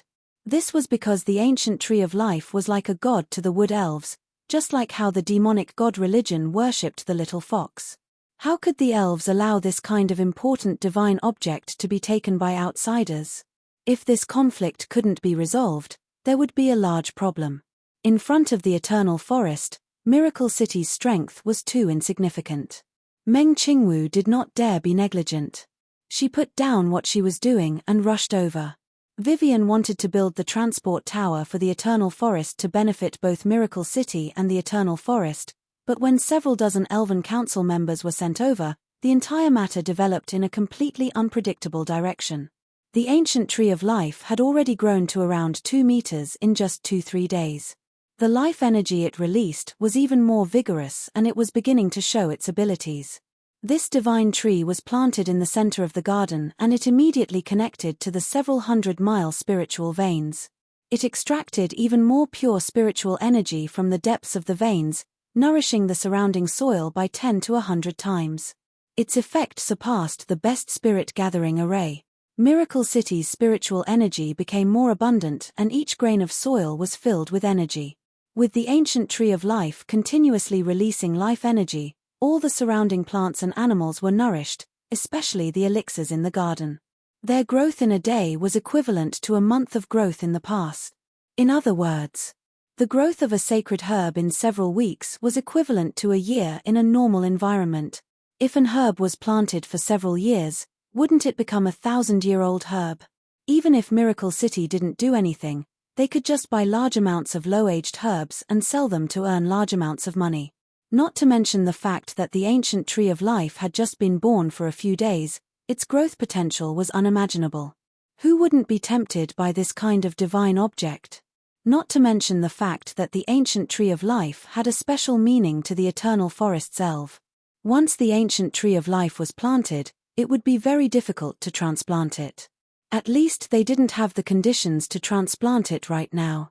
The Eternal Forest elves had no choice, They could only think of one method, which was to take Miracle City and let Miracle City become an elven city again. This was something Vivian never thought of at all. You don't have the strength to protect Miracle City and the ancient tree of life. The Elf Council member's attitude was firm. He almost pointed at Chu Tian's nose and shouted, "This tree means too much to the elves. This is the supreme treasure of the elves. Do you want to take it for yourself?" "That's right. From today on, Miracle City will be protected by the Eternal Forest." Another Elven Council member said, "Of course, everything you've done for the Eternal Forest, the Eternal Forest will always remember it. The elves will give you enough compensation." The Elven Council's attitude was surprisingly unanimous. Even Ulysses wanted the elves to personally protect the city. Seeing this, Meng Qingwu felt that the situation had become tricky. The Elven Council's attitude was very firm, and there seemed to be no room for negotiation. Miracle Commerce had invested so much effort into Miracle City, how could they just give it up like this? Ha ha ha. Are you pretending to be stupid, or have you all lost your memories? Chu Tian took out a scroll from his chest. Miracle City has completely severed its relationship with the Eternal Forest. The Eternal Forest's Elven Council and the Elven King have agreed to recognize Miracle City's sovereignty and will not be violated. This contract has the signatures of every member and the Elven King. Could it be that the elves who respect the law and the spirit of contracts are going to go against it today? The Elven Council members had ugly expressions. Now they finally understood that they had fallen into Chu Tian's trap. This fellow had definitely drawn a line with the Eternal Forest a few days ago. He had already expected this situation with the appearance of the ancient tree of life.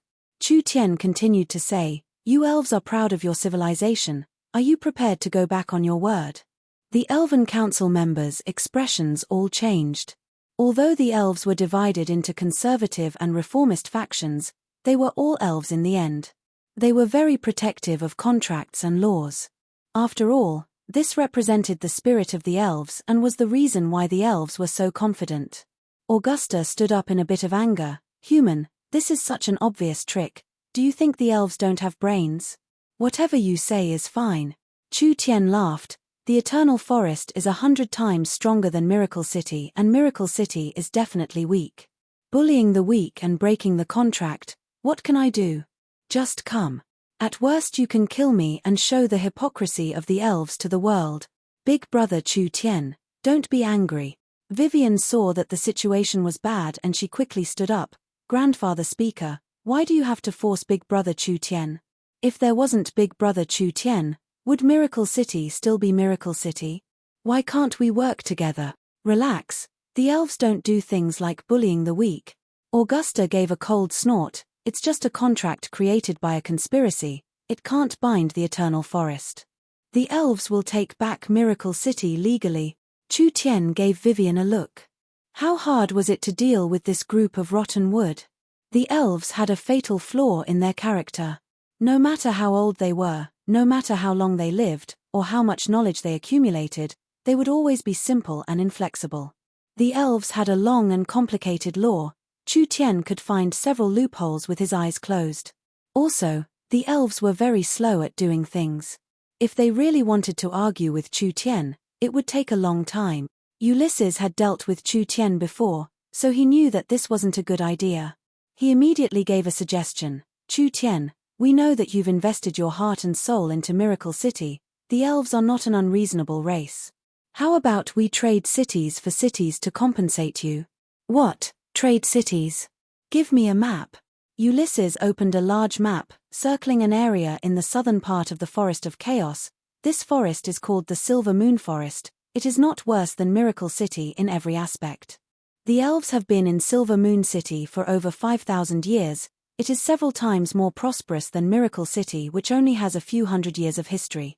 Not only are there no opponents in the surrounding several thousand miles, there is also a perfect natural barrier and city defense system. If you can enter it, you will have all the resources in your hands. You will still be the city lord of Silver Moon City, but your wealth will increase by 10 times. Meng Qingwu was speechless hearing this from the side. These elves were really willing to take out their hand. The other elven counselors revealed difficult expressions. The Silver Moon Forest was the most prosperous city in the Eternal Forest, but in order to obtain Miracle City, they actually made this kind of decision. This was truly hard on them. We won't trade. You. The elven councillors slapped the table. This human was too arrogant. The elves had clearly made a large concession and given the compensation. What else did he want? There was a reason why Chu Tien didn't care about Silver Moon City. Silver Moon City was an elven city and the elves were a highly xenophobic race. If Chu Tien chose to accept the elven city, when the elves left, it would be equivalent to obtaining an empty city. What use did he have for an empty city? How could Chu Tien care about this little bit of wealth and benefits in front of him? Compared to Miracle City, although it wasn't complete in all aspects, Chu Tien had already gained a foothold here. This place had the best laboratory and the most scholars in the forest and was in the center of the Forest of Chaos, containing a large amount of potential. The most important thing was the ancient Tree of Life. It had a very important meaning to Chu Tien. You have to understand, I'm not doing this for myself. This is also for the Eternal Forest and the elves. Chu Tien knew that he had to use reason to deal with these elves. There are 3 fatal flaws in the Eternal Forest's rule over Miracle City. Not only will you not be able to protect the ancient Tree of Life, it will also cause the entire Eternal Forest to fall into danger. Nonsense. Alarmist words. Chu Tien didn't care what these old elves said as he continued to explain. First, Miracle City and the surrounding several thousand miles are filled with many different races. This is not compatible with the elves. The elven culture cannot be established here at all. Could it be that the elves want to chase away these 10 million people? Second, the elves are slow and have no motivation. It would be fine if it was a normal city. You could slowly build a city with your long lifespan. But Miracle City is a battlefield and there is the ancient Tree of Life as the fuse. Do you still have time to slowly build a city? Third, the ancient Tree of Life is a relic from the Great Ancient Era, so the elves will naturally have a large increase in strength once they obtain it. However, the ancient Tree of Life needs a long time to grow. Do you think the other forest powers will sit and watch you grow? Chu Tien clearly wasn't speaking nonsense. At least the elves had no choice but to face these problems. How would the Eternal Forest develop in Miracle City and how would they face pressure from all sides? Of course, these problems were not considered by the Elven Council. Although the elves didn't like fighting, they had absolute confidence in their own strength. They didn't fear fighting against the forest giants, they just wanted to bring back the ancient Tree of Life. The ancient Tree of Life was too important to the elves. When Augusta was prepared to refute Chu Tien, Chu Tien's words aren't wrong. The Elven King who didn't say anything from the start spoke up. Let's not discuss Miracle City's matters for now, we might have some trouble. Trouble? What trouble? While everyone was puzzled, a rumbling sound suddenly came from the sky. It was as if a hole had been punched in the sky. Soon after, several shadows appeared on the horizon. One of them was a huge shadow. From afar, it was at least 100 meters long. Its entire body was pitch black and covered in black scales. It had an incomparably huge pair of wings. Wherever it flew, even the forest was torn apart by its powerful aura. Augusta's expression fell. This is Dragon Lord. The Elven King Lancelot had a serious expression. Deathwing Nidhogg. Chapter 494. Nidhogg. There weren't many people who knew this name in the forest because people were used to calling him the Dragon Lord or Deathwing. No one knew how long Deathwing had lived for.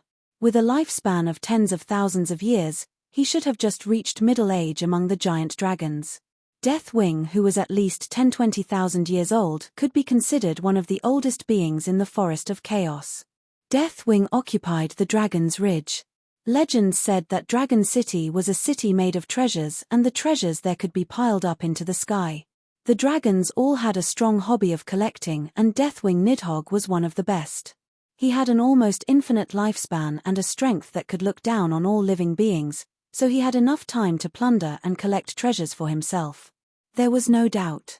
Deathwing Nidhogg was the most famous collector in the Forest of Chaos. Other than that, Deathwing was the richest person in the Forest of Chaos. This Dragon Lord was a black dragon with a pure bloodline, mainly using the power of darkness and death. Therefore, the people he gathered were mostly evil people. There were quite a few dark races that were recruited from underground, like the dark elves, the dark spirit beasts, the demons, and etc. There were even quite a few liches that worked for him. His influence was very strong, covering the sky with one hand. A single sneeze from him could cause a riot in the forest of chaos. Too strong. This pressure was too strong. Deathwing's strength was clearly on the same level as the Elven King. But the Elven King gave people a feeling like he didn't have any strength, while Deathwing's pressure was released to the peak. This was not a normal pressure, it was a dragon's might, the might of a giant dragon. This was the might of a peak life form against a low life form. It was like an overlord at the top of the food chain looking down at a pitiful little ant. When this pressure hit Miracle City, there were some weak people with weak wills that fainted on the spot. The others were trembling and they couldn't even stand straight. Meng Qingwu and the others all had pale faces. This was the power of a giant dragon. It was not something a mortal could resist. Deathwing did not come alone, he had several dragons with him. These dragons were dragons with a slightly lower bloodline, but they were still terrifying existences that would not lose to the Eternal Forest's elven counselors. On the back of each dragon, there were some liches, ghouls, and dark elves. So, even if there was a difference in strength, it wasn't too big. Lancelot. I knew you would be here. Deathwing's giant body released a black light and countless profound runes appeared around it. After 4 to 5 seconds, the light quickly dimmed and shrank. In just a few seconds, the wingspan of over 100 meters began to rapidly shrink into a humanoid form that was only about 3 meters tall. Of course, this was definitely not a human. Deathwing's body was still covered in dragon scales, with a pair of majestic dragon wings spread out behind him. The white bone spikes on the ends were like bone spears. His eyes were dark gold and his pupils were reptilian, long and cold. Although he was smaller, his majesty didn't decrease at all. The Elven King released a gentle and natural aura that instantly balanced out Deathwing's killing intent, making everyone let out a sigh of relief. We haven't seen each other for at least 80 years, do you really have to release killing intent as soon as we meet? Let's sit down and have a good chat. Deathwing's dragon wings shook. What's the rush? Not everyone is here. The Elven King was a bit stunned and immediately felt something. Although he couldn't see it with the naked eye, the Elven King could see everything within 100 miles with the forest scepter. At this time, 2 groups of figures the size of small mountains were approaching Miracle City at the same time. Dong, dong, dong. The heavens and earth shook. All living beings were bowing down. This was like a scene of a deity descending. A vast pressure swept in all directions and with an earthquake-like trembling, 15 giants appeared in their field of view. If they didn't personally see it, no one would believe that there would be such tall people in this world. Each giant was around 100 meters tall and a human standing in front of them looked like a toe. Each giant's skin was covered in a metallic luster, giving people a feeling of being invulnerable. At the same time, each giant's body was covered in large amounts of lightning runes. There were no pupils in their eye sockets, only burning flames of thunder. Titan. This was the Titan race. The Titan race was the highest level of giants, there weren't many of them left on the continent. They could be considered as rare existences like phoenix feathers and unicorn horns. The Titan's body contained the terrifying power of heavenly lightning, therefore it had a destructive power that even gods and ghosts couldn't block. It was a terrifying race that made everyone tremble in fear. In another direction, there were several dozen incomparably large figures moving about. These figures were a bit smaller than the Titans, but they were much thicker. They looked like giant apes, but they had terrifying fangs and claws. Their large bloody mouths could easily swallow 3-5 bulls at once. Wherever these gigantic beasts passed by, there was a violent, murderous aura, and all sorts of unparalleled ferocious beasts' auras. It was enough to make any living creature retreat. Behemoth. This was the Behemoth race. The Behemoth race was also a very ancient race. The Behemoth's reproductive ability was very poor, so there were very few of them. Moreover, the Behemoth race had a very interesting characteristic. Every 100 Behemoths born, 99 of them would be called Behemoth giant beasts. What was a giant beast? They only had strength, but their minds were simple. These behemoth giant beasts were very terrifying. They could be considered natural war machines. Moreover, they were very cruel, filled with a natural desire for destruction and slaughter. Every 100 behemoths born, there would only be one intelligent behemoth. This behemoth was the natural king of beasts, the king of spirit beasts. It was a natural-born leader. The savage highlands and the giant mountain range people are here. Chu Tian slightly knit his brows when he saw this. This matter is becoming more and more lively. The titans and behemoths stayed outside Miracle City. 2 figures charged into Miracle City. One was a man around the same height as a dwarf, and the other was a miniature behemoth that had shrunk several dozen times. These 2 people's auras were not much inferior to the Elven King's. They should have used a secret technique similar to Deathwing's to shrink their bodies. Great Titan, Thunder Fury Sylvester, Golden Behemoth, Burst Claw Nukazan.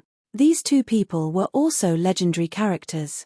One was the highest leader of the giant mountain range and the other was the king of beasts in the savage highlands. Adding in the Dragon Lord's master and the Eternal Forest's king.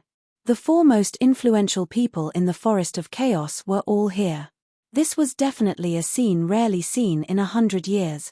The Elven Council's speaker Augusta walked beside the Elven King and coldly looked at these fellows.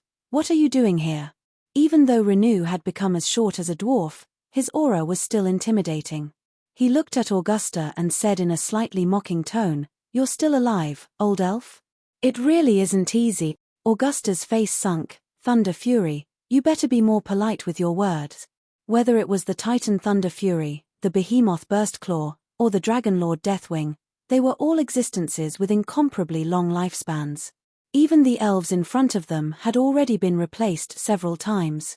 Of course, having a long lifespan had its advantages and having a short lifespan had its advantages.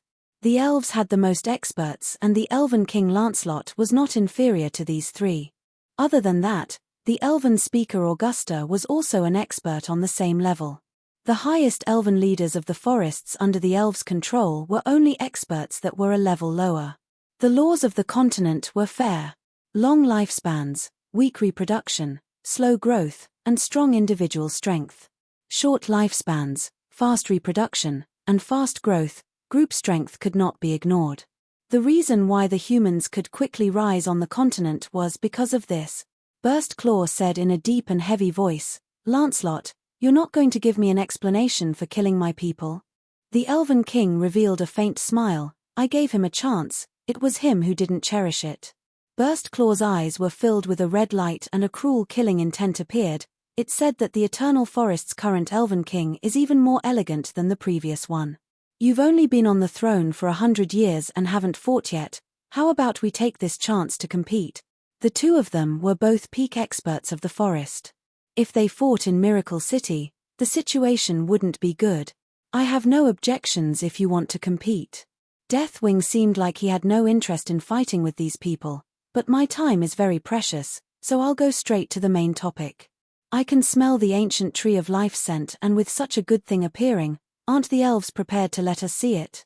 Thunder flashed around Raina when he heard this. This is the common treasure of the entire forest. The elves wouldn't want to take it all for themselves, right? The behemoth's burst claws killing intent disappeared and he revealed a look of dread. If the Eternal Forest obtained the story of life, the Eternal Forest's influence would greatly increase. Although the Eternal Forest didn't like fighting, who would like a superpower hiding in their territory? An ancient item is a heaven-defying item. This kind of ominous thing should be destroyed. The ancient tree of life was undoubtedly a good thing. But whether it was the Dragon's Ridge, the Giant's Mountain Range, or the Savage Highlands, they all didn't want this thing to fall into the Eternal Forest's hands. Even if they couldn't obtain it, they had to destroy it. The elves revealed looks of high vigilance. Augusta coldly said, "If you have the ability, then come and take it yourself." 3 against 2, the elves didn't have a high chance of winning. The entire Elven Council was here and there were several dozen experts from the Eternal Forest. They had the power of the ancient tree of life behind them, so if they fought to the death, they might have a chance of winning. Under the leadership of the forest's 4 giants, there were several dozen wyverns, several dozen titans, several dozen behemoths, and over 100 elven experts. If they were to fight, Would Miracle City still exist? This. When swords were drawn on all sides, an insignificant voice came from the side. Can I say a few words? Chapter 495. This voice came too suddenly. Whether it was Burst Claw, Thunder's Fury, or Deathwing, they had never placed creatures other than elves in their eyes. Humans did not have any influence in the Forest of Chaos, so they were often called outsiders. Not to mention that these humans were so weak. When several large characters were in a fierce confrontation, a bug suddenly appeared beside them. What kind of result would this bug have in the end? Trample it to death. What qualifications does an ant have to speak? Die. A violent claw glow burst out, setting off a scarlet tornado that was several meters tall. The ground was torn apart like paper as it flew towards Chu Tian with a destructive force. This was just a casual attack from Burst Claw, but its might was not something that Chu Tian could block with his strength. Killing a human like this was no different from killing a bug to Burst Claw. Burst Claw, your temper is still this big. Lancelot waved his forest scepter, and from the ground around Chu Tian, countless wooden vines came out. Each vine was only as thick as a finger and looked weak, but they released an unbelievable power and speed. They slammed into the claw glow like lightning, and the entire tornado was instantly shattered. This time Burst Claw and Thunder's Fury revealed a trace of fear. The current Elven King had only been on the throne for 100 years, and because the Eternal Forest did not participate in any battles, Lancelot had never fought with any of the other large characters. So no one knew how strong the Elven King was. The Forest Scepter was one of the Eternal Forest's treasures, and its might was inseparable from the user's strength.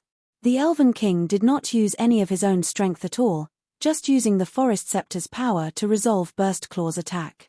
He did not reveal himself, but this was enough to prove that the Elven King's cultivation was not low. The most important thing was that the Forest Scepter was refined from a branch of the Ancient Tree of Life. Now that it was covered by the Ancient Tree of Life's power, the Forest Scepter's might would increase by a large amount. The Elven King could fight against a peak forest expert with just the Forest Scepter's might. If he added in his own strength, it was not impossible for him to fight one against two. In this way, with the addition of Augusta, they might not suffer too much in a direct conflict. The Elven King ignored Burst Claw's fiendish expression. His gaze fell on Chu Tian. What do you want to say? Thank you, Your Majesty the Elf King. Chu Tian's expression didn't change from beginning to end. He walked to the center of the four giants. Regardless of whether he was facing the high and mighty draconic might, the imposing and domineering Titan, or the ferocious and terrifying behemoth, he acted as if nothing had happened. It was as if the pressure didn't exist at all. A few of the big shots were astonished. This human, who wasn't particularly strong, was actually able to remain calm in the face of such pressure. This was no longer a matter of courage or mental fortitude. Regardless of whether it was the Elf King, behemoth, Titan, or giant dragon, all of them were existences that far surpassed humans in terms of life level. Their deterrence didn't only come from the difference in strength, but also from the very essence of their souls. A little lamb might dare to provoke a powerful water buffalo, but even the bravest lamb, if it was placed in front of a pack of tigers and lions, that kind of fear that was deeply rooted in its soul wasn't something that could be overcome with courage. Not to mention the titans, behemoth, and giant dragons. In front of these ancient and tyrannical beings, humans couldn't even be considered lambs. This was the high-level beings looking down on the low-level beings. Chu Tian could remain calm under this kind of gaze. How could people not be shocked? This meant that no matter how strong this human was, at least in his heart and in his soul, there was an expert that dared to challenge a giant dragon. Thunder's Fury had a bit of respect for this human. Who are you? The master of this land, Miracle City's city lord Chu Tian. Chu Tian. Deathwing's long and cold dark golden eyes stared at him, just like a poisonous snake staring at a frog. Although it was calm, it released a chill that made people's hairs stand on end. So you're saying that my subordinate was killed by you? You're talking about that lick? No, respected Dragon Lord, you must have made a mistake. Chu Tian was not shocked by the black dragon's aura at all as he said with a relaxed expression, not only is he not dead, he's alive and well, but he has already jumped ship. Zero, your old leader is here. Are you not going to greet him? Deathwing was stunned. Respected Dragon Lord, Dragon City Lord, Your Majesty Deathwing. A cold voice without any emotions came from the speaker in the corner. Sir City Lord has given me a new life and I'm living very well now. I ask Your Majesty Deathwing to not worry about me. Deathwing's expression changed and he immediately looked around. Where are you? Zero is Miracle City's manager. His ears can cover Miracle City and his eyes can cover Miracle City, so he is everywhere. Chu Tian knew that explaining this to Deathwing was troublesome. In a sense, Zero's existence is close to a spiritual god. Such a wild-speaking human. Burst Claw took a step forward. The wild shaman religion's Green City branch, it seems like it was also destroyed by you. Chu Tian looked at him and shook his head as he said, Powerful 10,000 Beast King, I didn't destroy the shaman religion. It's the opposite, rather I made them flourish. A small Green City shaman branch has already jumped out of the forest and established their influence in the distant Warhounds Plains. Just based on this point, wouldn't the Savage Highlands headquarters find it hard to do? So I didn't destroy any shaman branch, rather it's the opposite, I pushed the shaman religion forward. The shaman religion was developing in the Warhounds Plains. Who would believe this matter? Your eyes are too short. Chu Tian's words made everyone break out in a cold sweat. Daring to say these large characters were short-sighted, only Chu Tian dared to do this in the entire forest. You're only fighting for benefits in the small forest of chaos. Does the continent only have this small forest? With your strength and my technology, how hard would it be to become an overlord of the continent in the future? These words were too much. Even in the forest of chaos, there were still many places that had not been developed. Chu Tian said, the ancient tree of life can't be moved and Miracle City can't be seeded. This is an iron principle that no one can change. Of course, with your strength, you can easily take Miracle City, but have you ever thought that if you do this, the forest of chaos will be filled with an unprecedented chaotic war? The ancient tree of life's value lies in creating life. Could it be that you want to watch it become a fuse for death and war? Augusta objected. The ancient tree of life belongs to the elves. If you want to take the elves' divine object, why do you need to use this kind of high-sounding excuse? You're wrong. Chu Tian announced in a neither servile nor overbearing manner, Miracle City has no intention of becoming enemies with any power. For Miracle City's stability and for the millions of lives to be saved, Miracle City has its value. As long as everyone takes a step back, with Miracle City as the center, we can create a special region in the center of the Forest of Chaos. Whether it is Miracle Commerce's technology or the ancient tree of life's power, it will all benefit everyone. At that time, not only will the Eternal Forest obtain large benefits, the Dragon's Ridge, the Giant's Mountain Range, and the Savage Highlands will also chain. If the Dragon Lord is willing to cooperate with Miracle Commerce, with Miracle Commerce's channels, you can earn money from the continent in the future. Wouldn't the Dragon Lord's wealth be 10 times greater? If the Titans cooperate with Miracle Commerce, the Titans' craftsmen can pick any material they need, even if it's the stars in the sky, they can be plucked for you and the giants can build magnificent palaces. At that time, wouldn't the giants obtain 10 times the resources they do now? If the Savage Highlands cooperate with Miracle Commerce, we can sell you the strongest and most advanced weapons on the continent, allowing your armies to kill their way out of the Forest of Chaos, sweeping in all directions and sweeping through everything. At that time, wouldn't you obtain 10 times the land you do now?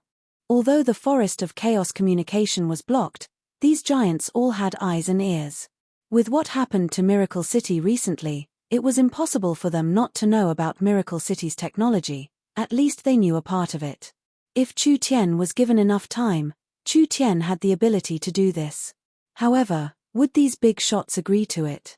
If they built a special region in the center of the forest with Miracle City as the center, wouldn't they be supporting a fifth power outside of the 4 great powers? If they waited until Miracle City became big, what would they do if they smashed their own feet with a rock? I support the proposal to build a special region. The Elven King was the first to speak. Miracle City is related to a large conflict of interest. How about everyone take a step back? The elves are willing to become Miracle City's most reliable ally. Augusta was dissatisfied with this decision. Why did the elves have to lower their heads to a human? No matter how strong Chu Tian's potential was, he still hadn't matured yet. Deathwing, Thunder Nu, and Burst Claw were even more dissatisfied with this. Miracle City had a close relationship with the Eternal Forest, and one of Miracle City's Vice City Lords was someone from the Eternal Forest. If they acknowledged Miracle City's independent status and allowed Chu Tian's group to continue raising the ancient Tree of Life, wouldn't the Eternal Forest benefit the most in the end? I agree with Chu Tian's proposal. When the three large characters didn't say anything, a deep voice came from the ground. Cenarius. The large characters were all shocked because hundreds of treants had appeared around Miracle City at an unknown time. The one leading them was over 100 meters tall. It was the treant patriarch Cenarius who had the title of Forest Protector. When Chu Tian saw Cenarius appear, he let out a long sigh of relief. "You're finally here." Cenarius slowly and firmly stepped forward. "The treants are willing to die to protect the ancient Tree of Life. Anyone that tries to harm or destroy the ancient Tree of Life will become the eternal enemy of the treant." I agree with City Lord Chu Tian's proposal. The treants will move to Miracle City and form a defensive line for Miracle City. Chapter 496. The Protector of the Forest, Cenarius. Basically everyone had forgotten about this large character. Cenarius's individual strength was not weaker than the peak experts of the Forest of Chaos, and the forest power that Cenarius led was a power that could not be ignored in the Forest of Chaos. Only the treants were very rare and they didn't move for several hundred years, so there was no need to fight for resources. Therefore, they were even more low-key than the elves and were ignored. Now they were suddenly dragged in. The entire situation was different. The treants leaned towards the elves. This was a fact that no one could deny. After all, the wood elves and treants had a large similarity. They both viewed the ancient Tree of Life as a divine object. It was the ancient Tree of Life's power that gave birth to their ancestors and gave them their power. With the Elven King as the leader and the strength of the elves and treants, if the two sides fought, their chances of victory would decrease by quite a bit. It was very likely this would become a long battle. This would drag the entire forest into the swamp of war. If the entire forest fell into the swamp of war, the situation could be predicted. The image the Eternal Forest had built over the years would have a decisive effect at this time. Imagine, there are two neighbors, one is a ferocious tiger that often invades others, and the other is an elephant that is equally strong but knows its place and does not expand. When the two neighbors fight, the two neighbors will fight each other. Who would you help? It could be guessed even with your feet. If the two sides were in a stalemate and couldn't decide a winner, most of the neutral forest cities and tribes would side with the Eternal Forest. This would suppress the overall strength of the other three sides. Burst Claw gritted his teeth. "Aren't you afraid of the rare treants going extinct? Each treant can be sacrificed for the ancient Tree of Life." Cenarius' voice was slow and sluggish, but it was filled with an unshakable determination. "If you doubt the Trent's determination, you can give it a try." Cenarius was not joking. Actually, the treants never joked. The treants were a very serious race. They didn't have many emotions and were very stubborn. Not to mention that the ancient Tree of Life was related to the treants even more than the wood elves. The ancient Tree of Life was the father of the treants and their god. The atmosphere instantly fell into a deadlock. "All right, the 1,000-year-old Cenarius has appeared, so I'll give you face." Deathwing expressed his stance first. "I support Miracle City's independence."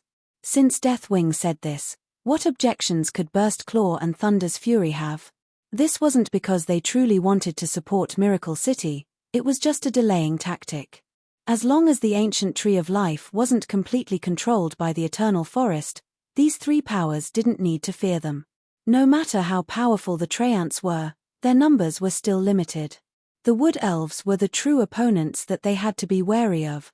Augusta was still not satisfied with this result. In the end, after going through so much trouble, he still couldn't retrieve the ancient Tree of Life. Instead, this insignificant city, Miracle City, became completely independent. The Elven King Lancelot said before Augusta could, "Since it's like this, the elves have also agreed." "Your Majesty, this is the best result." The Elven King looked at Augusta. "Sir Speaker doesn't want to see the entire Forest of Chaos turn into rivers of blood and people die." Indeed. That was the best outcome. To the three powers, as long as the ancient tree of life didn't fall into the eternal forest's hands, there was still room for a buffer and solution. To the elves, although the ancient tree of life didn't fall into their hands, with the transport tower, how hard would it be for the elves to come to Miracle City? Not to mention that Cenarius was guarding Miracle City and the Treants were close to the elves. This was a chance for the elves. If both sides took a step back, the Forest of Chaos would be safe. If they fought to the end, both sides would suffer heavy losses and there would be no winners. The Elven King had to consider many things. He hoped to use Miracle City to reform the elves, so it wasn't troublesome to have some connections, rather it was necessary. All right. Thunder's Fury looked at Cenarius. Since it's like this, I'll ask Cenarius to be fair. I believe the Treants won't go back on their word. Cenarius slowly said in a voice filled with power and determination, with the name of the Forest Protector, the Treants will protect Miracle City's position as a neutral city and support Miracle City's city lord, Chutien's position.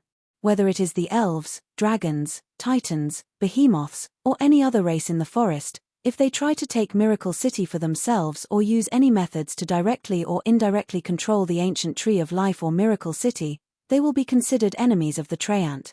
The Treants wouldn't go back on their word. Not to mention a person like Cenarius. This kind of promise was more effective than any contract, at least it could ensure that Miracle City wouldn't fall into the elves' hands.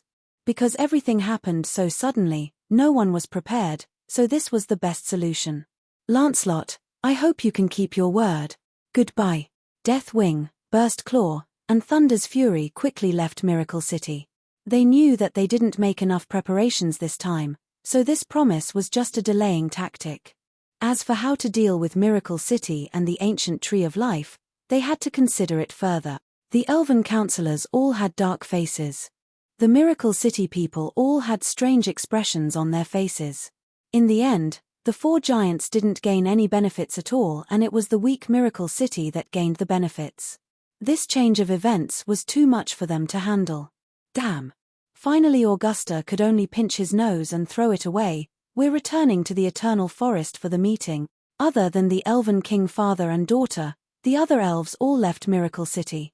Ha, ha, it really was dangerous. Chu Tien cupped his hands to Cenarius, not feeling any joy from surviving a disaster at all. Rather he said with a mischievous smile, it's a good thing you appeared in time, otherwise father's city lord position wouldn't be stable. You bringing the ancient tree of life to the world is a historic feat. Cenarius spoke very slowly, but it was able to reach the heart, giving people a peaceful feeling. The Treants will protect the growth of the ancient tree and will also protect the rights you have. Meng Qingwu didn't believe her own guess. Respected Forest Protector, may I ask how much the Treants will send to protect Miracle City? All of them. All of them. The Treants will only follow the agreement, they won't accept Miracle City's orders. Although Miracle City couldn't directly order the Treants, in the mountains around Miracle City, if there were tens of thousands of Treants stationed, how strong would Miracle City's defenses be? Would Miracle City still need to worry about being attacked like this? Unless one of the four major powers came to attack, the matter of them being attacked into the city would never happen again. Young Miss, Yingying, what are you standing there for? Chu Tien shouted, why aren't you helping our respected Treant friend settle down? Yes, yes. Cenarius was the strongest Treant, so of course he was placed in the Miracle Gardens. Not only could he protect the ancient tree of life, he also didn't need to worry about the treasures in the gardens being destroyed. As for the other Treants, they were placed in and around Miracle City, especially in the surrounding mountain forest. The Treants could not move for several decades or even 100 years. It was these fellows that didn't move that became Miracle City's strongest protective umbrella. Adding in Miracle City's life detection radar, no matter if the enemy was in the sky, on the ground, or underground, they couldn't hide and were instantly killed. The Elven King brought Vivian in front of Miracle City. There won't be any power in the Forest of Chaos that can easily shake your position as City Lord. You can rest easy now. You praise me too much, you praise me too much. I'm just trying to make a living. Royal Father, Vivian looked at the Elven King, you should do it now. What are you in a rush for? The Elven King helplessly shook his head before saying to Chu Tien, Vivian told me that Miracle City's bank can provide a deposit service. Moreover, the longer the deposit, the higher the interest. Vivian quickly added, the elves have quite a few idle source stones, so rather than leaving them in the forest, it's better to store them in Miracle Bank to earn some interest. Although my royal father can't get past that bad-tempered speaker, it isn't a problem to make some money. Chu Tian instantly understood Vivian's intention. This girl was planning on helping Miracle City solve their financial problems. Not bad, not bad. How much do you want to deposit? Chu Tian added, the Elven King is personally depositing it, so naturally I'll give you the highest interest. I guarantee you won't suffer a loss. First deposit 150,000 source stones. Vivian decided for her father, deposit it for a year. Chu Tian's eyes lit up. This was a fucking large business. Miracle City's finances were close to collapsing, so this 100,000 source stones could be considered a timely rain, solving this urgent problem. After a year, there will be 50% interest. Chu Tian looked at the Elven King and said, Miracle City's current economic situation isn't good, this is already the limit. A year of 50% interest? The Elven King never thought that Miracle Bank's interest would be this high. Wouldn't 150,000 become 225,000 after a year? The wealth of the outstanding merchants of the continent would only be like this. The Elven King didn't do anything at all, he just moved the source stones to another place. Money isn't a problem and interest isn't a problem. The Elven King revealed a deep smile, I can even deposit it in the bank without interest. There was no such thing as a free lunch in this world. Chu Tian saw Vivian's surprised expression and immediately asked in a vigilant voice, what do you want to do? Don't be nervous. The Elven King shook his head and said, I just want to buy a smart brain, that's all. Smart brains were all clear. This fellow knew quite a bit about Miracle City. Chu Tian thought that Miracle Commerce already had 4-5 smart brains, so it wouldn't affect Miracle City too much even if they sold one. Now that there were over 100,000 source stones in the account, he had to give face to the Elven King. Alright, I agree. The Treants were personally protecting the city and there was a large amount of money coming in from the Elven King. Good news came one after another. The city's crisis and the financial crisis were solved at the same time. Whether it was the Meng Qingwu sisters, Nangong Yun, Delores, or the entire Miracle City, they were all filled with an unprecedented pleasant surprise. Miracle City was truly blessed after surviving a disaster. Chapter 497. Miracle Commerce's blessing in disguise didn't mean they didn't have to worry. The three powers wouldn't easily compromise and the elves wouldn't easily give up. In this complicated situation, they could only cooperate with the Elven King to stabilize the elves and also develop Miracle Commerce's military strength. The Treants wouldn't accept any orders. If Miracle Commerce wanted to dominate the forest, they needed a strong military strength that all the powers feared. Miracle Commerce couldn't train peak experts for now, therefore they needed to develop more advanced weapons. For this, Chu Tian and Meng Qingwu went to the Great Summer Country to understand the situation. The highest leaders of the Great Summer Yun sect, Jiyu Qianqiu and Yun Tianhe, personally came to greet them. These two old fellows were now true spirit cultivators, so they looked a bit younger than before. Being able to grow this fast at such an old age, one was because of several decades of experience and the other was because of Miracle Commerce. Chairman, Vice Chairman, please take a look. This is Miracle Commerce's first automated smart brain factory. The two of them were filled with pride because the factory in front of them had a special meaning to Miracle Commerce. This was Miracle Commerce's first automated and intelligent factory, as well as the first automated factory on the continent. Miracle Commerce had invested a lot of manpower and resources, but the returns were completely worth it. Jiyu Qianqiu said to Chu Tian while walking, we've already created a new generation of manufacturing. From now on, arrays, talismans, equipment processing, and products won't need any manpower and these machines will do it for us. From the simple lights and source energy pots to the complex cell phones and even the source energy computers, the core parts can all be placed in the factory for 24-hour automatic production. Chu Tian and Meng Qingwu listened to the introductions as they walked. This factory wasn't too big, but it wasn't small either. There were 200 automated machines working at the same time, making it several times faster and more efficient than humans. Therefore, Miracle Commerce could save over 1,000 excellent workers. Moreover, they wouldn't make any mistakes, they wouldn't get tired, and they wouldn't stop. They would be working at the highest efficiency every second. As for the 1,000 liberated people, they would be freed from a day's worth of work. Miracle Commerce could put more people into research and development, creating a virtuous cycle. Chu Tian asked, "How long does it take to make a super source energy matrix?" With the control of the AI, the engraving equipment will operate automatically. The efficiency of the entire factory will be greatly increased. It's not something that can be compared to manpower. Yun Tianhe proudly said, "Now we can produce a set every day. This was something we didn't even dare think about before. One set a day was still too slow. But everything had to be done step by step." Meng Qingwu, on the other hand, was very satisfied. Although the computing speed of the smart brain is still limited, the increase in the number of smart brains can also make up for the lack of individual ability. Our space warehouse, transportation system, financial system, weapon equipment, manufacturing, research and development, each industry requires a large number of smart brains to control. A smart brain was really a good thing. Before Chu Tian invented it, Meng Qingwu couldn't understand its benefits. But now, he discovered that he couldn't leave the AI. Miracle City couldn't just rely on 0 and 2, they needed even more smart brains. This place will be a computer manufacturing factory in the future.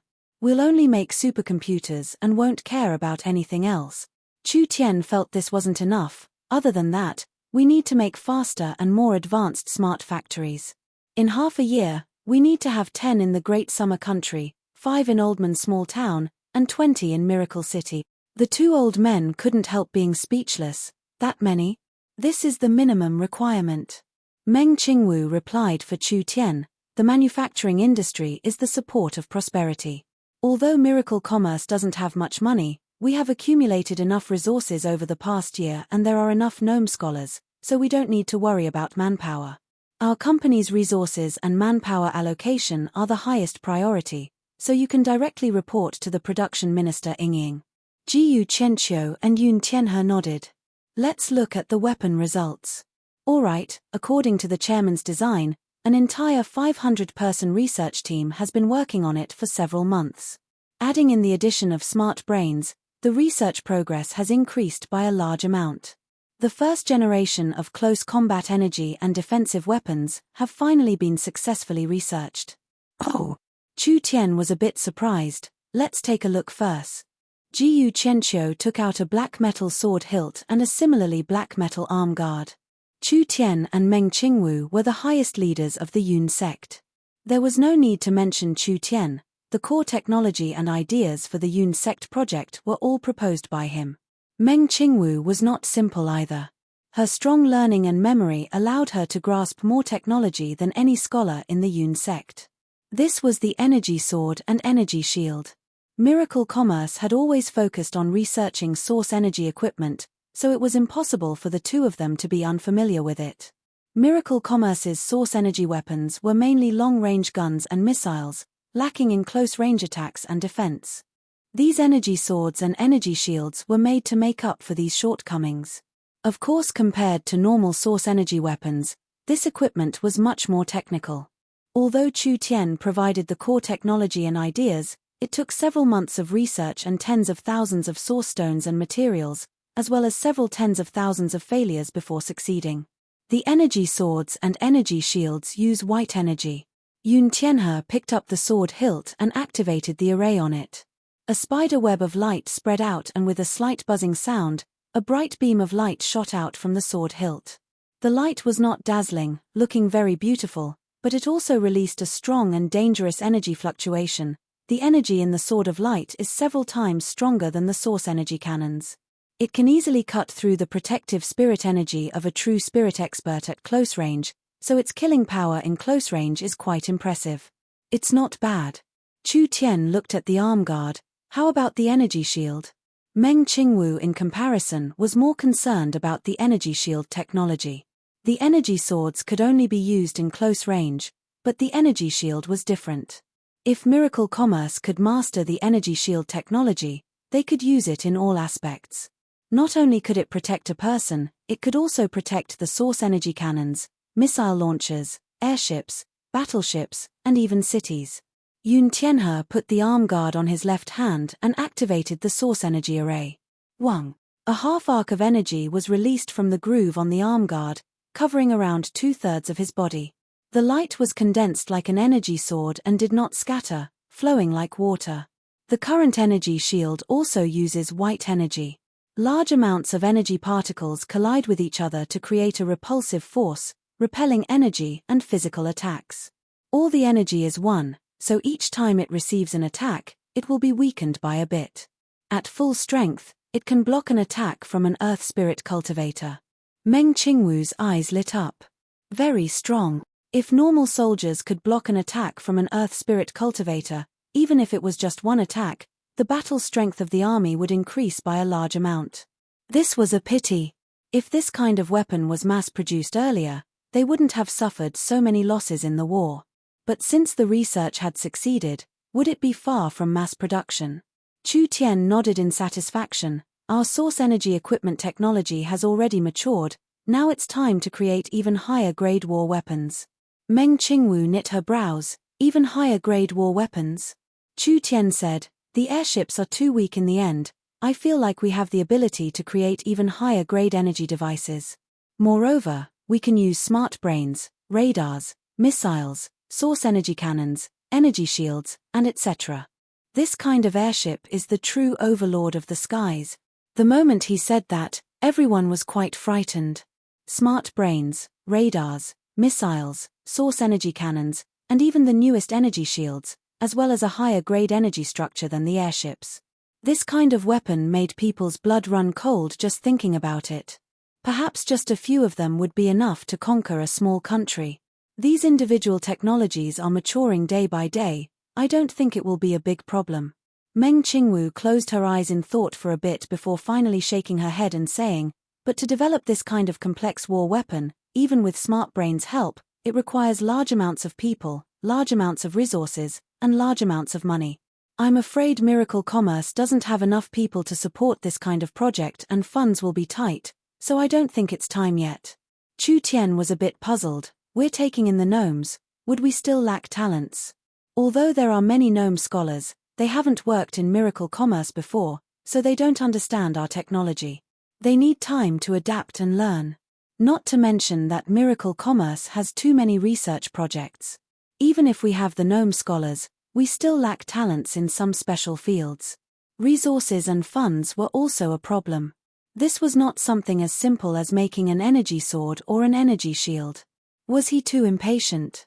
Chu Tian was thinking about how to solve this problem when Vivian suddenly called him. She excitedly shouted, the source stones in the Eternal Forest have already been stored in the warehouse. My royal father and I are in Miracle City. Where are you?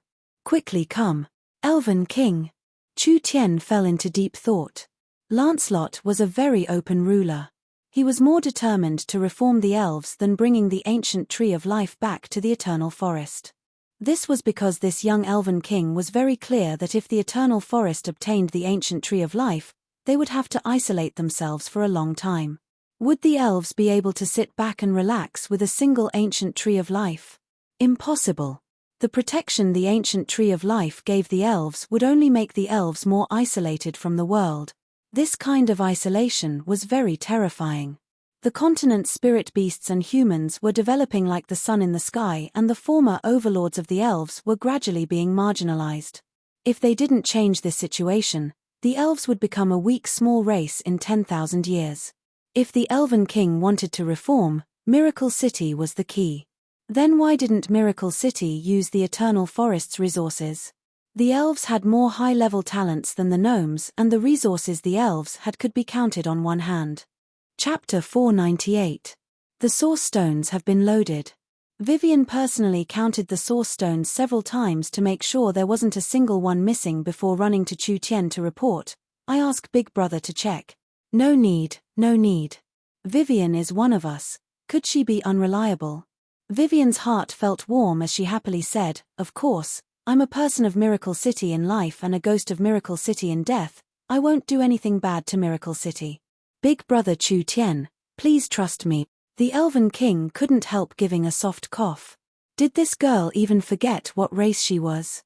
Miracle Bank's Source Stone reserves instantly increased by over 100,000. This was enough to cover the bad debts and make up for the losses from the war, stabilizing Miracle City's financial situation. Miracle City could boldly use this money. Chu Tian wasn't afraid of not being able to pay them back in a year. The Elven King's efficiency is higher than expected, so I won't hesitate. Yingying, take out the smart brain. Meng Yingying took out the smart brain and placed it in front of the Elven King. Your Majesty, this is the newest smart brain produced by Miracle Commerce. Its performance has been slightly increased and it can calculate 1,300,000,000 times per second. The smart body has been trained and can recognize orders and learn, but it still needs to be trained. If there are any problems in the future that need to be repaired or if you need to increase its speed, our Miracle City will take care of it. There will be no after-sales fees. This transaction was clearly not worth it. 150,000 source stones in Miracle Bank would cost several tens of thousands of source stones a year, and using several tens of thousands of source stones to buy a smart brain was a loss no matter how one looked at it. This was because with Miracle Commerce's current manufacturing ability, with an intelligent factory, a smart brain would only cost several hundred source stones at most. This debt couldn't be calculated like this. The so-called rare things were precious. Other than Miracle City, the Eternal Forest was the first place to have a smart brain. It would be much easier to manage them in the future. The Elven King would have more time to do other things. It seemed like it was worth it. Anyways, there was no use piling up source stones in the Eternal Forest. Chu Tian then said, I am a person who knows how to repay gratitude. The Elven King has helped Miracle City pass through a large problem, so Miracle City is filled with gratitude. There is a plan to deepen our cooperation with the Eternal Forest. I wonder if the elves are interested. What was this guy up to? Your Majesty, the Elven King is very clear that Miracle Commerce has countless cutting-edge technologies, but it lacks enough resources and ability, so Miracle Commerce's expansion in the Forest of Chaos has been blocked. The Eternal Forest is the opposite. You have tens of thousands of years of accumulated resources and many large forest cities. You have a large influence in the Forest of Chaos, but you haven't used your resources to their full potential. The Elf King looked at him strangely. You want to. If the two clans join hands and help each other, wouldn't the situation change drastically?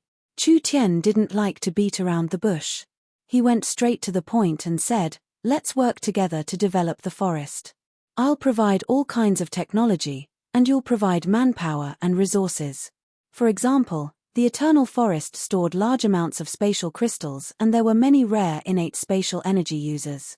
They wouldn't be used in the Eternal Forest for 100 years, but they were incomparably precious resources for Miracle City.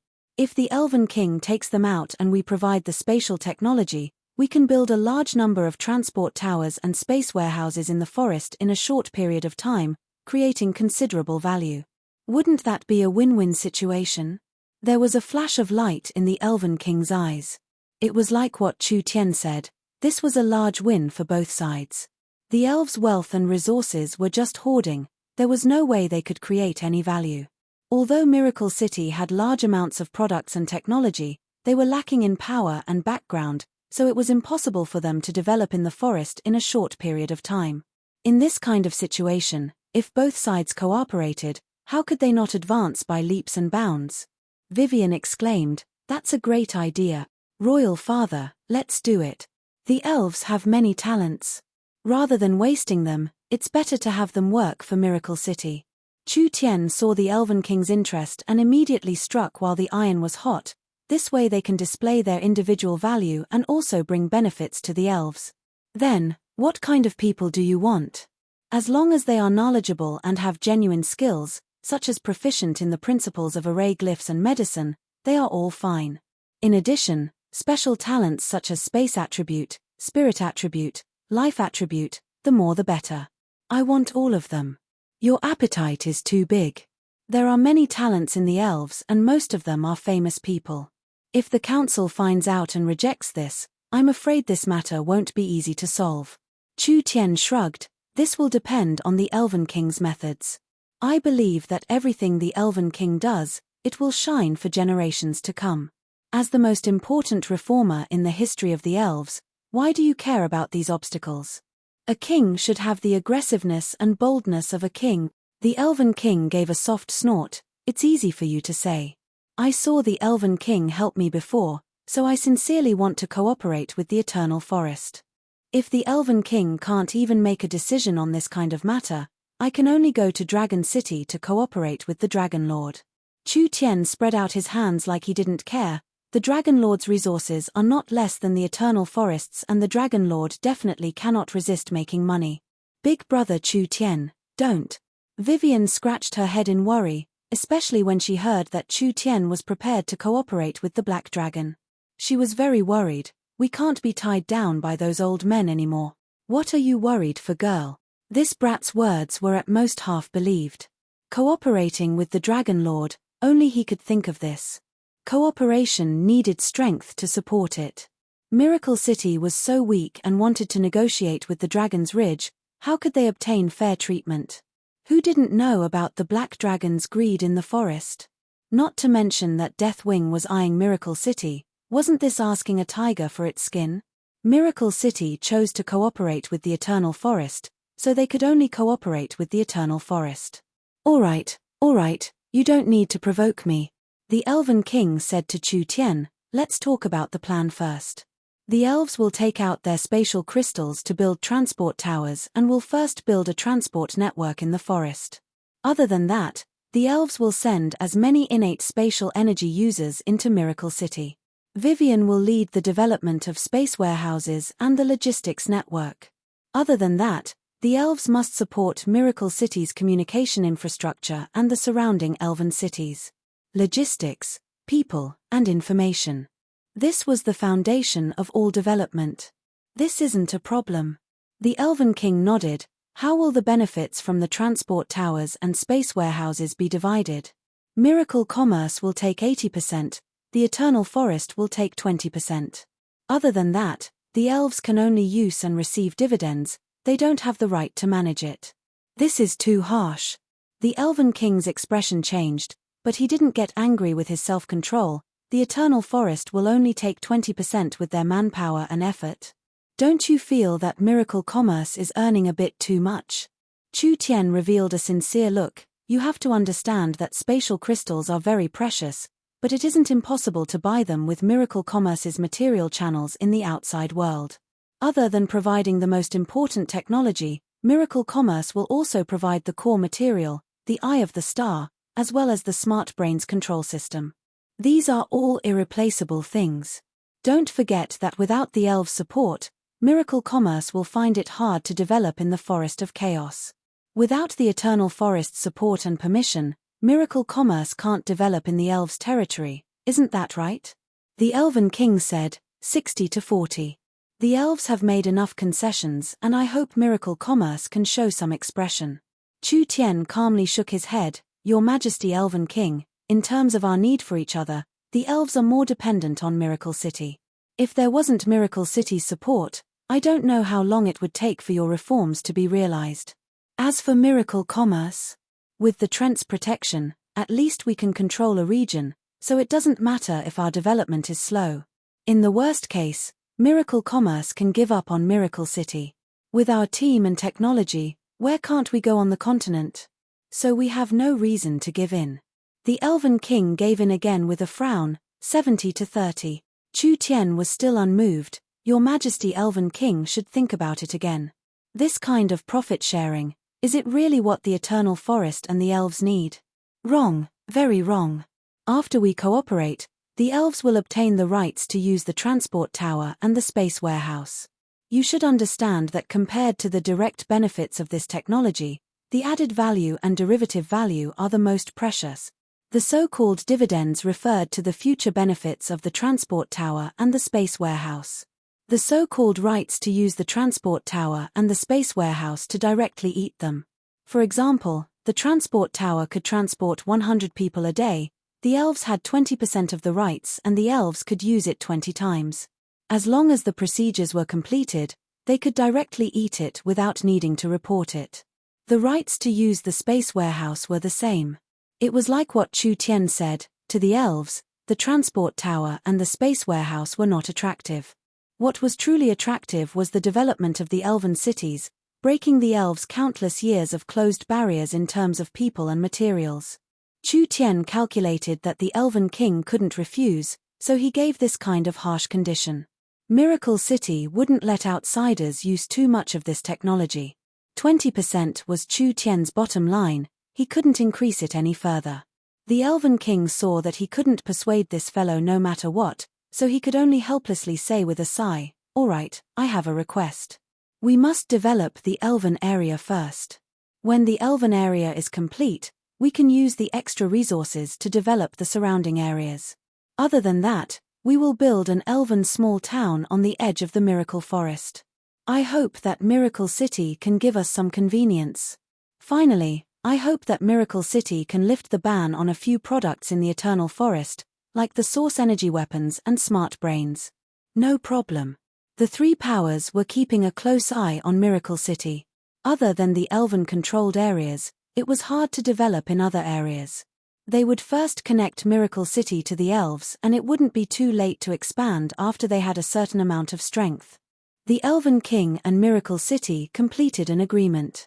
Miracle City would add 10 transport towers and 50 space warehouses in the Forest of Chaos Elven area.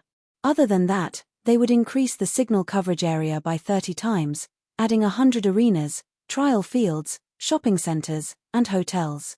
The main area would be controlled by the elves and all the manpower and resources would be paid for by the elves. Miracle City would allow the Eternal Forest to develop an elven small town with 10,000 people in a small forest near the city. The small town would pay taxes to Miracle City, but it wouldn't be controlled by Miracle City's management. Other than that, Miracle City would open some uncommercialized products to the elves, including the source energy weapons, smart brains, and etc. Even if the Elven King didn't mention these things, Miracle Commerce would sell them in the future. After all, these things weren't a small amount of wealth. After the Elven King obtained several permits from Chu Tian, it was unknown what method he used to pass the meeting. The first batch of several thousand Eternal Forest elves quickly moved to the elven small town, including several hundred talents that Chu Tian wanted. Everything was proceeding smoothly. Miracle Commerce had a deep cooperation with the Eternal Forest. If they borrowed the elves' power to expand, Miracle Commerce's influence in the Forest of Chaos would become unprecedentedly strong. However, when Chu Tian was busy making conditions with the Eternal Forest, there was some urgent news coming from the Great Jew Country. Chapter 499. The Great Jew Country had previously sent news that Chen Bingyu, Yin Spirit, and Yoda's group had a conflict with the 5 spiritual mountains. Although the situation was very tense, they hadn't fought yet. Yoda had locked onto the Great Jew royal family ruins at this time. Since he locked onto it, he would go find it. What was so strange about it? Actually, before heading to the ruins, Yoda felt a strong sense of danger. You know that the druid's prophetic ability is very special. Since he could feel danger, it meant that this trip was very dangerous. Therefore, Yoda was prepared. If he didn't return to the Heavenly Yin Mountains in 3 days, the Black Moon sect would contact us for help. Then how many days have passed? We've lost contact for around 5 days. 5 days. What is going on? Meng Qingwu knit her brows and her expression became a bit serious as she said with a face of worry, "From the situation from that side, Yoda's group seemed to have just left the Heavenly Yin Mountains when they were attacked and chased down. The Heavenly Yin sect was surrounded by the 5 large sects and this battle has lasted for several days. Our side is also in chaos, so the information has been delayed. Did something happen to them? I don't think so. They have transport scrolls and at least have the ability to escape, so they must have been trapped for some reason. But it is very strange. Yoda is a spirit transformation expert. There shouldn't be an expert that can suppress him in the Great Jew Country." Chu Tian thought about it for a few seconds. This matter is very strange. Have Nangong quickly gather some people. I want to personally take a look. Miracle City's matters had been very complicated recently. Not only did they have to monitor the three large powers, they also had to speed up their cooperation with the elves. However, they had to take a look at the Great Jew country now, so Chu Tian could only leave everything to Meng Qingwu. It was a good thing Meng Qingwu handled matters quickly. There were more and more smart brains in the city, so there shouldn't be any problems. When Nangong Yun heard that there was a fight, she immediately called several dozen people over. These people were all experts in the third true spirit layer or above, all peak experts in Miracle City. Chu Tian found the little fox that was stealing food in the garden and they all teleported to the Great Jew country without saying anything else. Endless Yin saw Chu Tian's group arrive and he quickly excitedly came forward. Why are you only here now? The sect master had been missing for 5 whole days. Heavenly Yin Mountain has already been besieged for 5 days. If this continues, we won't be able to hold on. I'm sorry. Chu Tian could only wave his hand. Miracle City also met a bit of trouble. Haven't they just calmed down? Yin spirit will be fine. Tell me the situation first. Chu Tian looked around and found that the Heavenly Yin Mountain had changed quite a bit. There were holes in the surrounding mountains from the intense battle and the main peak of the Heavenly Yin Mountain also had many signs of battle. The buildings in front of the mountain gate had been completely destroyed and the plaza was covered in cracks from the tremors, just like after an earthquake. There were some places where the marks were very fresh, with flames and ashes still floating in the air. F***CK, what's going on? Endless Yin spoke of the matter with a depressed expression. After the Black Moon sect decided to support the rebuilding of the Great Jew royal family, they were immediately opposed by the other sects. Of course, this is to be expected. Originally, the mysterious dark sect could have used their century-old relationship to pull 1 or 2 of the 5 biggest sects to be neutral or support us. In this way, they could have avoided a battle. Then how did it become like this? We don't know what happened. The stalemate wasn't bad and your Miracle City's prophet Yoda found the ruins. When they left the Heavenly Yin Mountain to explore the ruins, there were no signs at all. Endless Yin's face was very ugly. The 5 great sects worked together to attack the Heavenly Yin Mountain. If it wasn't for the Heavenly Yin Mountain's sect protecting array, perhaps this place would have been blown to pieces. Beaten to this state in just a few days. Nangong Yun had a look of disdain. What about the 10,000-year-old sect protecting array of your Heavenly Yin Mountain? Is that thing made of paper? Don't speak nonsense. Endless Yin and the Black Moon sect's elders were filled with anger. Damn, if it wasn't for you people, how could the Heavenly Yin Mountain offend the other 5 spiritual mountains at the same time? If it wasn't to help some bullshit Great Jew royal family restore their country, the Black Moon sect wouldn't have to fight so many people. Endless Yin explained with a calm face. In these few battles, we found a very strange phenomenon. The 5 great sects have large amounts of tamed demon beasts helping them fight. This kind of fighting style is very rare in the Great Jew country and most of the demon beasts they use aren't from the Great Jew country. Other than that, there are many mysterious experts among them. What experts? We can't be sure. The only thing we can be sure of is that we've never seen these experts before because whether it is their fighting style or techniques, they aren't like Great Jew people. There were many experts in the 6 famous mountains of the Great Jew country and these experts understood each other very well. Even if they hadn't fought before, they would at least understand each other's styles and could recognize each other when they had a chance to interact. However, these mysterious people's styles were different from the Great Jew countries. They definitely weren't normal Great Jew experts. Endless Yin's face became uglier and uglier. The previous wave of attacks has just ended. If my guesses aren't wrong, they will soon launch a new wave of attacks. There's this kind of thing. Chu Tian patted the little white fox on his shoulder. Fox, go take a look at them. The fox opened its divine eye and looked at the cultivator camps around the Heavenly Yin Mountains. There were around 400,000-500,000 of them and they were all elites from large sects. When the fox looked at the center, it suddenly discovered something. It suddenly raised its head and waved its claws like a hungry wolf baring its fangs and brandishing its claws. What? You're talking about Spirit Beast? The little fox nodded its head. Nangong Yun said in a surprised voice, isn't the Great Jew country a human kingdom? I've never heard of spirit beasts appearing in the mirror before. It's not strange, the Great Jew country borders the Eagle Burial Kingdom to the north, the Warhound's Plains to the northwest, and the Forest of Chaos to the south. Spirit beasts can come from these places, so it's not strange for spirit beasts to appear in the Great Dew Country. But Chu Tian narrowed his eyes and said, "These spirit beasts aren't natives of the forest and aren't remnants of the Warhound's Plains." Nan Gongyun blurted out, "They're people from the Eagle Burial Kingdom." Chu Tian nodded, "Most likely.